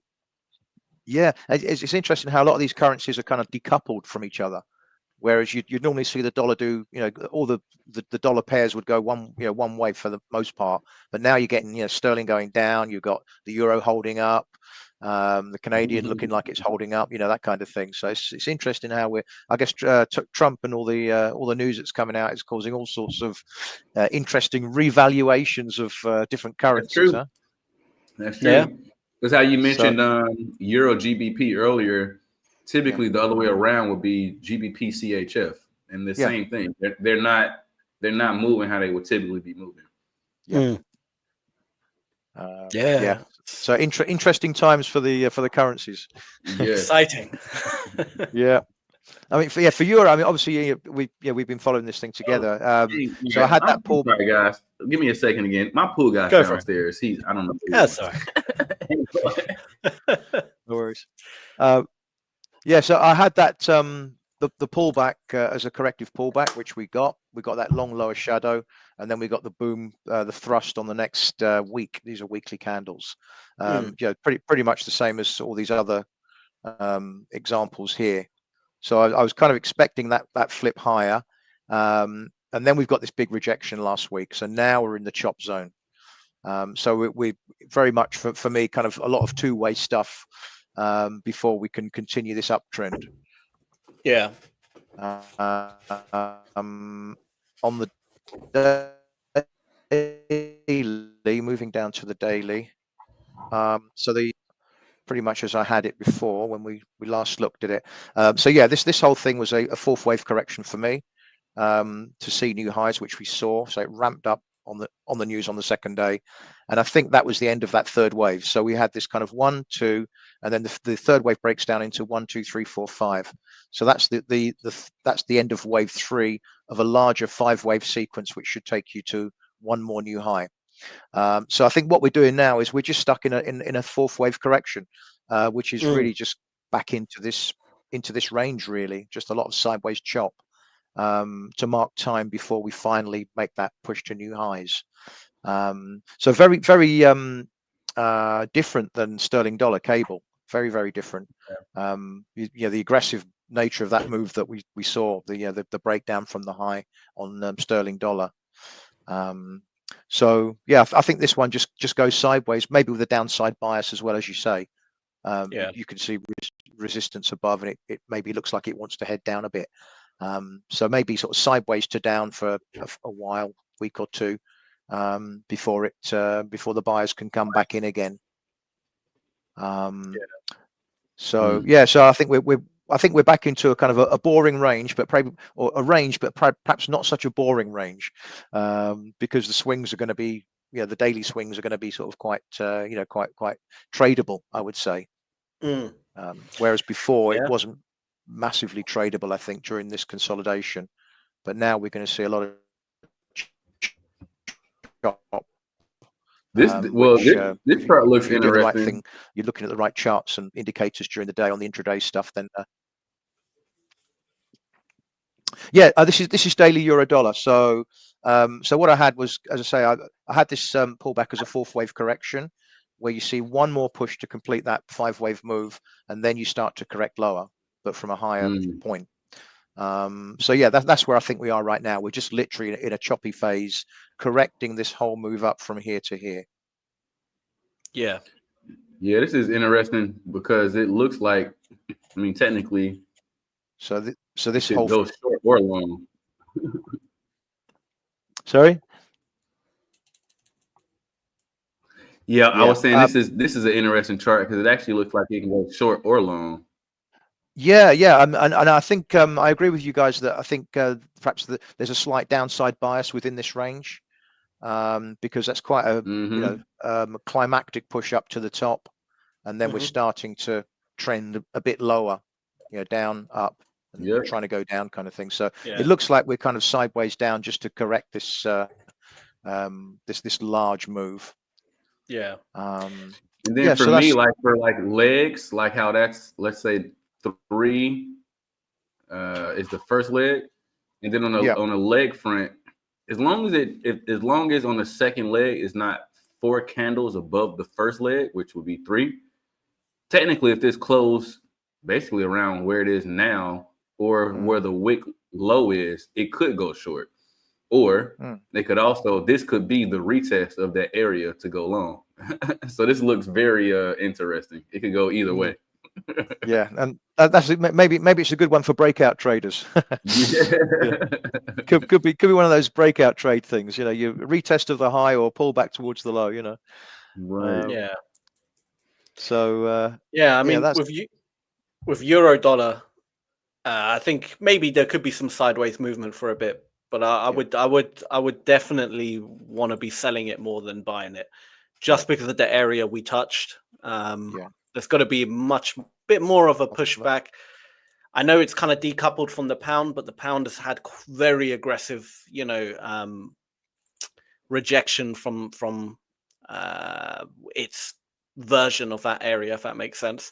So I think there will be a bit of catch up eventually. But I would be looking more to short it until we get I forgot where it was in the volume, but until we get at least break that last low, which you have written as number 4. Yeah. Okay, down here. Yeah. Okay. Yeah. I mean, let me pull this one up when you're done. Sure, go for it. Oh, yeah, sure. Okay.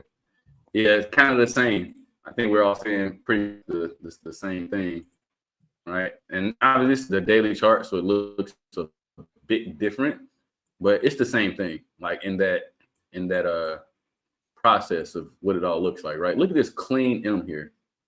This is super clean. All the way over here.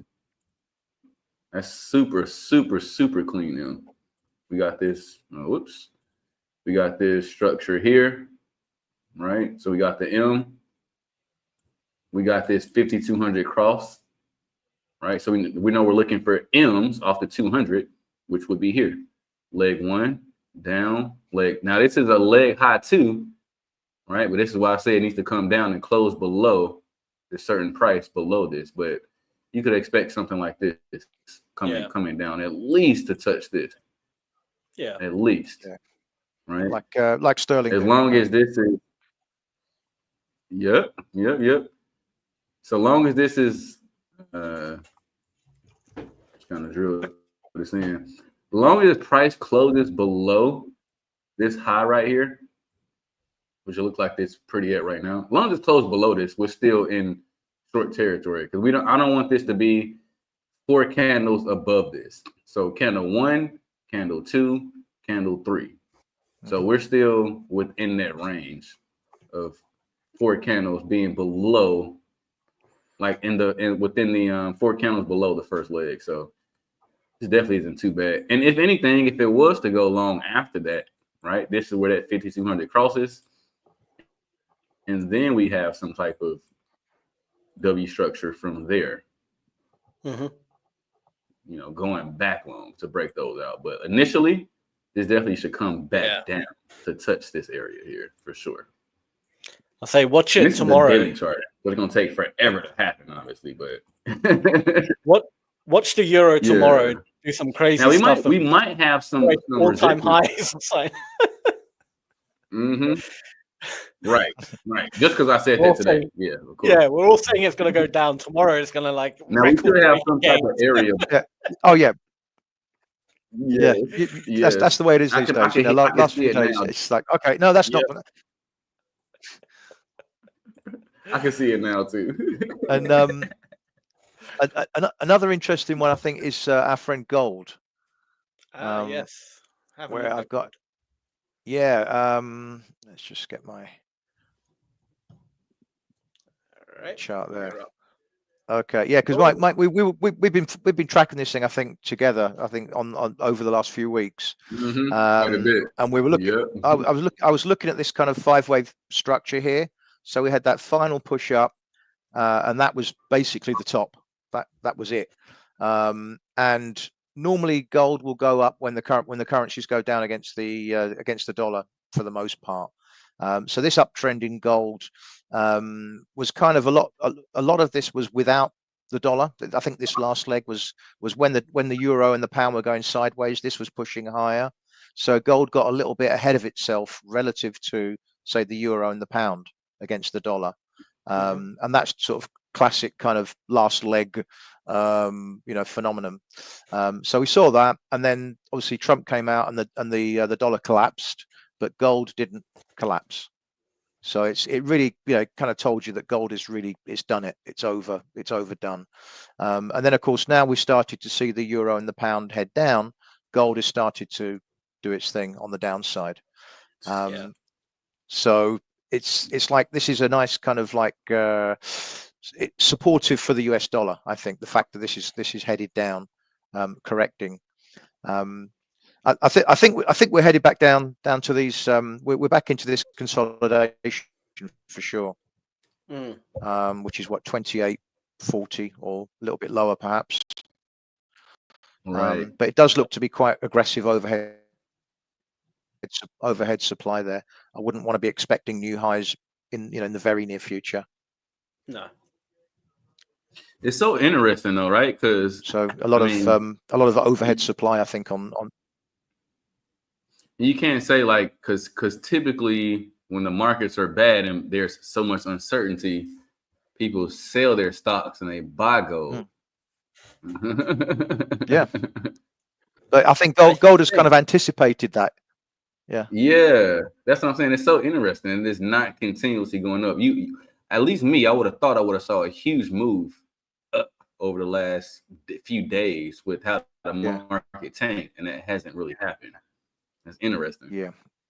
Yeah, it just got ahead of itself. Can I pull up my screen real quick on gold?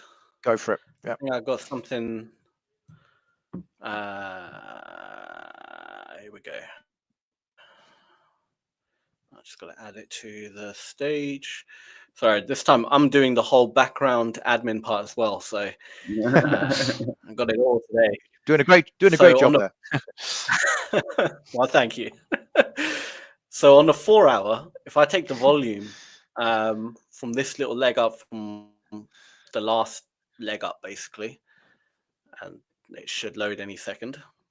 Come on, there we go. So we're at the most extreme gap in volume at the moment. So I definitely think at least the next day we're going to have a bit of a bullish day as we reject from this area. If I try narrow it down to the exact area, it would be, let me just, all right. So yeah, I can see the little small node. So it will be the start there and the end there. And oh yeah, beautifully. So rejected it very nicely, dipped in, and we're pushing up. So I would be a bit more on the bullish bias, but only very short term, because on this whole move down, I could get a pushback from it. If I go to like the hourly chart, so I can see it a bit better. And then that's where it started. That's where, oops, I gotta move that back down to 15. Oh, it's unreadable. Okay, so there's 3, potentially 4 areas. The most immediate one is there, so it could just literally go up to there, which isn't a lot. Then it could still be a bearish day. Or more likely, we would probably get to like an area like this, a bit above the point of control, or really high up here, but I don't think we're going up here. So I think this area, if it does get to this area, then oh my God, I'll be shorting it like crazy. I wouldn't even look at the footprint. I would just have pending orders at this point. If it does get to that area, then definitely I'm shorting it. But so that would be like the weakest area, mid area, and that would be the most extreme, like powerful area. So yeah, I would have a like, just when I say a bit more of a longer bias, I mean like in the short term, because it's hard. The thing is, because gold hit new heights, there's nothing I can measure on the left in terms of volume to know if that where it rejected is kind of, you know, a strong area, so to speak, right? Yeah. I kind of don't know. Even in the longer term, actually, if we stretch that over, that works out quite nicely as a gap. And then the next gap would be all the way down here, which it already has tested way back in February. And then the most extreme would be down here. So if it ever drops all the way down to here, then I'll be buying it like crazy. So yeah, this area could very easily break. It's the weakest of all areas. When actually, technically, the weakest of all areas was all the way up here. And that it broke that easily, obviously. And then this is a little bit stronger. Pretty strong, extremely strong. If you want to look at it that way. Right. So I do think there will be, maybe tomorrow you're going to see some kind of bit of a push up. I mean, even on like the weakest area, we had a push up, right? So this one, I know it's starting to get a bit confusing because the colors are all the same, but if I make that like a dark color, we had a bit of a push up onto it. And then, you know, so even that had a bit of a rejection. We're going to expect a bit of a rejection up here. And then until it eventually, you know, just stops. And then it does a whole big reversal on one of the bigger areas. So I do think, yeah, I mean, gold, you know, hit its all-time high. It probably has a bit more to pull back down onto. I don't think this is the lowest it will go. But I do think maybe in the next day, I'll be more likely, if I was to trade gold, I'll be looking more for buying opportunities until we get to like one of these areas here. And then I'll be looking at shorting it again for the short-term bias. But overall, I do think, you know, just based on the structure, oh, my mouse is going weird as well. You know, we've got that textbook pattern almost, you know, if you were to just literally draw it out. This is pretty textbook downward trend, you know, forming. So, yeah, I do think gold will be going down in the longer term. But that's pretty much what I wanted to show. So you're short term short on gold. Short term long. Short term I'll buy. But I mean, like probably the next day until it gets to one of those areas, and then I'll be long-term short, short-term long. Right. That's getting really confusing now. It makes perfect sense. They need to change the name short and long because right. It gets, right. I say buy and sell, yeah. Yeah, bullish, bearish. Yeah. Right, I'm this for the next day on gold. Just put the bull on. There we go. We should have a special hat, you know, with a. You got to cut your lights on, Sam. You got to cut your yeah. There we go. He's bullish. He's bullish. I'm bearish, and then I'm bullish today, guys. Yeah. Bearish tomorrow. I love it. That's the way. I love it. I got to get that. That's super cool. Yeah, man. Amazon. I can see your camera constantly zooming in and turning for you. Look, I don't know if that's working for you or not. I can't quite tell. I don't know what it's doing. This camera kind of like tracks me. I didn't realize it had this tracking technology. So if I move over here, it's like, hello. It doesn't even move. It's a static camera. It looks like a little GoPro, but I don't know how it's doing it. I can't hide from it. It's definitely doing it. And then it has like nowhere to hide. I can make it like zoom in or something. All right, there we go. Nah, it's not doing it now. It did it before, but kind of pointless. But right. That's some of those things we get, right? Like, hey, Alexa, da da da. I was like, oh, I can't da da da. I was like, I'll just do it. No, it looks cool though. It looks super cool. I can't lie. You know what? The other camera kept like trying to autofocus, and I was blurry half the time. And then eventually, I was like, "You need to get a new camera, man." Like half these live sessions, I'm just a blur. I'm like, okay, I'll get this fancy one. And I don't know, you might have to send me that camera. I might get that one too now. I would love to have like some tracking thing if I'm moving and just moving with me. Like, all right, I'm turning this way. You move over here. I move over this way. Just move over that way. That would be super cool. I like that. It would be good if I wasn't sitting in a chair. I mean, there's nothing to track at the moment. You know, I'm rarely gonna. Oh no, it doesn't want to track me anymore. Oh, so I stopped it by doing that. There we go. It switched. Oh, there you go. There we go. Oh, see, I like that. I like that. It knows where my face is. I can't hide anymore. If I want to hide, no, it's super cool. But There's nowhere to hide. Exactly. We'll look at the comments real quick just before we go. Robert says, "I need to go back to writing them down." I think this was about the trading rules. I'm starting to realize when I'm trading just to trade, like, what am I doing? No wonder I'm losing them. Go back to strategy and stick with A and S tier setups. Absolutely. 100%. As they say, back to the basics. Back to the basics. Damn right. Yeah. One good trade a day. Believe me, if you can get in that consistent basis of one good trade a day, obviously there will be days where you will lose, but at the end of the month, you'll always be in the green. It's not your strategy. It's literally just your over trading. That's pretty much it. Yeah. Like you said earlier today, Sam, that's one of the worst things you can do is over trade. Like 100%. You start noticing you're taking too many trades a day and you're wondering why you're down. That's exactly why. At some point, you got a little too flexible in what you're doing, right? Like you shouldn't have taken that setup, right? And we all go through it. Howard went through it today, right? Like, it's like you're forcing the issue, you know. Yeah, absolutely. And then last comment, he goes, "I want to write a script so Ninja Trader will push out something where I can do that with my LED stream sign I'm making."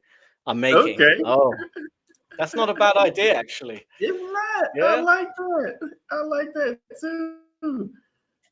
I'm Imagine if it was slowly- somehow some script and it just knew if you was down or up and it just had the lights in the back for you. That'd be dope. That would be amazing. Bit by bit, you're just going to see LED lights pop up in the background here. I'm just going to kid it all out until it's eventually... I'm the first person saying, "Here, take my money. Just take it. Take my money." I want one of those. I'm getting on the LED hype. I get it now. I get it. No, it's nice. It's super nice. I got this fancy lighting thing in front of me. I thought it was just regular ring light, and then it has all the colors, and I'm like, oh, that's kind of nice. My girl said, "Oh, we need to use that." Oh, no, we don't. Right? But it's super cool. All the lighting, and it just makes it that much cooler for sure. It's amazing, man. I'm like slowly kitting out my whole house with LED lights now. Yep. I'm getting proper onto it now. I get it. I understand it. Right. I always thought it was a bit of a teenager thing, but I'm thinking, you know what? Like I'm approaching 34 now. I don't care. I'm just gonna get everything LED. Who cares? I don't even need standard lights anymore. Yes. Never too old. Exactly. Wow, you don't even need it. It's a quarter life crisis, maybe. I don't know. But guys, I think that is it. We'll wrap it up here. been a wicked session as always. And It has. It has. Nice. Crazy think Monday. tomorrow, yeah, we're back again tomorrow every day. So to all the viewers as well, thank you guys for watching. Robert, thanks as well. He goes, once I get it working, I'll let you guys know. Definitely let us know, Robert. Hey, please do. Please do. But yeah, tune in tomorrow. We'll be back. And yeah, have a great day, or great evening, great morning, where everyone else is. So All right, Enjoy. guys. Take care, guys. Bye-bye. Take it easy.